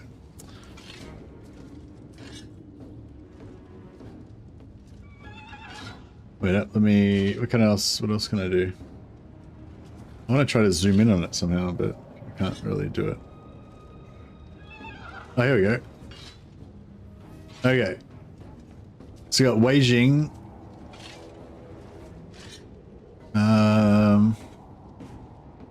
We got Weijing there. We got something there. Can't really see. We got this part here, which is that where Snickich is?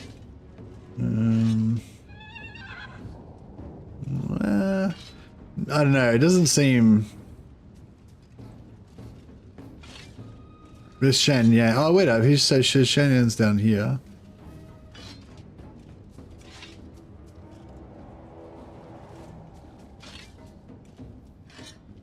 I don't know. It seems like there's some, like a couple of things from, like some of the things from it are on there, but yeah, it seems pretty much totally different, I think.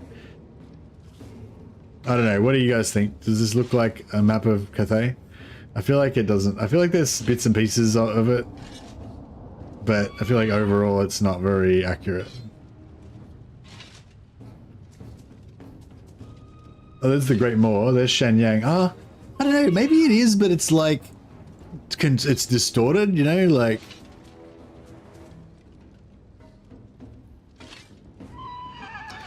No, because the gates go across here, and then there's Wu Ping's here.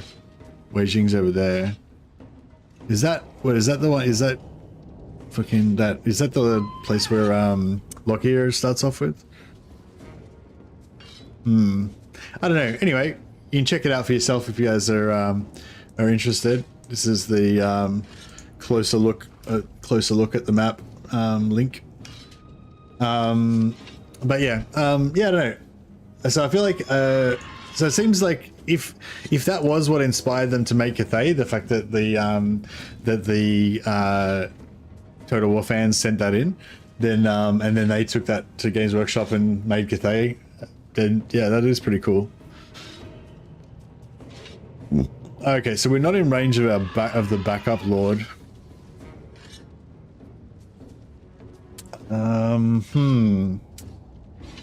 Yeah, we don't have any magic. What level are these guys? Oh no, they got Wind of Death. We've got 100 Winds of Magic. We could maybe win it. Alright, let's give it a try. I mean, if we have to retreat, then we have to retreat, but if we have to retreat, I don't think we'll be able to attack, we'll be able to take that settlement this turn, so, you know, there isn't a point to fighting it. I'm just not sure we've got enough of zombies to absorb the punishment.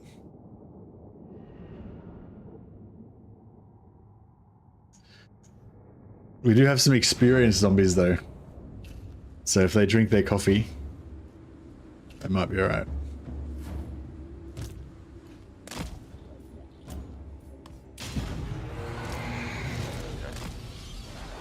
Alright, so we want to be... I guess we want to be on the top of a hill, ideally.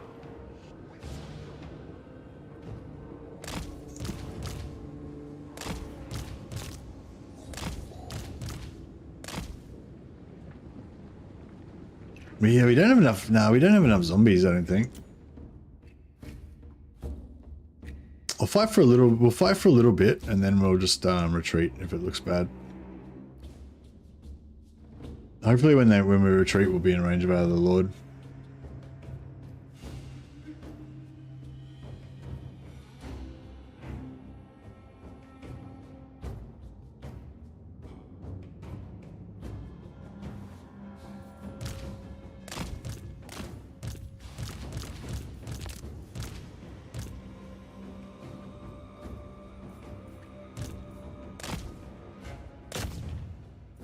Alright.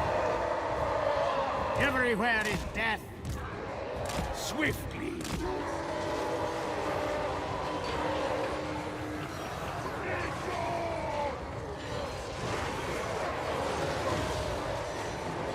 Lord and Master. What is it?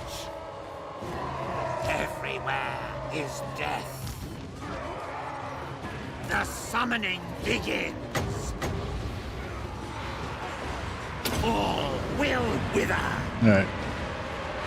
Let's try and do some damage. Vampire Lord. Lead them. Yeah, I don't know if how he's gonna go against this Ogre Lord. The Ogre Lord's got a lot more hit points. I know. Both got about the same stats. But we've got regeneration, which should even the score a bit. Master Necromancer.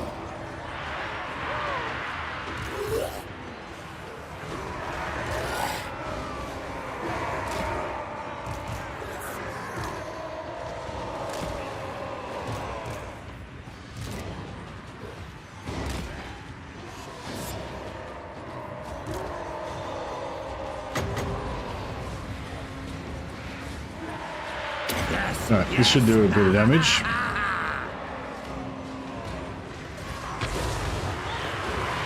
Necromancer.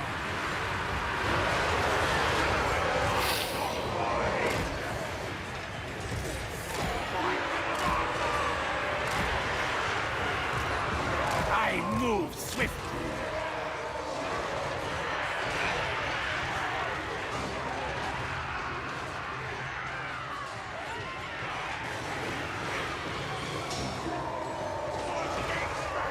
Yes.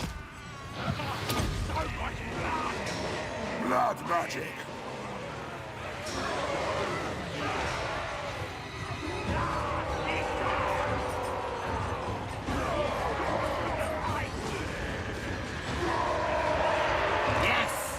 Awake, minions!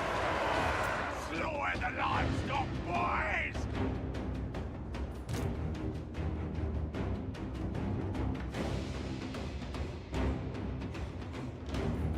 Seems to be hanging in there.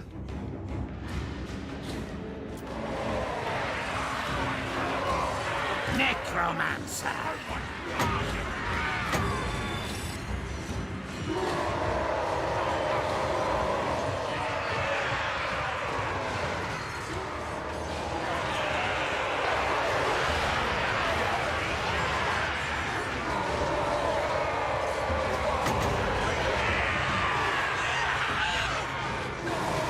We're going to go run across here, try and skim as close as we can to our.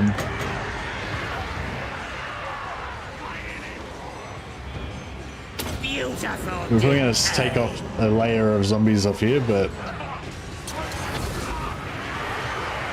yeah, it was pretty rough. Might have killed myself there.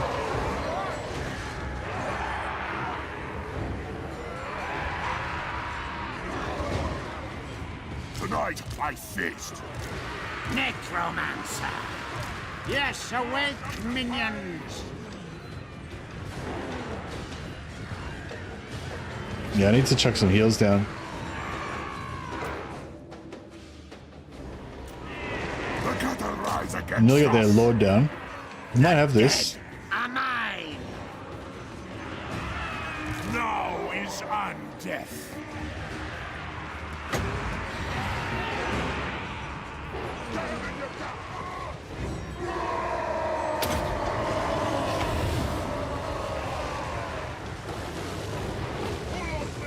So yeah, I don't think the Revenant's dead, and the heals from the Master of the Dead and stuff don't give you don't resurrect dead entities.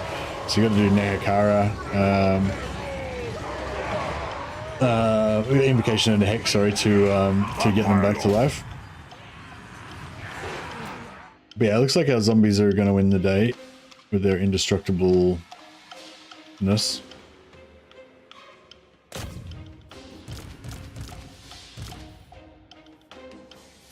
Yeah, they're going down.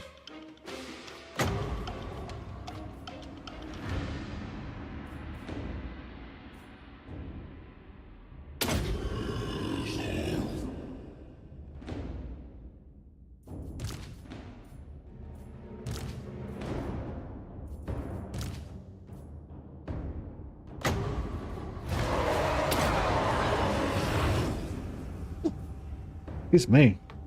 They're like a allergies or something. Alright, handled. Ghorst zombies really are tough.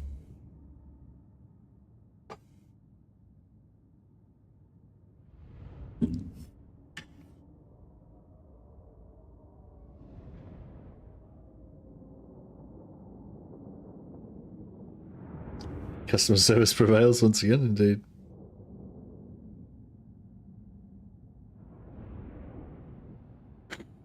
Warhammer Total War has some exemplary terrain and some questionable terrain for battle maps. I wonder how they'll make battle maps look for 40k if when they make it. Yeah, I mean you could have all different. You know, you could have like forested sort of places. You could have rockcrete jungles. You know, like urban warfare and stuff. You have moonscapes. Could have all kinds of different stuff in 40k. I just hope they fix up the map. Like, I hate how a lot of the maps have those areas that you can't traverse, even though they don't have a visual cue to show you that that you can't traverse it. Like certain things, certain bits of terrain will have like a rocky mountain skin on it, so you can see that it's not meant to be traversable. But there's a lot of areas where it looks like it should be traversable, but you can't. And yeah, I hope they don't do more of that. Is only the beginning. All right, we're swallowing up Grimgor at a pretty good pace. Into the night. This night. Light!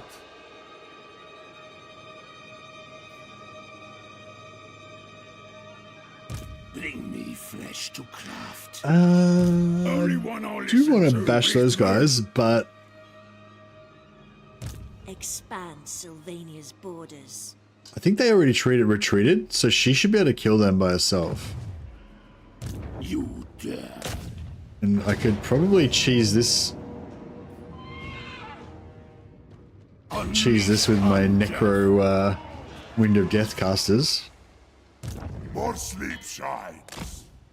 Get this done a little bit quicker. What do you want?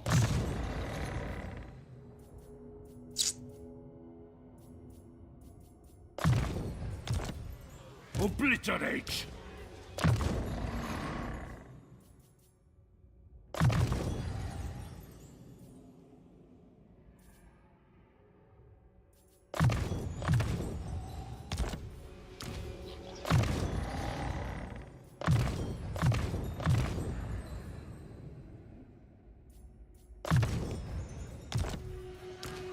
Drag them to our necrotic embrace.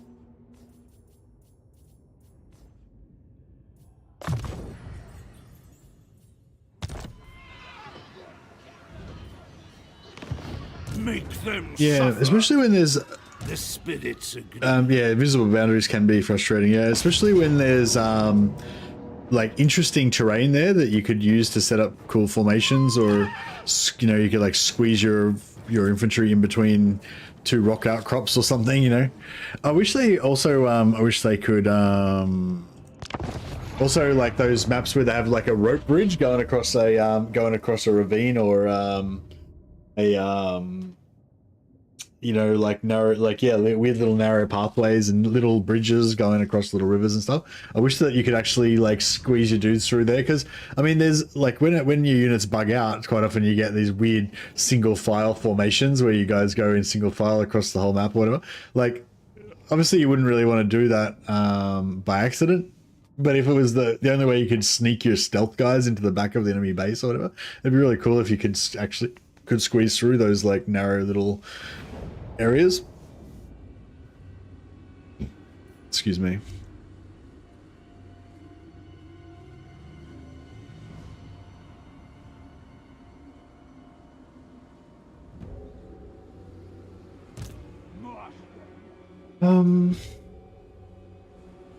Where's our ally coming from over there? I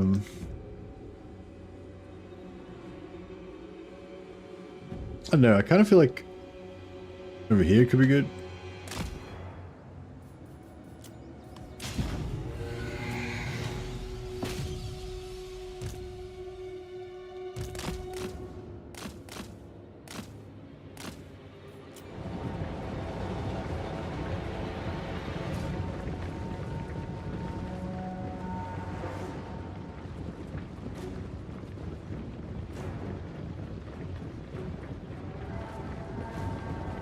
What is it? Swiftly. I move swiftly.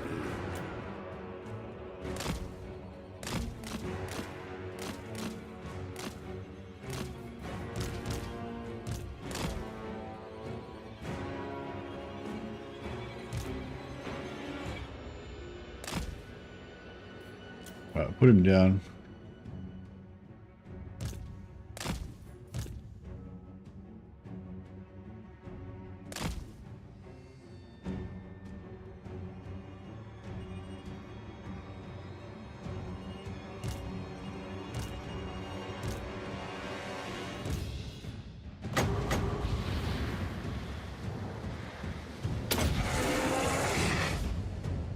Buffalo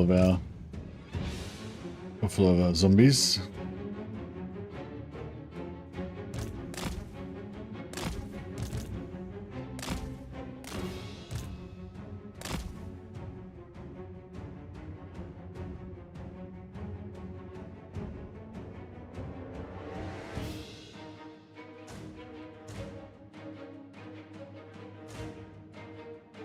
Some good Wind of Death spots here. Everywhere is death. Still my beating heart. Right.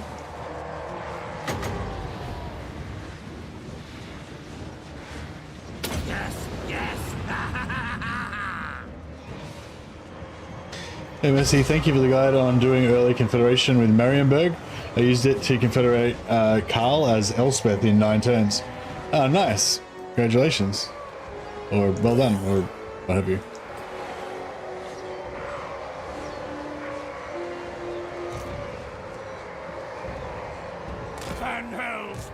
Yeah, no, I didn't actually figure that one out. Yeah, another guy who came up with that one. I just made a video about it. Cool trick though.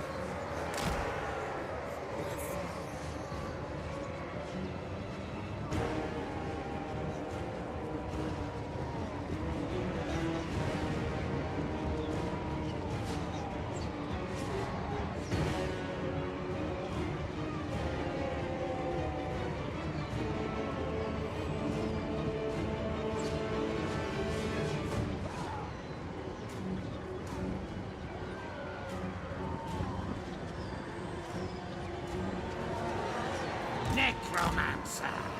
Only an unlife will they see. Probably my go-to strat going forward for confederations. Oh, nice. Yeah, I usually play Karl Franz like roleplay style where I don't confederate any other factions, any other elect account factions, because I like to keep the whole like you know, empire as a sort of loose confederation of states that all kind of work together.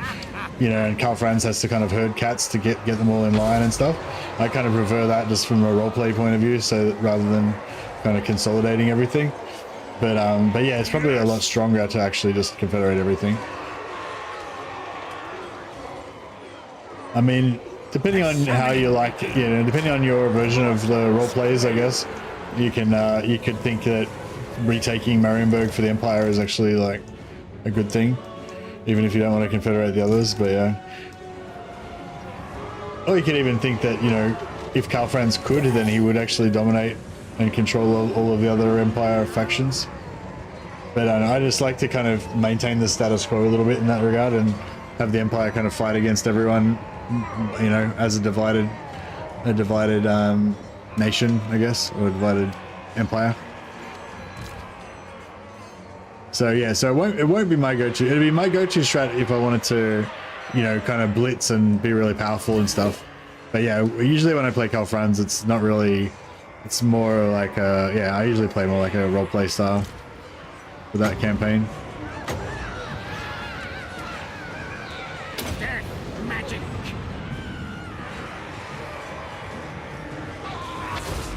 Which with allies and vassals work better? I mean, it's not as good with. Yeah, it's I mean.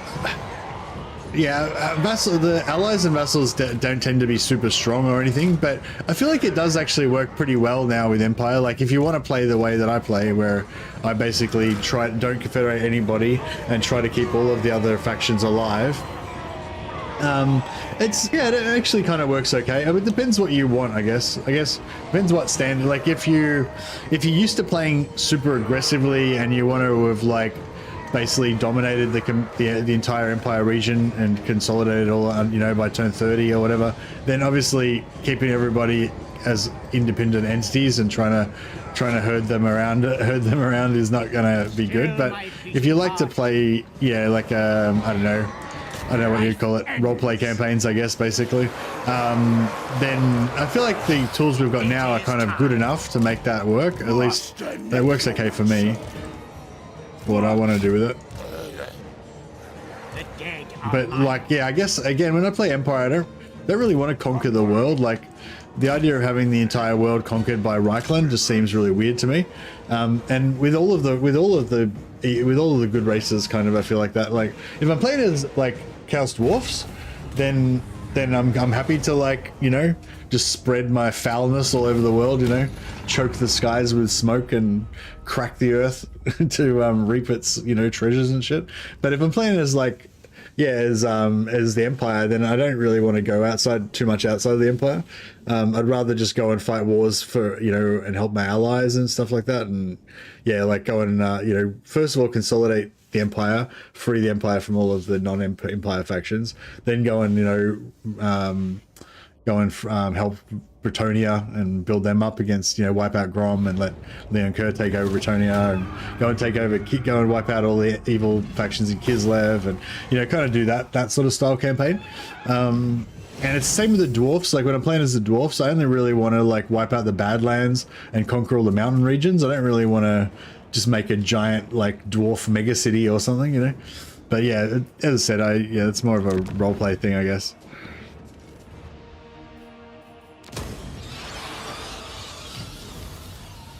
Hey, Mason, do you enjoy Ghorst gameplay? Ghorst campaign? I found it boring. This is my first time really playing it since he got his zombie boost. Everything dies. It's, I don't know. I mean, it's kind of similar to a Vlad campaign in that you're just pretty much just fight every battle manually, but Yes, I tend to play the Vlad campaigns with more 4 times speed happening.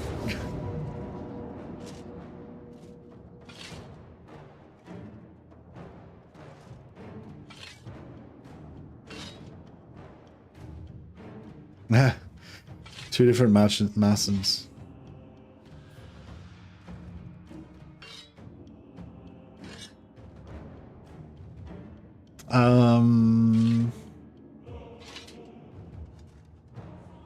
Maybe we'll have to fight it manually again. Yeah, the manual battles that take like 15-20 minutes or whatever is a bit, yeah. Let them build the provinces. Yeah. Yeah, I like to let them, well, I like to actually help them build up their provinces and stuff, but still let them keep the provinces as well, you know? But yeah, if you're playing more like, I don't know what I mean, like you're playing more of a world conquest style, then yeah, it still can be a good advantage to, yeah, confederate them in a strategic order so that you can let them build up stuff and whatever. I don't know, I just really enjoy playing with allies. I love the idea of interacting with the AI and having the AI kind of doing stuff and you're trying to help them or whatever. And like, yeah, you're right, it doesn't really work that well, but it works well enough if that's what you want to do, like. Noble of the night. You're role playing NATO with France? Yeah, that's right. It's like, yeah, what am I trying to say? Like if you wanted to use allies as an effective fighting force, you know, that rivaled the most powerful of the meta strategies that you could do with other stuff, then yeah, it's like very poor. But if you're you know, with the goal of dominating the world map and everything, but if your goal is not dominating the world map, the goal is to actually roleplay playing with allies, then yeah, it's like, it's not that great, but it's okay. I mean, you know, it works kind of. Breathers. It is done. I don't know, I'm really happy with the Cal Franz update. I really love the changes that they made. It's, yeah. I got spoiled on No Banuga's ambition on that level. It had better interactions with vassal allies. I don't know what that is, sorry, Custom. Vampire. Is that from Shogun 2?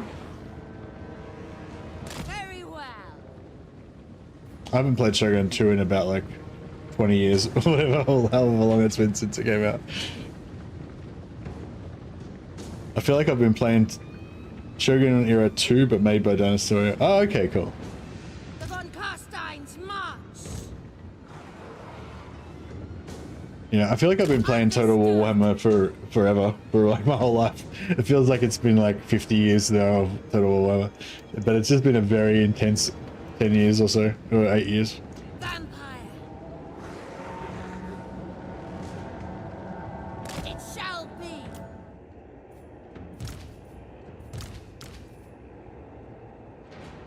Oh man, I hate it when you get a rock in your formation and it fucks everything up.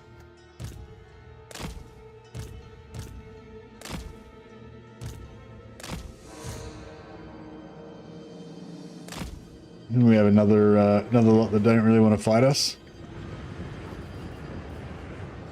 I'm a bit afraid to drop my Wind of Death in case they move just before I do it. So I might just walk into melee.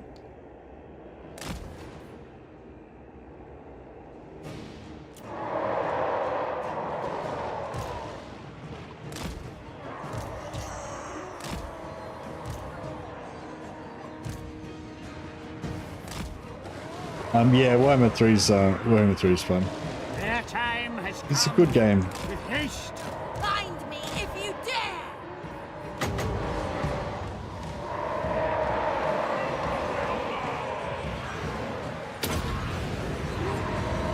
Die, mortals! Die! God damn it, they all moved. The curse of undeath! We are immortal!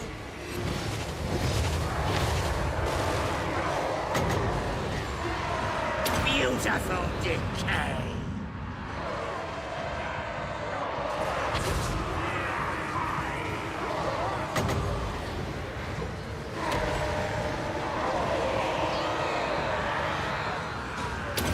Doesn't do much damage to the ogres, but we'll drop one on. Vampire! We'll drop one down there At anyway. once! For Isabella!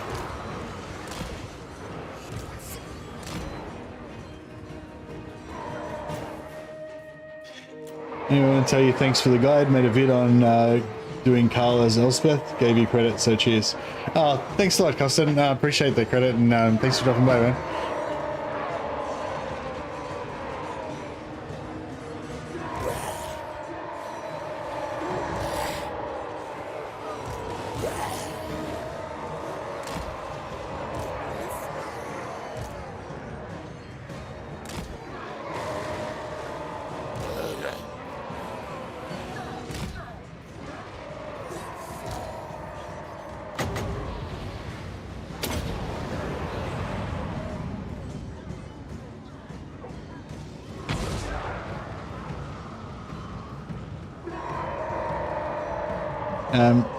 Rick Sven TV says I have 9 battle markers near scrap towers, totaling 47,510 undead. I can raise 49 zombies, 7 blood knights, 11 mortis engines, 5 terrorgeists, etc.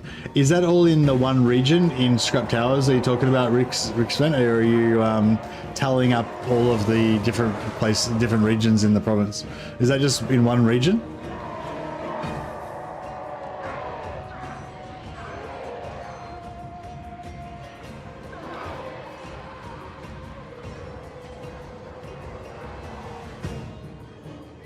Okay, cool. So, okay, interesting. 49 zombies is quite a lot.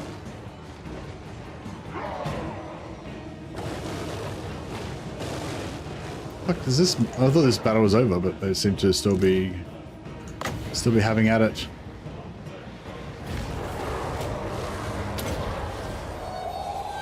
Blood magic!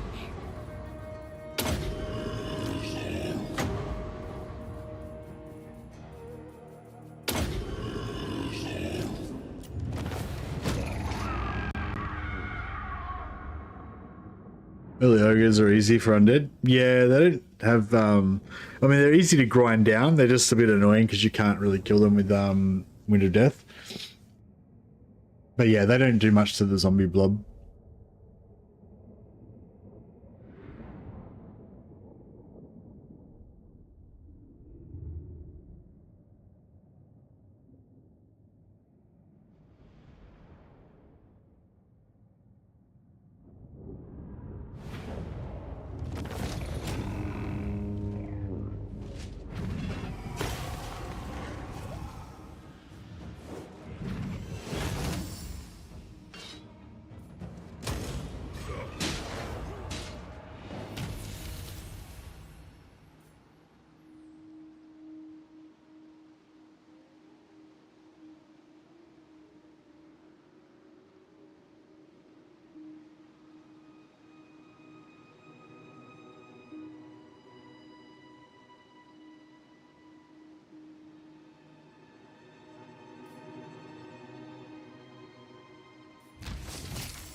All right.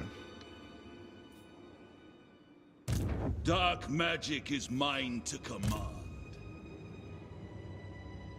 Yeah, I don't think we need to force much there. Undeath ascendant.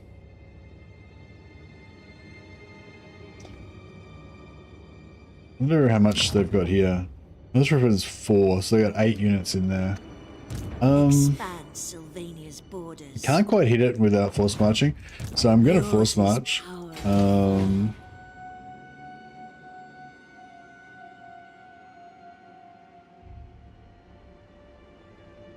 Move. Move.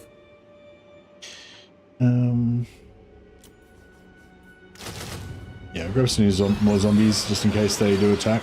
I thirst.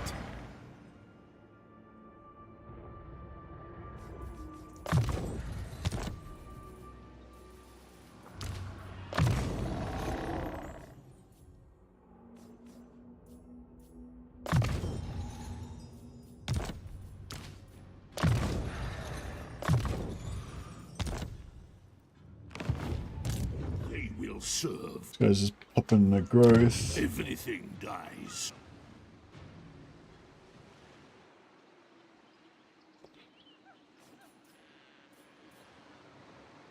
Kind of want to build that, but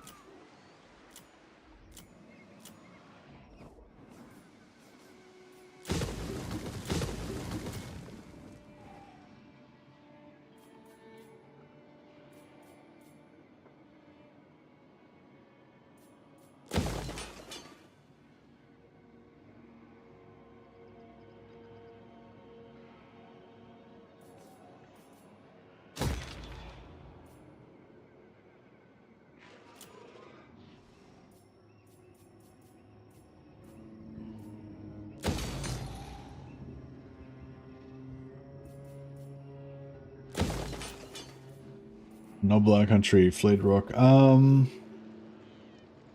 Yeah, alright, let's do it.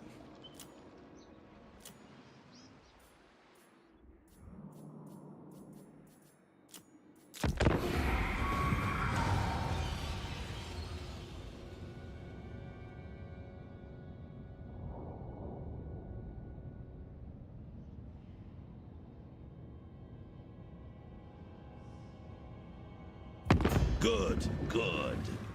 I am in need of more husks for my hordes.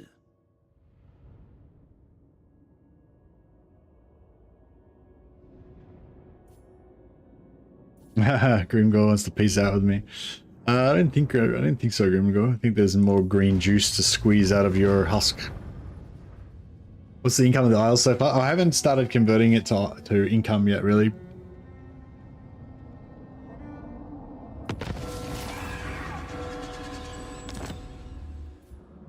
It's going to take a while, a bit longer before it gets up. Oh, actually, these two are ready. Just got to wait for that one.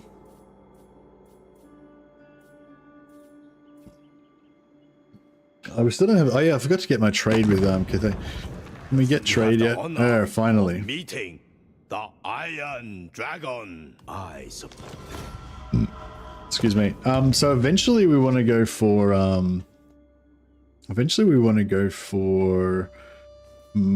base income, which this is the best for, and that'll get multiplied by our necromancers, but at the moment we don't have the necromancers in there yet, so this will probably make more money in the short term.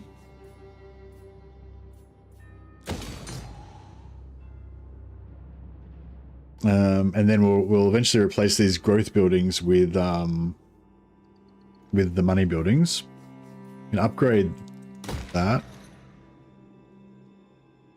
I'm sort of thinking I'd keep getting this high level, but I don't know, bit of a waste. Oh yeah, so what was our income? Total Dreadrock, total Dragon Isles income 1897 at the moment. So it's the top one, it's the highest, but yeah, it's nowhere near it's maxed out.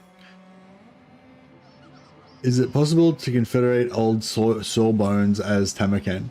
So all the Nurgle factions can confederate each other. The Warriors of Chaos factions like Festus, you can't confederate across those Yes, my son. factions. Yes, my lord of death. 4K in the green efficiency is an issue. Yeah, I'm not being very efficient in this campaign.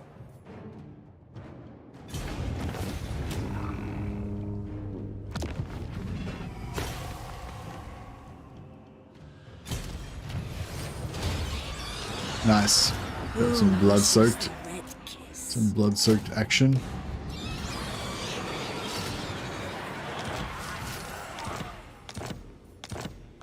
I don't know, but I think that they got nothing left. Reckon I'll take your head off. That's 16.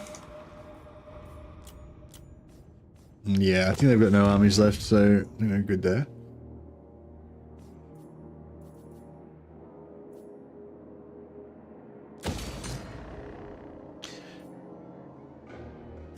Death is only the beginning.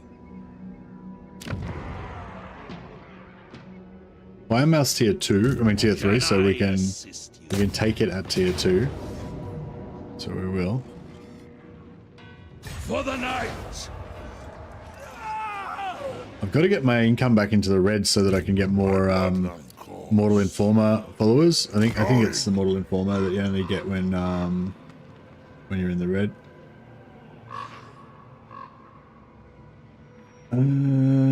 Warpstone Hunter, win battle and have a negative income, and the other one is Treasurer, win battle and have less than 3,000 in treasury. Okay, so we can get we can still get Treasurer, but Warpstone Hunter is the one you really want.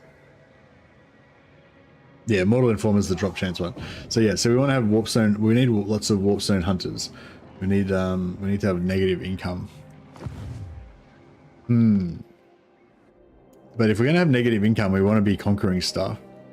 Butcher them. Vampire counts don't make that much money from battles, so it's not, I'll be you know, all powerful.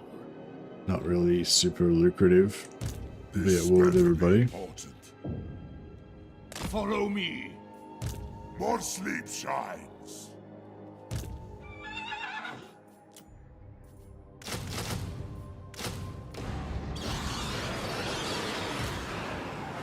Strike out. Destruct. Another banner of Eternal Flame. Very nice. Should be taking that sack money, I guess, but My puppets dance.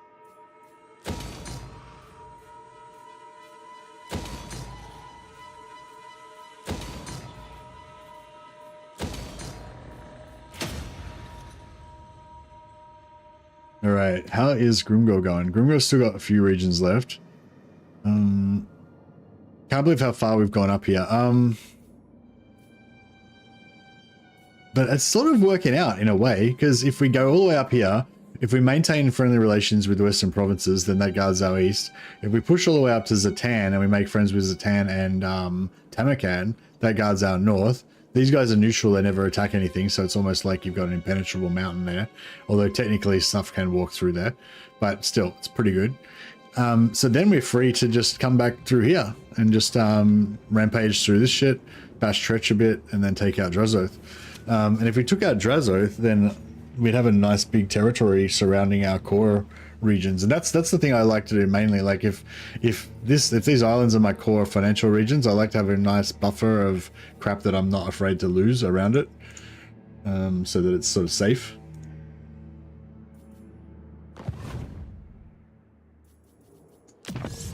Alright, so we finally got our 10 movement range, which is nice. I'll quickly get that 5 melee defense for the zombies so that we make sure we don't lose battles, and then I'm going to go for the money and the income from cities and growth. Both of those two techs there would be nice. Bring me flesh to craft. Bats and wolves gather. Gorgrim? What? Who's Gorgrim? What do you want? Grimgor? I will alone. Alright. Merciless. I love it. This better be important. They will serve.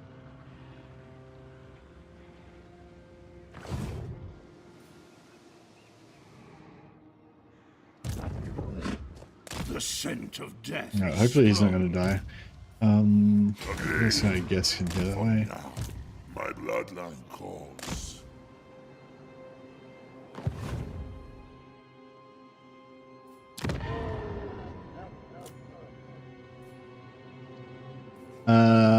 Scrap towers, yeah, we'll upgrade that. Have we got any regions that have got like double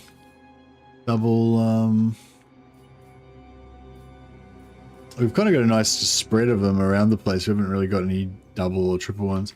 What's this one? Crackerton? No, it's down here. Yeah, no, they're all spread out. Haven't really got any that are all in one place.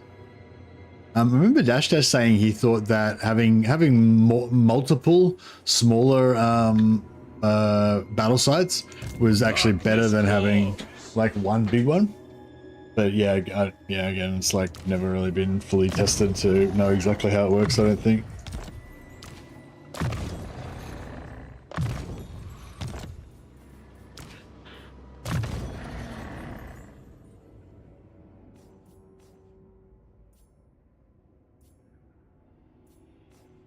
Missile resistance, actually, we need that. Oh, actually, no, he's pretty good. I feel like Ghorst actually seems to tank reasonably well. 70 armor. How much armor does Kugath have? Like, does he have 70 or more or less than that? I feel like Ghorst seems to tank better than Kugath, like when getting shot. But I don't know. Maybe Kugath is more of a. He's so tight. Maybe Kugath's more of a bullet magnet. I don't know. Can any race use the sea lanes? Yeah, any race can use the sea lanes. Yes, empty the tombs. Soon I'll be all powerful. You know, Messi. Yeah, I don't know. I'm scheduled. I've scheduled myself for another hour and 10 minutes. But yes, I'm falling asleep. Well, not falling asleep, but I'm just yawning and shit. I have better things to think about than your petty Here we desires. go. Oh, okay. Yes, excellent. Thought she was going to declare war on me. All of the sea lanes can be used by any race. The only difference is that some races that have got like the, you know, naval faction kind of tag or whatever get -1 turns travel time. So normally it takes 2 turns to travel through the sea lanes, but if you're like a naval faction, so I think that's like Dark Elves, High Elves. Who else is a naval faction? Does Norska have the sea lane time reduction? Oh yeah. Anyway, High Elves and Dark Elves, they reduce sea lane time travel time by 1. Pirates, yep. Yeah, I'm not sure if Norska should really have that, because I feel like Norska should get some sort of bonus to coastal raiding, like sacking coastal regions and stuff like that. But I'm not sure they should get a bonus to like long distance sea travel. I want to see what this auto resolve's like. Fucking brutal. Brutal. We would have taken 0 casualties if I'd fought that manually.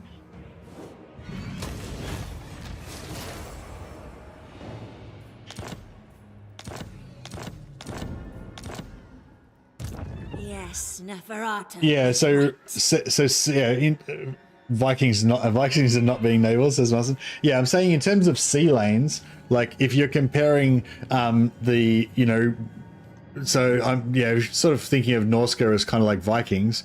If you think of like using fast travel, like, you know, using your sails to tack and use the winds and all that kind of shit and travel really fast across the seas and all that kind of stuff. I feel like, you know, Vikings in fucking long ships compared to, you know, like the Southern Realms having their galleons and shit, and the High Elves and Dark Elves having their, like, you know, masses of sail ships. That I don't know what they would be equivalent to, but you know what I mean? Like they would outclass the Norskins by 1,000,000%, I think. But I think that the Norskins would be good at surviving in the seas and getting places through. Vikings did cross the oceans though. Yeah, but they didn't do it very fucking fast. You know what I mean? Yes. Like what I'm saying is like the southern like Talea and Estalia are kind of like Age of Sail like level of technology, like 18th century or whatever. Like the Vikings are like the Norskins and the Vikings are like fucking Dark Ages technology, you know. Well, not I don't know. Yeah, it's not really a direct correlation with the Vikings, but Kill. But yeah, anyway, I don't know if that, I mean, that's just how it seems logical to me. But yeah, but what I reckon that the Norskins should get to, I reckon they should be able to attack coastal settlements the same way Black Arcs can, where they don't have to come ashore. They can just attack from the sea, like a naval unit. Everything dies.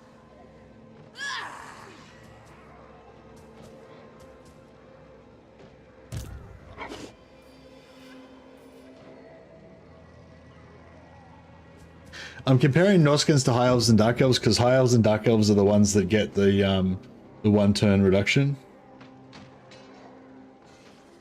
So yeah, so I was saying like, if you wanted to give Norskins them 1 turn reduction, then that would be fine. But if you didn't want it to not give it to them, then I think that would also be fine because they seem to be clearly of a much lower technology level than the Vampire Coast and stuff.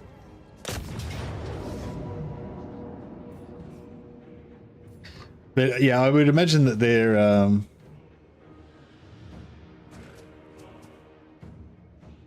truth be told, the Drakars were the fastest naval vessels of their era. What's a Drakar?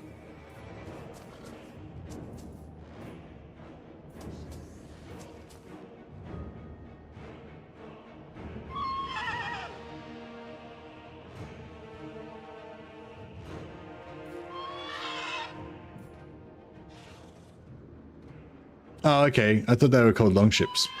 Is that different from a longship or same thing?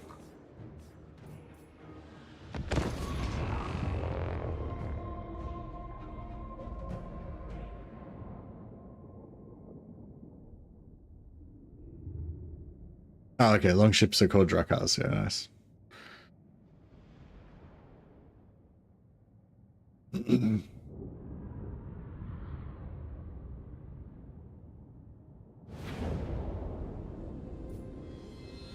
But yeah, I'd really like for Norskins to also get fast movement by sea lanes if they don't already have it. And just I'd like them to get fast movement by sea lanes. I'd like there to be more sea lanes. Like I reckon I'd like there to be about double the amount of sea lanes that there currently is, so that the naval factions can actually use them to like bounce around the different coast sea areas like quite effectively, you know. Like at the moment, even if you are like one of the naval factions that gets the fast movement through the sea lanes, there's so few of them and you can only go to certain places with them, you know, so they're pretty crap. They're not really sea lanes, they're just, you know, like they just join a couple of places together. It's not, I feel like if you had like double the amount of sea lanes, like if there was like 10 or 12 sea lanes, then I feel like it would feel more like you were navigating around the world, you know, whereas the current sea lanes, like there's only a couple of them, so you're not really navigating around the world. You can just go from here to here or from there to there, you know, and that's it. It's just weird. Like at the moment the sea lanes seem more like teleporters, but which is what they are. But if you had like 10 of them, then they would seem more like little slipstreams that you could go from here to there and there to there and go from that one to that one to that one to that one, you know, which I feel like would be more representative of an actual sea journey, you know, if you could actually chain together multiple sea lanes to get from one side of the world to the other or whatever. But yeah, that's one thing I'd like to see. I don't know, I wonder how hard it is for them to add sea lanes.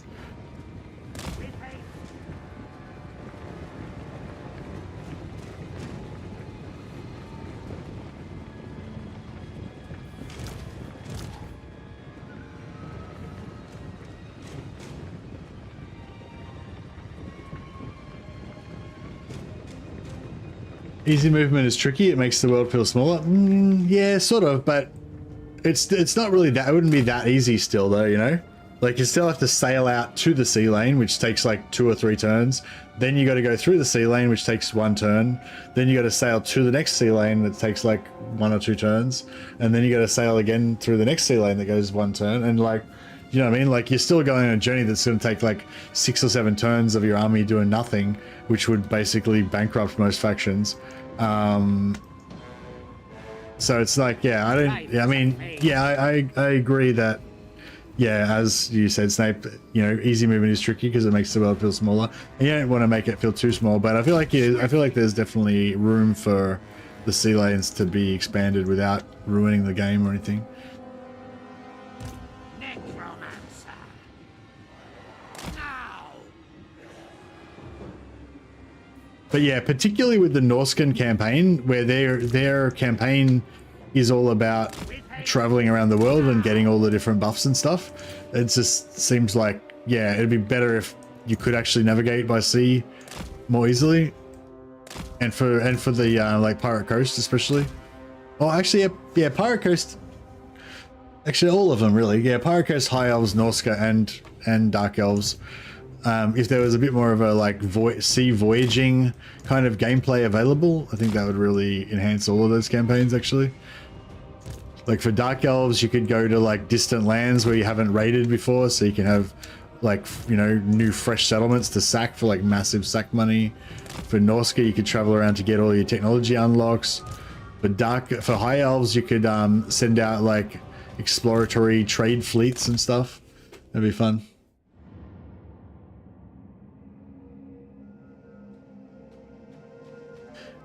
Yeah. When you're in sea lanes, yeah, your army abilities and stuff don't work.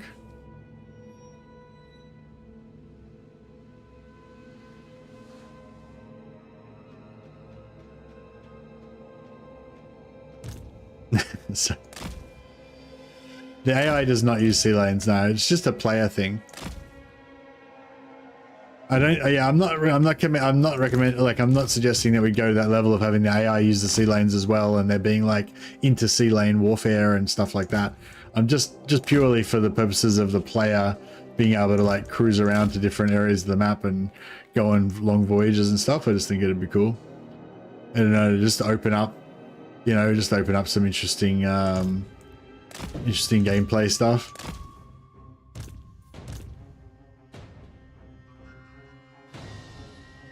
I just realized this battle is like pathetically easy battle. I want to shoot some more people with my necro lasers. Here we go.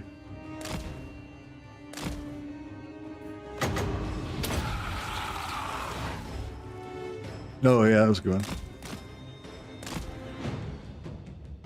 Yeah, I want to get a whole line of necromancers and just unload on an enemy formation with like 3 or 4 of them. That'd be pretty fun.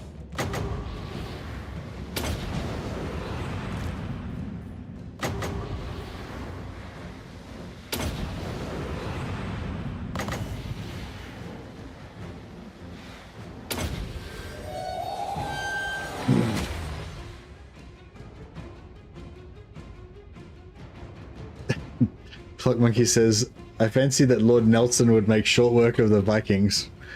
Also said, it's often forgotten that the Irish defeated the Vikings, the Welsh defeated the Vikings, as did the Scots and the English. Yeah, I mean, the Vikings were around for a while. I'm sure they lost a few battles and a few raids.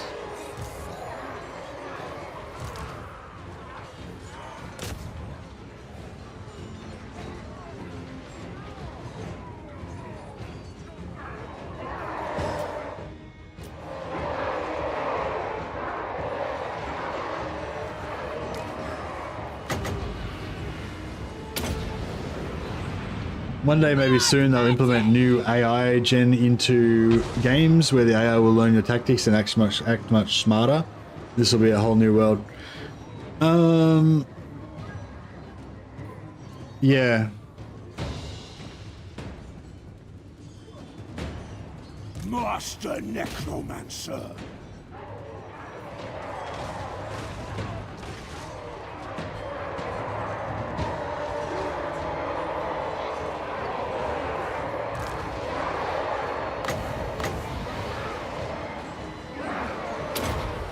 Yeah, it'll be interesting. We are the new order.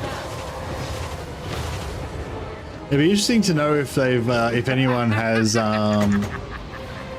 It'd be interesting to know if anyone has tried to get a you know, an AI machine learning thing going on Total War or anything, or some other complex strategy game to figure out if the AI can, you know, to learn it or whatever.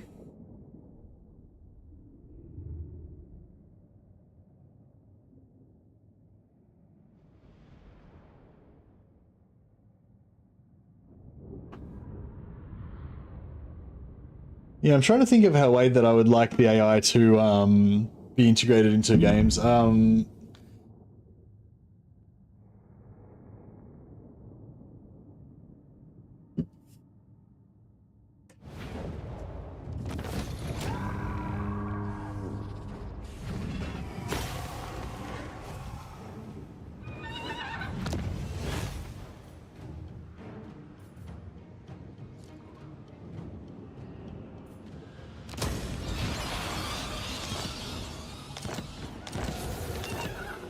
Yes, my sire. All right. How much more Grimgore we got left? 4 settlements. Is that all of it? Oh, ain't 4. Yep. to know. That's all of them.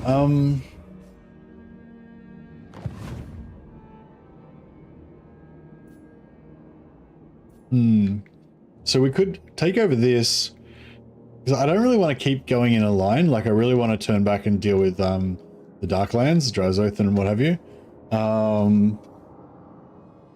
And so, yeah, so like it's, no, that's the hard thing. Like when you've got your armies rolling, the most efficient thing is to keep rolling, because all your armies are there and there's enemies in front of you to be killed, and, you know, you keep going. But, well, I suppose we could just raise new armies and just go out here with fresh armies, but we need, yeah, we need our heroes and everything to be leveled up.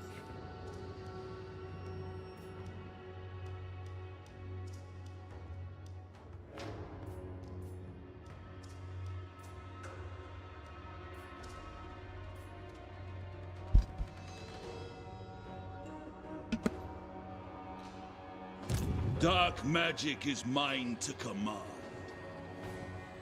But yeah, we definitely want to take out Grimgore, so we'll get onto that. I will attend to it.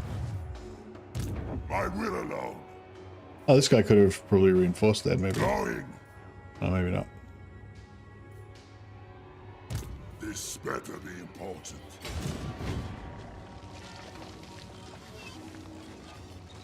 Agreed.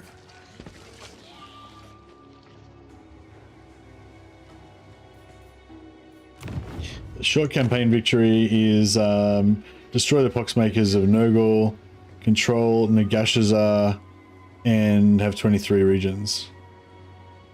Okay.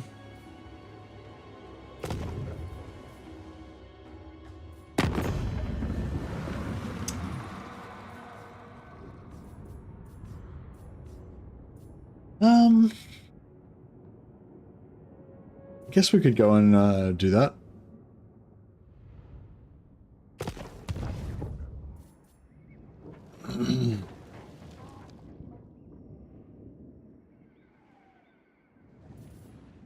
I thirst. So he's going to go there. We're going to go after Carrick Vlag.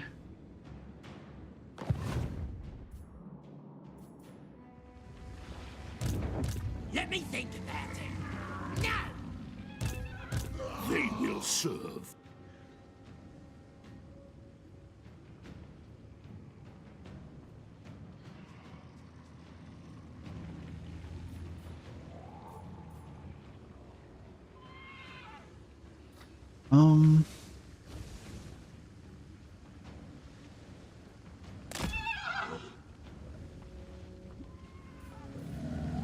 It is night.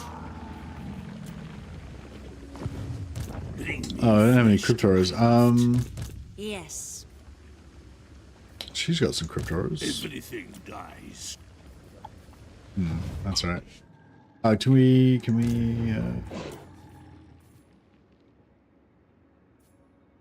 I feel like Vargas should have Siege Attacker, but they do not. Best trait hunting for Ghorst. What do you mean, Mr. Magpie? Like, you mean what are the best lords to farm for traits? Tamakan's probably the best one, because soon we're going to be tier 4 and we'll be able to recruit vampires, and but we'll only be able to recruit 2. But if we kill Tamakan, we can recruit 5, sorry. And if we kill him twice, we can recruit 8 vampires. And yeah, our strength will go up commensurate with the amount of vampires we have, basically.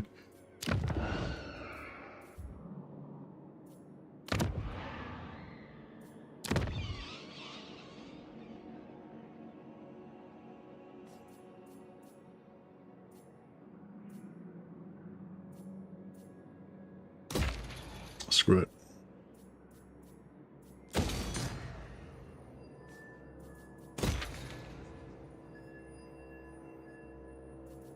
Soon I'll be all-powerful.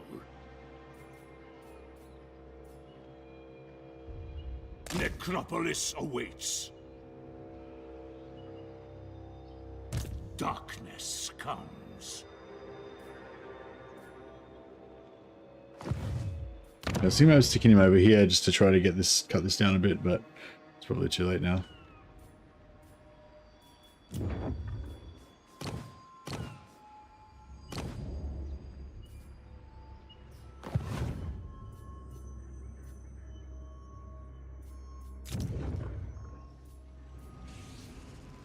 I need some more money.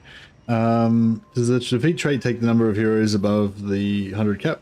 Nah, I assume it would still be capped at 100, Clock Monkey, but I mean, I don't know for sure, but yeah. When I used to do the vampires thing in Warhammer 2, I would keep increasing the cap to 100, and that was the most you could get it to, so I assume it's still 100, but I'm not sure. Has anyone gone over 100 with heroes recently? Maybe they removed the cap in Warhammer 3, I don't know.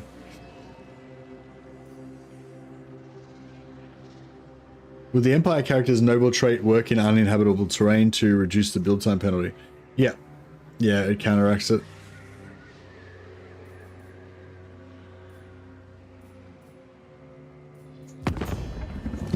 Waluma. Imri. The Doom's blades. Yes. Yes.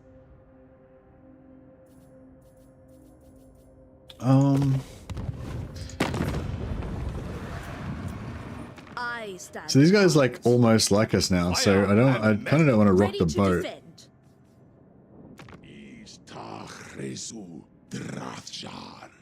Favored. Xiao Ming,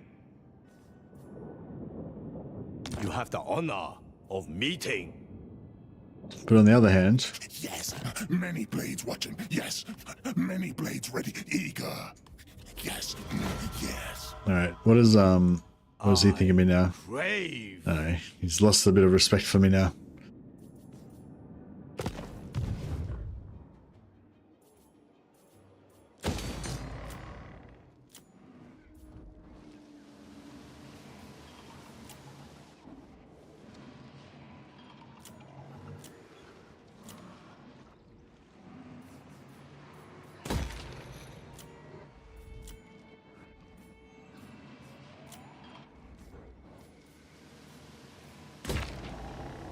All right, our economy's getting boosted some more.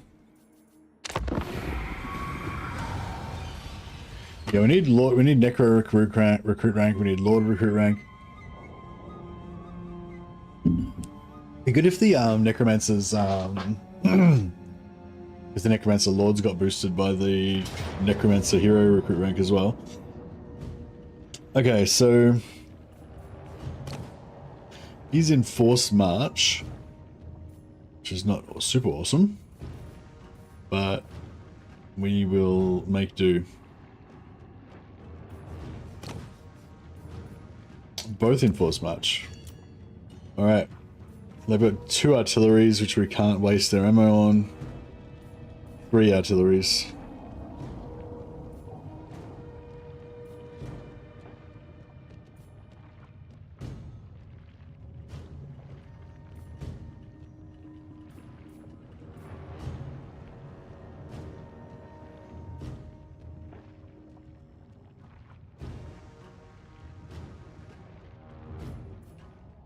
I should do don't control large army, shouldn't I?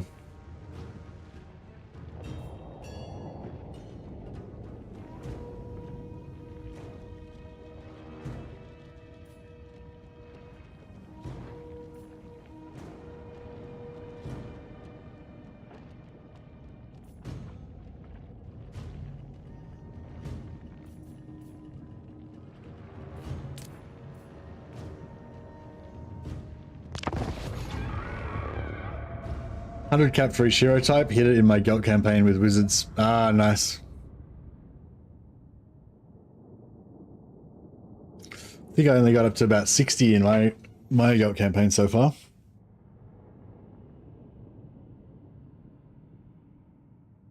But yeah, I'm trying to only recruit like 1 or 2 per turn so that I can farm noble trade on them.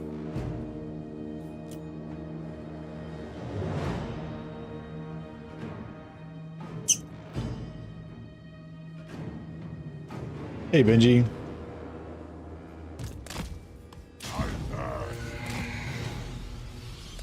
All right. Well, I think we're gonna... That's a cool little zone in there.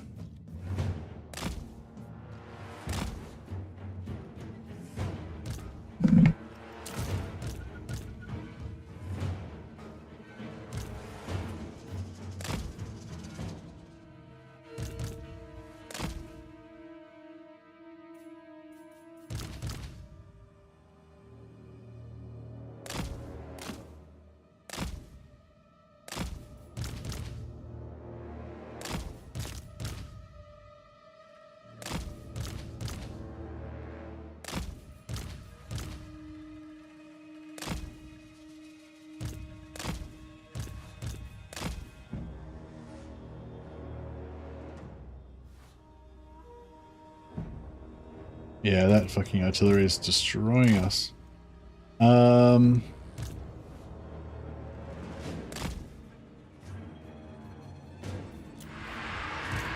Swiftly! The living will join us. I obey. With haste!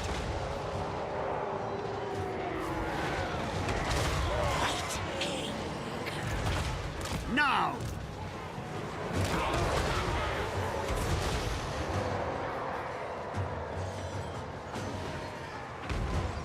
Yeah, still got a lot of artillery left.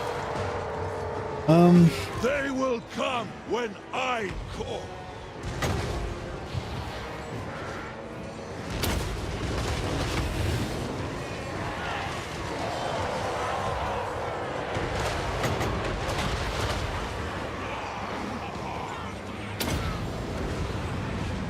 For the knights!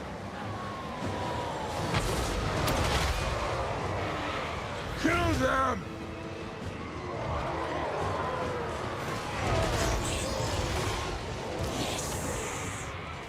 Yes! I don't know if I should try and kill Grimgar with this or just try and kill this guy.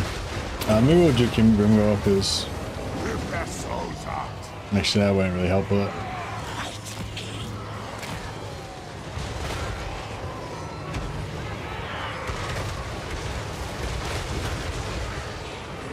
Necromancer.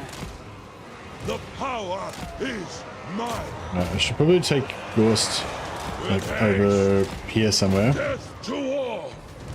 With haste! Yes! Start getting some mortis engine happening.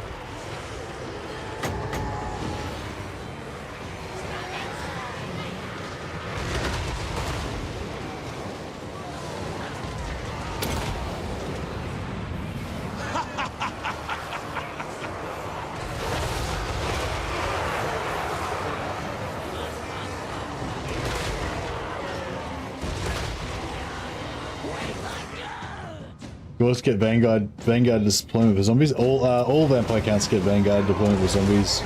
Like Monkey, it's in the tech tree at the bottom of the zombie line.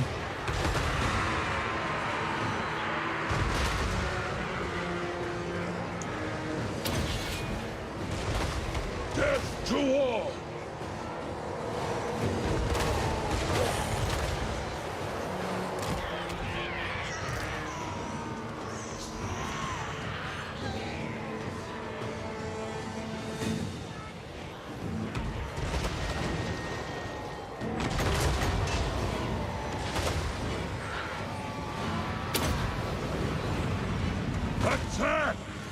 like one more.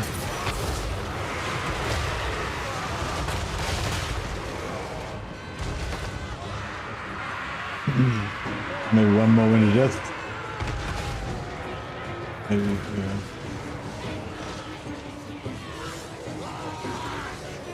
All shall perish. I'm getting very sleepy. I want to check down some more heals, but I don't. I'm worried we'll waste the. Let there be blood.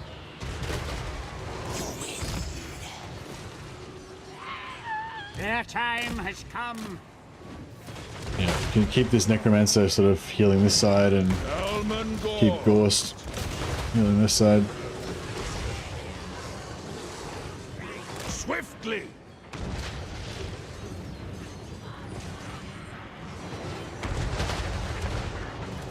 I don't know, it doesn't really feel like there's much left to Wind of Death anymore. Oh, we got a heap of troops coming in now. Need coffee, yeah.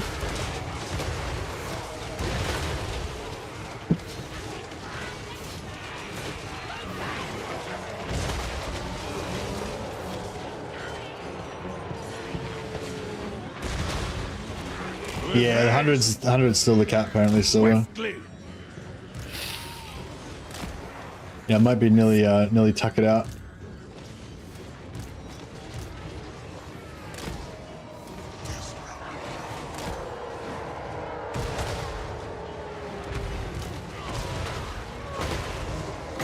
We'll keep we're not Grimwell down a bit. Hopefully that'll help him to route a bit faster. Ghorst. Kill them. Artillery. Butcher them. Sweet oblivion.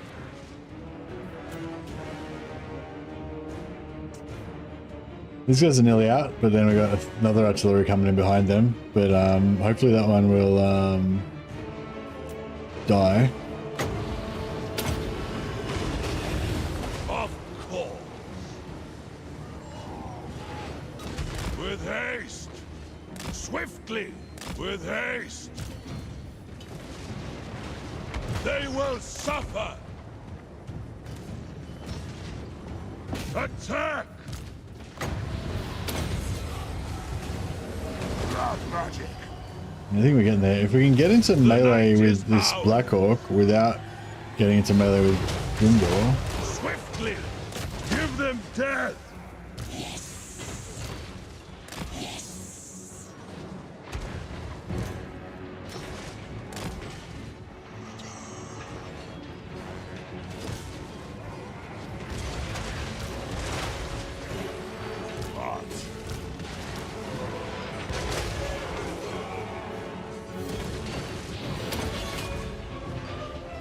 For the night!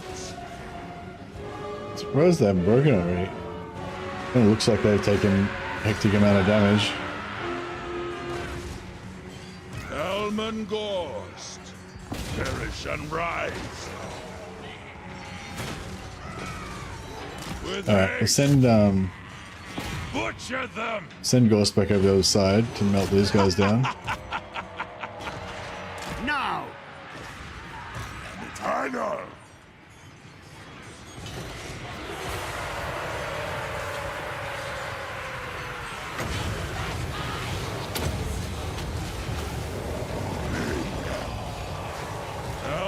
Ghorst.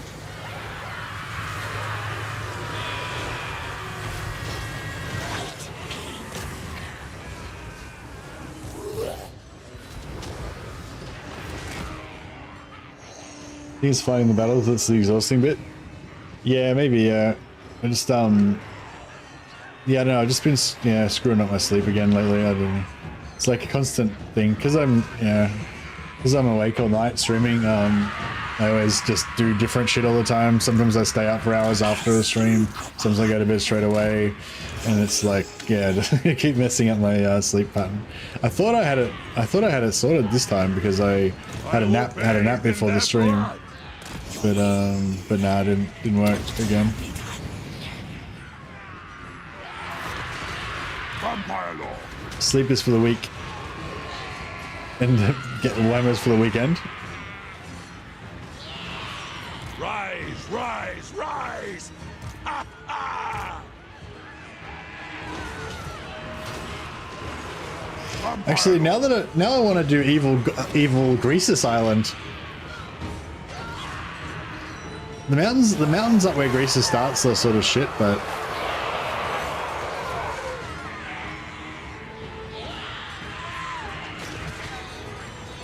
yeah, evil Greasus Island would be good because each of your oh no, actually each of your things just gives you a global boost, doesn't it? For the knights!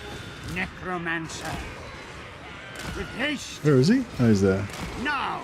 With haste. Undead! Come! Very well. Vampire law. I will raise them. Alright, basically just try to heal as much as we can.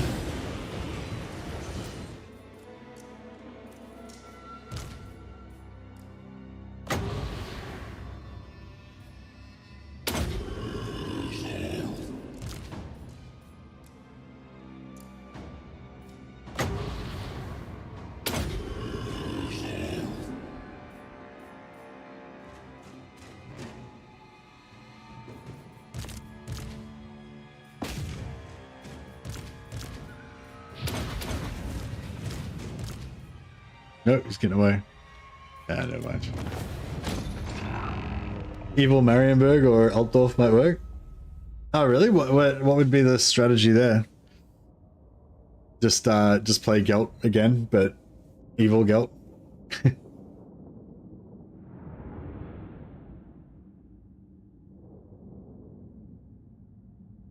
Ogres don't get that much from it. No, with ogres, it's all about just getting your technology up to the end so you can get as many camps as possible.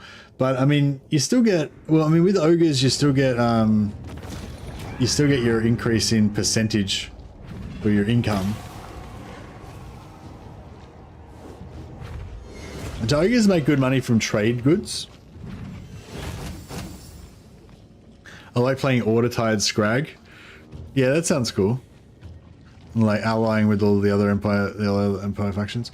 Actually, I never did my actually, yeah, I never did my mercenary scrag. So how I was talking to Custom Gaming before, how I like to roleplay the empire, and I like to keep not confederate any of the factions and keep them all alive. And we had an idea a while ago where it was like, we're going to do that, but with Scrag. So basically, I take Scrag up to where Festus starts, wipe out Festus, and take over the Brass Keep, and maybe take over like a couple other regions around there, and then just kind of assist the Empire instead of trying to conquer everything, just assist the Empire. And then just build camps everywhere. Because if your camps are in allied territory, you don't actually raid them. The raiding thing only affects neutral and enemy factions. So you can actually, like, we could tag team with Karl Franz and basically build our camps on top of all of his regions. So yeah, and just keep getting more and more camps as his empire keeps getting bigger and bigger, and we could sell our services to Karl Franz.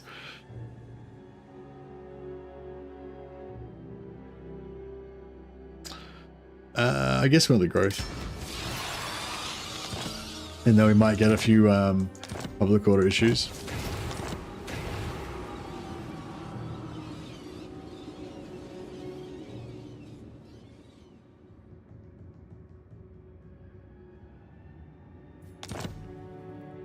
Yeah, the evil island thing doesn't really work for anyone else. It only really works for Empire and Undead though.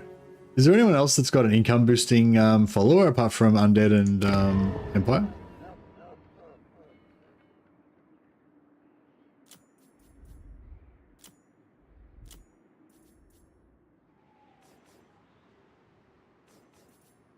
Where's Blood Peak there? Yeah. I'll try and get another one in there.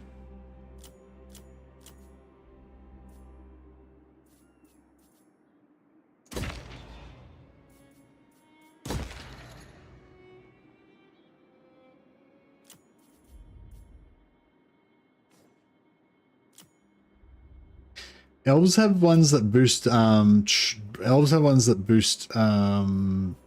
trade goods, I think, but I don't know if they have one that boosts income.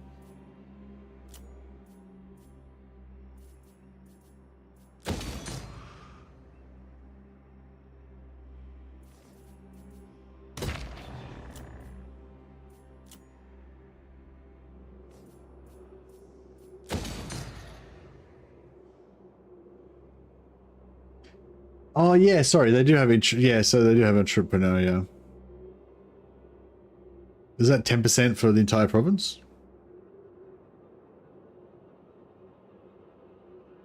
Yeah, the high elves have already got their own island anyway, so it sort of doesn't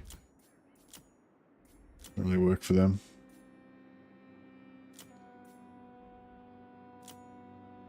How does the slave income from assassins for Dark Elves stack now?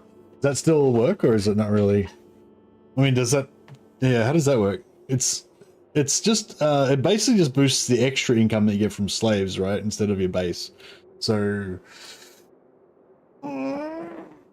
it doesn't. Is there anything that? Is there any slave? Can you get slave income from? You can't get slave income from trade resources, I don't think. You get slave income from ports. I don't know. I imagine it wouldn't boost as much. Death is only the beginning. The dead shall rise.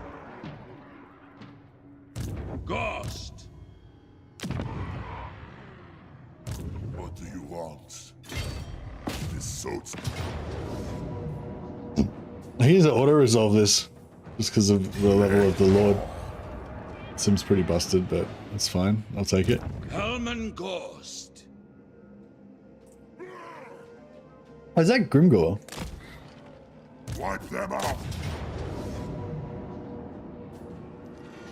I better fight it quickly, just to make sure we don't get wrecked.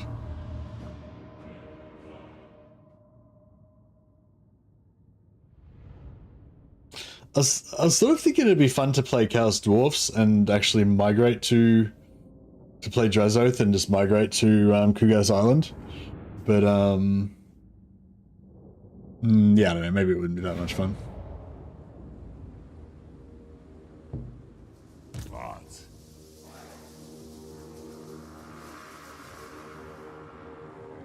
Vampire Lord. Lord and Master. Vampire Lord. The cattle rise against us.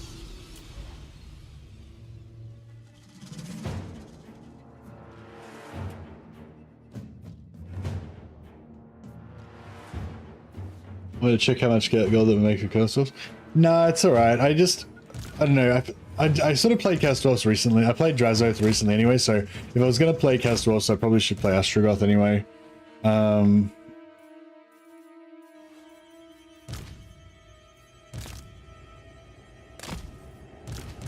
wouldn't mind playing Chaos Dwarfs again though, and doing a bit more of a Vasily economic style. Maybe go, maybe focusing more on elites.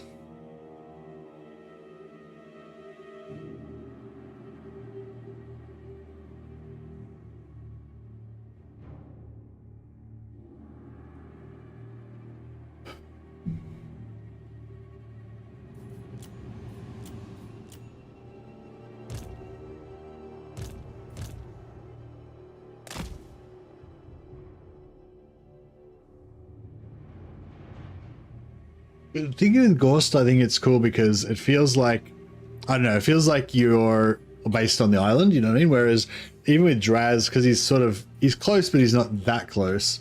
So it sort of would feel a bit more like the island isn't really a base, it's more like a province, you know? And same with Ostrogoth, like it would feel like, yeah, it wouldn't really feel like the islands were your base, it would feel more like the islands were like a distant territory. Are there any changes in recent patches done to Swordmasters of Hoeth Doomstack? I'm not sure, Plush. I'd really like to do a full high elf hero hammer style campaign though. Oh, Radiant Ash just the island is your vacation home. Yeah, Radiant Ash just raided with a party of 20. Hey, Radiant Ash, welcome, welcome.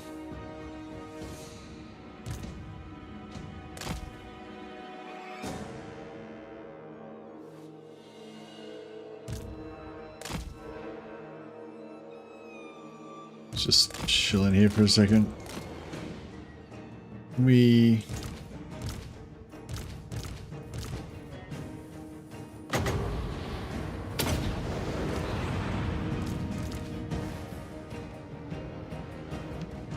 I'll chuck a shout out to Ash quickly in between battles.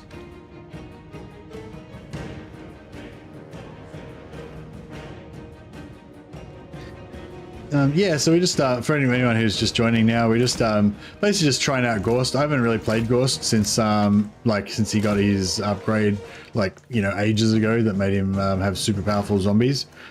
Just the idea of the super powerful zombies just never really interested me, because I don't know, it doesn't really yeah, I don't know. And after playing it for a bit, I don't feel like the super powerful zombies really changes Ghost's gameplay at all.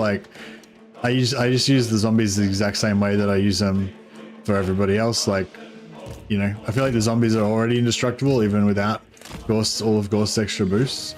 But anyway, yeah, I never really was interested in playing Ghorst particularly. The zombie thing didn't really seem that cool to me.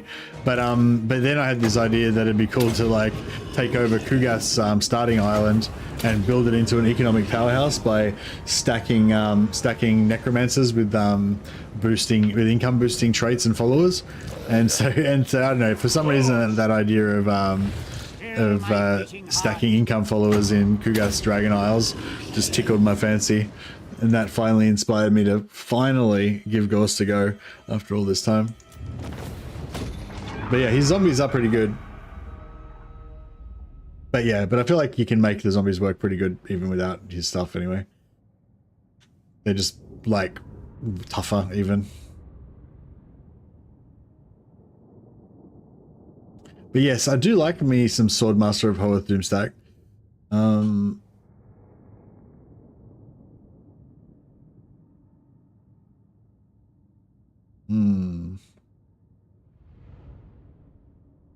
Demonsmith Drazoth only can die Fireborn and Destroyers. That actually sounds pretty cool, actually. Plus heroes, of course. Gotta have heroes. Although, I don't know, whenever you have those only one unit type, it's sort of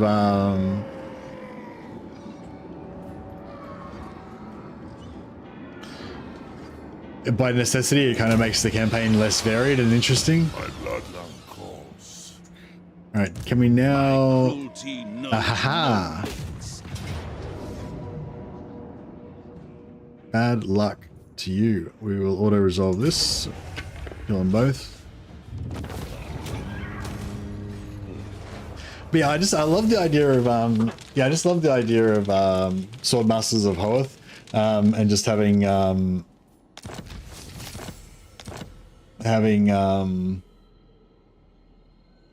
yeah, just they're basically these Jedi warrior type dudes, and having just armies of them cruising around. It'll be sweet. Has anyone done high elf Tamakan farming yet? And gotten the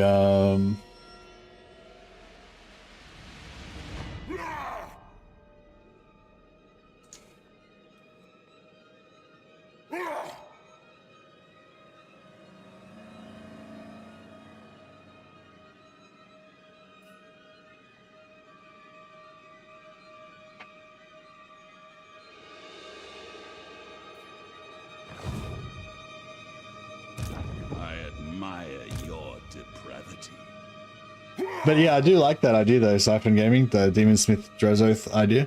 It sounds cool. I actually tried to lean into Kidai Fireborn and stuff last time, but I ended up getting about 10 off 12 of the Kidai Fireborn going, but they were sort of spread around, so I didn't really have a doom stack of them. I had 4 in one army and one in another army and stuff like that. Got over there with Imric. Oh yeah, no, I was sort of thinking about like if somebody had already farmed the if somebody had already farmed them, then I could just play like a what's his name?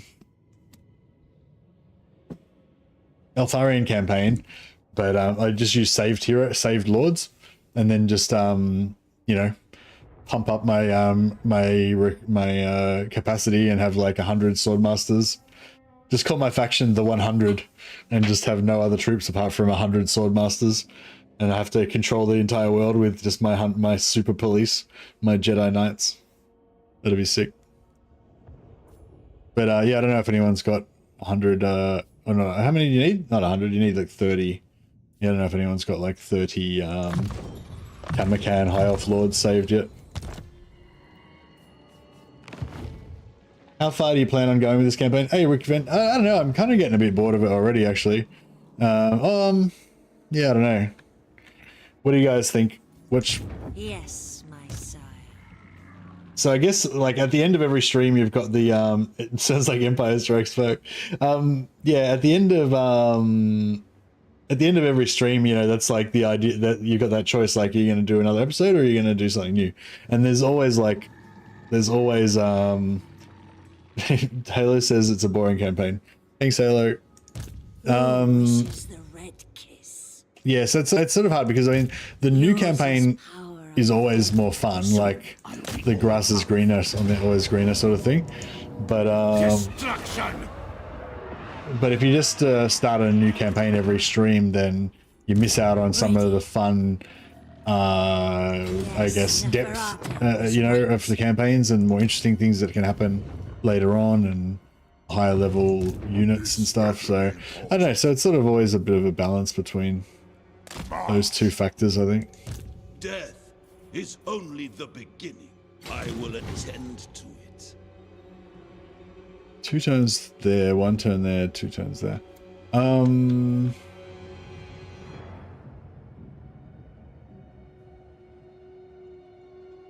go around the bottom because otherwise we might not, they might sneak around behind us or do some other bullshittery. Bring war. Alright, are we going to kill one of our valued lords?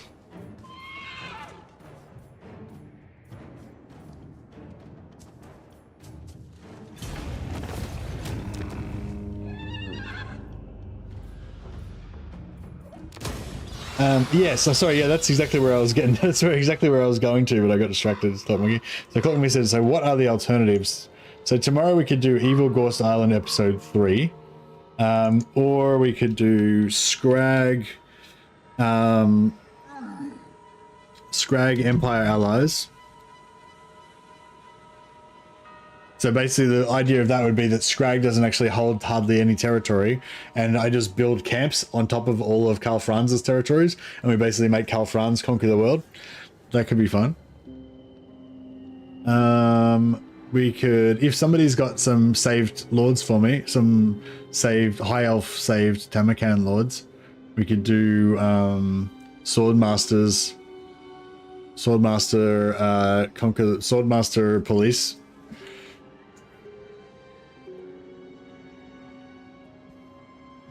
Excuse me.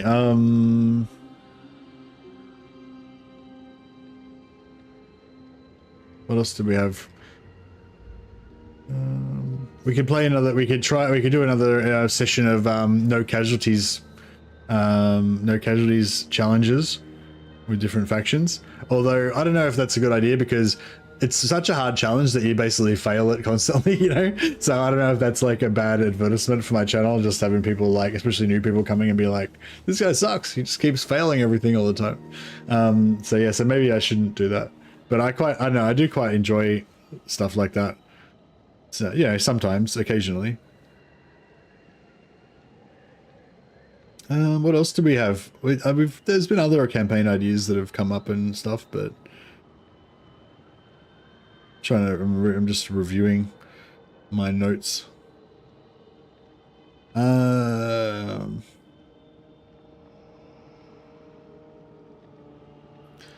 Slaanesh. Slaanesh, yeah, I kind of always feel like playing Slaanesh, but it never really, like, I don't know, it just never really works out. Nikari Pleasure Island. Like, yeah, whenever I play Slaanesh, I want to have, like, allied recruitment. I want to have, like, themed, like, armies themed on, like, dominating other factions and having them be my troops and stuff, but I don't know, it just doesn't seem to really, never really seems to happen. I don't know, or I get bogged down with other stuff or whatever. It takes a while to conquer Ulthuan, and then, yeah.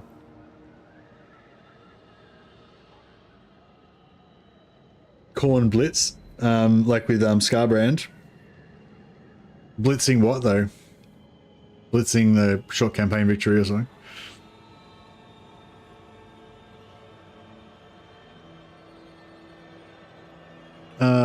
What would the Norska idea be? Just playing Norska? It's enough of a challenge. Tic-Tac-Toe Air Force? Isn't Tic-Tac-Toe Air Force broken at the moment? Does the stealth not work on making vassals with Slaanesh is too slow? If you conquer their last settlement, that makes them your vassal, isn't it? It's pretty fast. You can take over like Krace and Kathik in like, I don't know, 6 or 7 turns probably or something. I can't remember how fast I did it last time, but pretty quick. Grombrindle Grudgeon. I was thinking about Grombrindle, but I did already play Grombrindle. Blitzing the Empire with Karl Franz or with Scarbrand.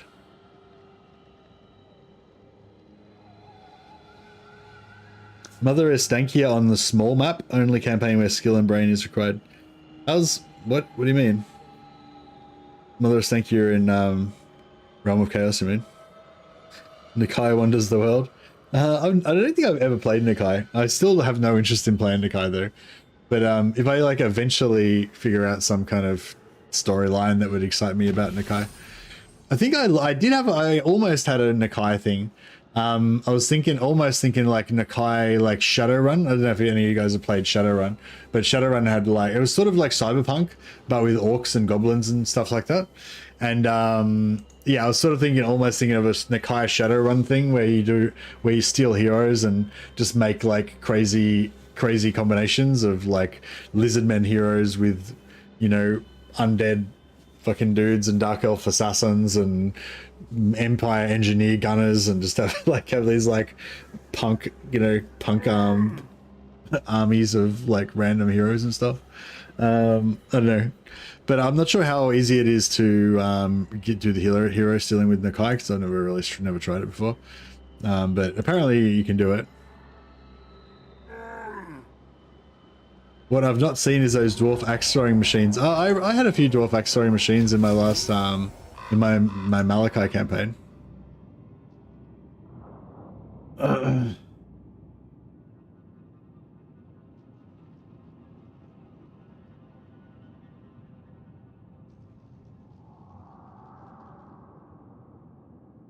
Arkan the Black hacks. Arkan the Black going after Nagashazar.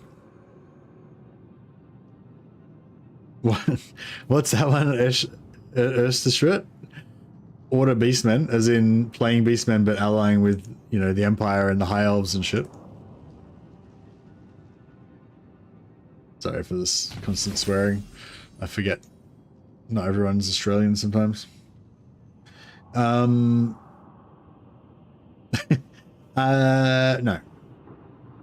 Good. I'll give you points for creativity, but no, it doesn't appeal to me. I can't really imagine can't really imagine that storyline in my head, you know.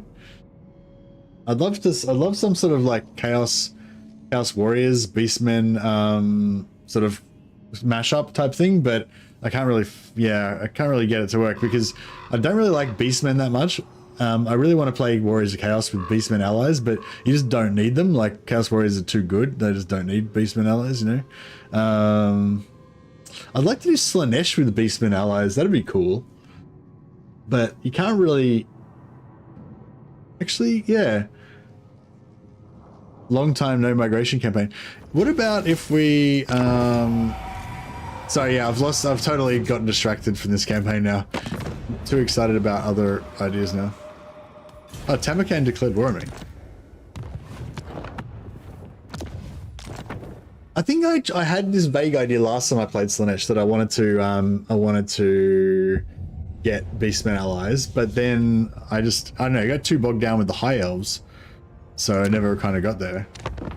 Sigma's But yeah, if we could play Slanesh, and then we could go and vassalize. Azazel has diplomatic bonuses.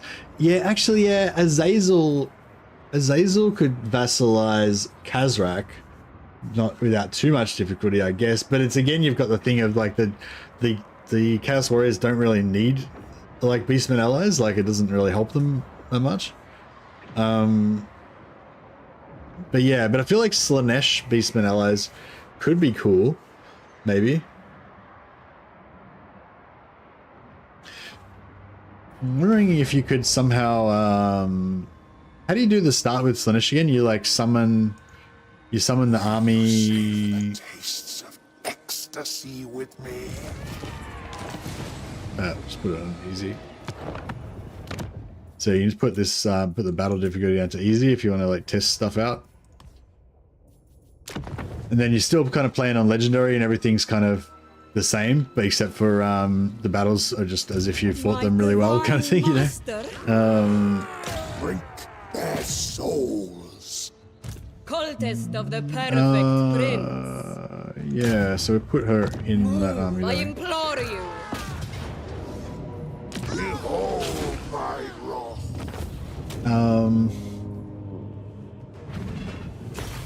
Only 12 devotees? What the fuck? How does that work here? Is it like 1 devotee per 5 captives as well?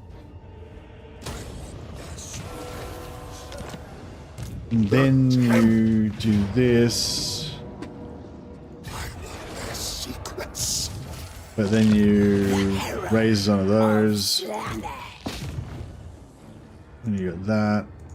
Eviscerate them. Yes. At last, I am unleashed. And you loot and occupy, I guess. And then this dude captures that. So they can't, but I guess they can next turn.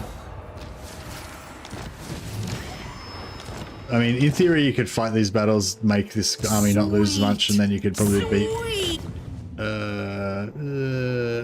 I mean, yeah, if you tried hard enough, you could probably win that. I bring you. So you'd have, so then you have Krace vassalized on turn 1, but in this campaign, we're going to vassalize Krace on turn 2. In my excellence. Fucking both got shit traits. I'll have to reload till we get a good trait. Rename this guy Mercy. Mercy. Pain Glove. Boom. And then, Pleasure seeker. I don't know, recruit some dudes. Is this part of that as well? Yeah.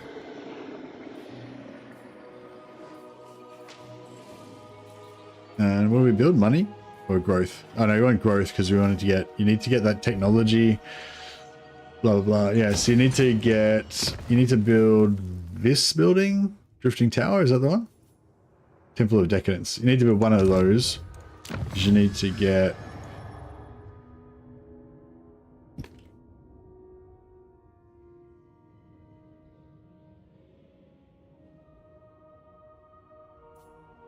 oh, where is it? I thought it was one of those you had to build.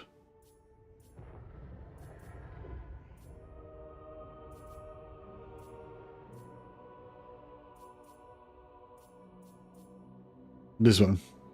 Temple of Decadence. Right. So you gotta build Temple of Decadence, which is tier 3. So you need to get growth to tier 3 as fast as you can.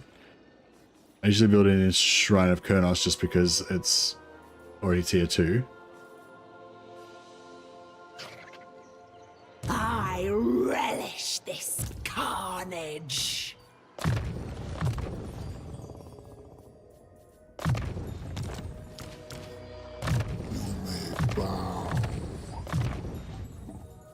whatever. I don't know. This will slaughter many. Oh, what do you go for your first thing? Ruth. Yeah. Oh yeah, these ones are good. Sacking and looting. What wickedness we shall sow. Yeah. Well, anyway, so we'll pain glove. I see you've met my right hand. Exactly. So he just uses like a sandpaper glove so that he can flay the skin off his member at the same time as pleasuring himself. All is lost. I feel like Slaanesh is one of the harder factions to pick up and play. Oh really? Why do you say that's gonna? I mean, like if you don't know anything about it previously, you mean? Hunger for souls. Yeah, so you can't quite take that on turn 2. Anyway. Every sensation is So we may as well. moving out. Principle. Take that on turn 2. Of pain. And we subjugate, gives us 500 devotees straight away. Have we got any so we've got a cult in Safari. We gotta delete that so we can build this cult, so we get +1 cultist capacity.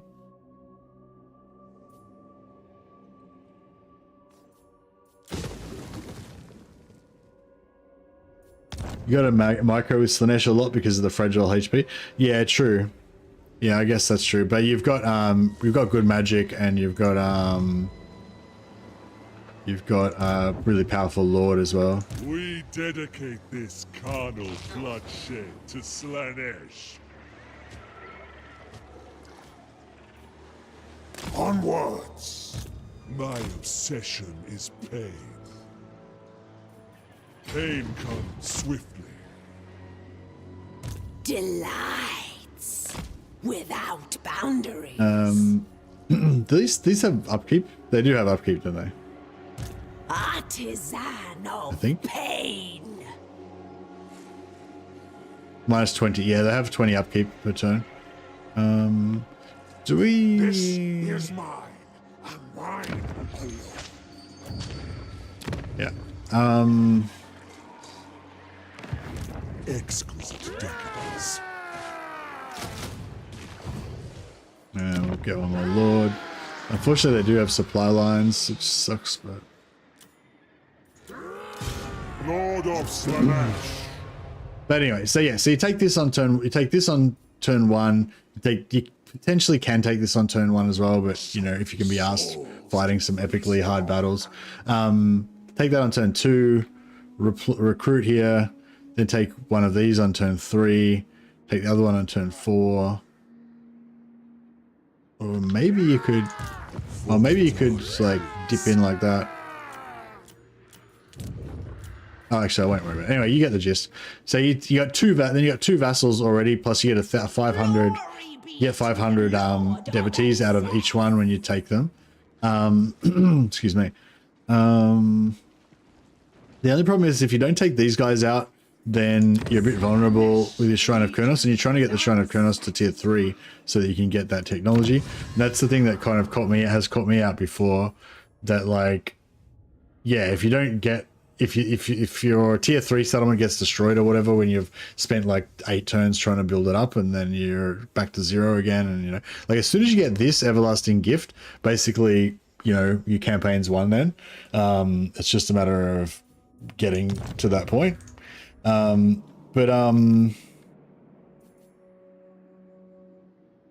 yeah, I think I know. I had this idea last time that I wanted to migrate down here. Basically, yeah, vassalize, migrate down here, and then pop over here and vassalize Morga. And yeah, I think that would be pretty cool. And then we'd have like beastmen allies, so we could just have like free. Well, if we could farm like one of Morga's enemies to get heaps of allegiance points, and then just have like free beastmen everywhere, then we'd have free. But yeah, but once you get that technology and you have basically unlimited devotees, again, you don't really need anything else. But I don't know. I want to have some sort of beastman thing going on, but I'm not sure how to make it feel meaningful. Bit of Slaanesh. Alright, well anyway, so we got Slaanesh, Pleasure Island / Beastmen. Be fun. Swordmaster Police, Scrag Empire allies, Norska ? No real plan for Norska. Whenever I play Norska, I always want to just go for like the maxing out the berserkers. But I don't know.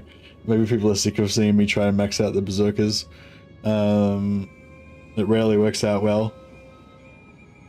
Maybe Norska, but like allied with Warriors of Chaos could be fun. Play Beastmen. I don't really like Beastmen that much though. I like Beastmen as my sacrificial scum that I throw into the meat grinder so that my Warriors of Chaos don't get hurt. But but I don't really like to play as the Beastmen. Have you played as Ulbrich? No, I haven't played as Ulbrich. We were talking about that the other day. I feel like Ulbrich's just, I don't know, just a shit faction basically.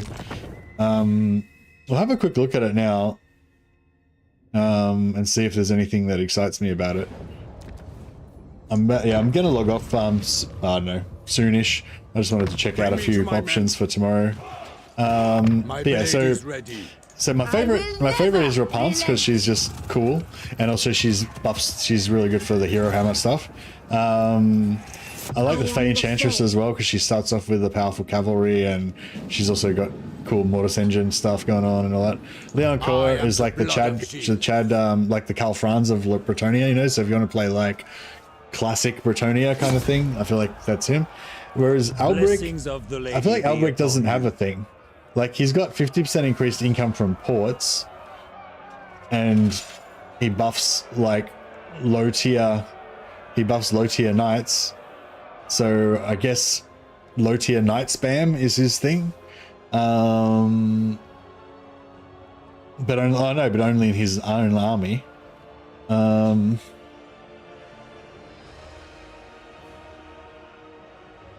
Yeah, I don't know. And the other thing that people were saying is like he kind of sucks as well because you've got the cavalry and you want to do all this like cavalry tactics of hit and run tactics and stuff, and you start off in Lustria, which is just all like forest jungle area where you can't really maneuver your cavalry, and you know, so you're kind of like a specialist in cavalry, but you're in like the shittest place that you could possibly be to use cavalry, so it just sort of feels bad, you know. Yeah, I feel like for has some more buffs in his skill line for cavalry. Blessings of the lady be upon you. I do like his outfit. He looks cool. Got a cool helmet. This is actually important to me. like having my main characters look like a cool dude is definitely relevant. Hold the line, hit points, construction for ports and money.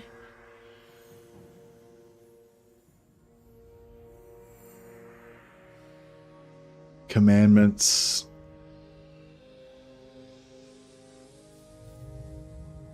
Blessing lady.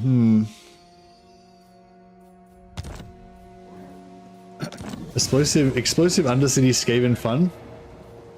I feel like every time I think about playing Skaven, I always want to play Throt, but then it just never really, I don't know, just never really does it for me. Like I never really get excited about the campaign or anything. You just do your, you do your like level 5 hell pit, as fast as you can, and then it's like, yeah. Oh, top line's got some better buffs.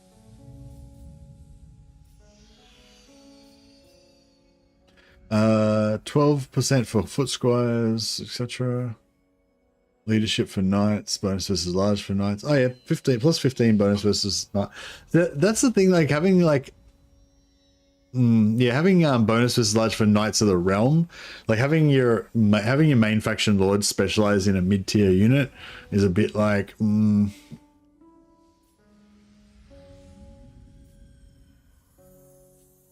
like, do you reckon that the Knights of the Realm are actually good?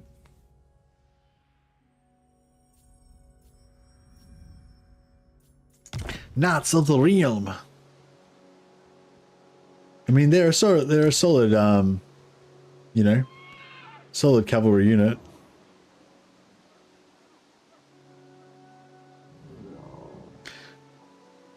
Legend said that's really strong, but it's only for his own. It's only just his army.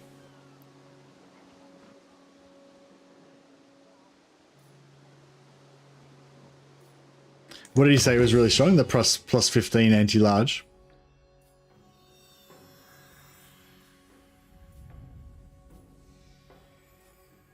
Yeah, this, the plus 15 anti-large.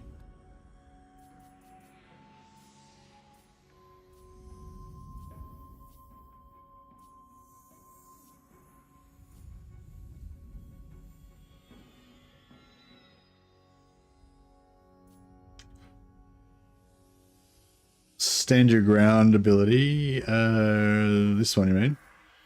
Yeah, and Bretonnian Knights can reduce the cooldown on this as well, I think. I don't think I wish you could get that on your paladins as well.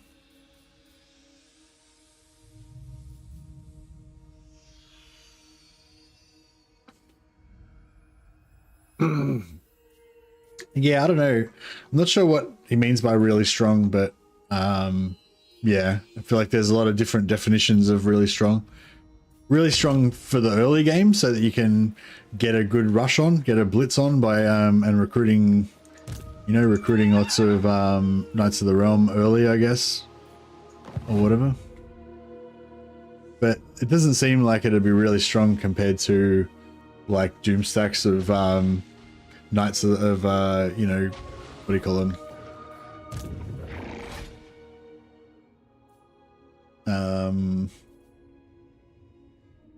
These dudes, Grail Knights. And I like the other ones as well, the Grail Guardians.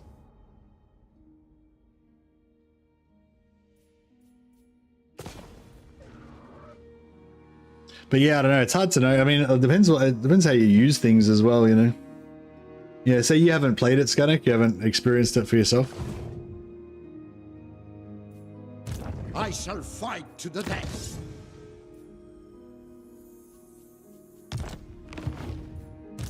Ready to serve. Yeah, I don't know. Might have to wait for Legend to do his Alberic campaign. You've only played Rapunzel so far? Yeah, Rapunzel is my favorite. Armored in faith. I just like the hero hammer aspect. Yes. Moving out. Way. My deeds are legend. I shall share my greatness.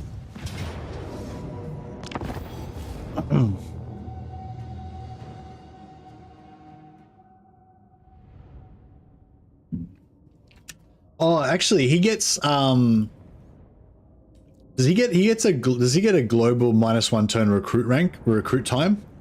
That's probably what Legend was talking about. Like that could be. I could imagine him thinking that is really strong. Basically, you can recruit knights anywhere in 1 turn, or if they're 2-turn recruitment knights, you can recruit them in 1 turn. So you can just keep, like, you know, expanding out, recruiting more knights, keep going, you know, kind of thing.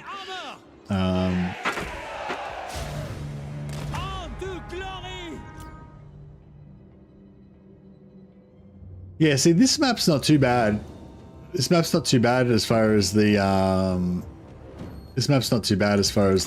cavalry usage goes. Did he just fucking zap me with some kind of fucking evil frog wizard shit? Legendary paladin! For the lady! First haste! We are ready! No, I forgot to charge, but you get the gist.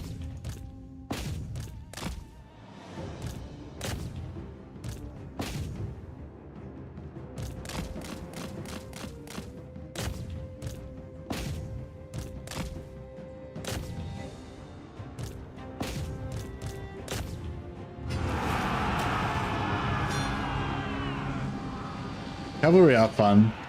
Yeah, in a nice open field like this, they're quite pleasant to use, but I'm just worried that there's going to be a lot of very jungly areas.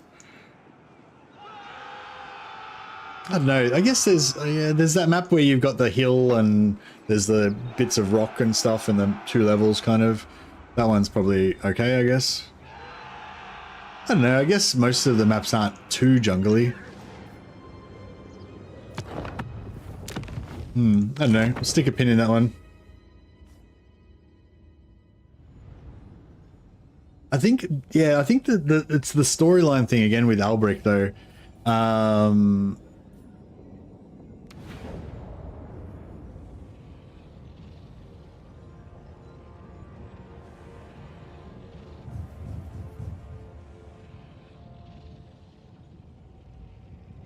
Right, I'll put him on my list. Albrecht back capping first 2 sieges. Oh yeah, somebody suggested that Albrecht could back cap his first 2 sieges at some point. I don't know how many patches ago is that. Is that still doable? That could be a thing.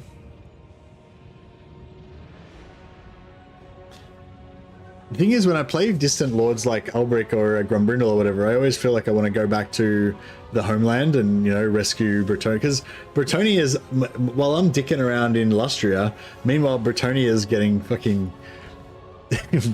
violated by Grom and Kemler. And it's just, it seems irresponsible not to return home to Bretonnia to protect our verdant meadows and you know, lakes with ladies in them and stuff. Anyways, you give me some good ideas there, guys. Thanks so much for that. I'll ponder this. So we might be back with another episode of Ghorst, Ghorst tomorrow. But I am being tempted by some other options as well. Oh, and if anyone's got any lords, high elf lords with Tamakan trait saves already, I'd love to get about 30 of those. All right, guys. Thanks for hanging out. I'll see if I can chuck a host over to somebody. And thanks again to Radiant Ash for the host earlier, and welcome everybody that came over from there. And I'll just see if we can find somebody.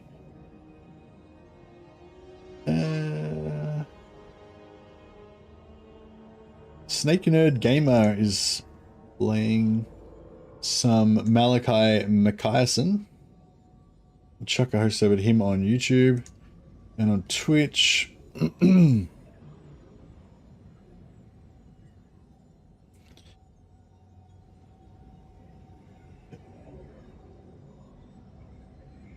Smudge Punch is playing Crooked Moon, bit of Skarsnik action.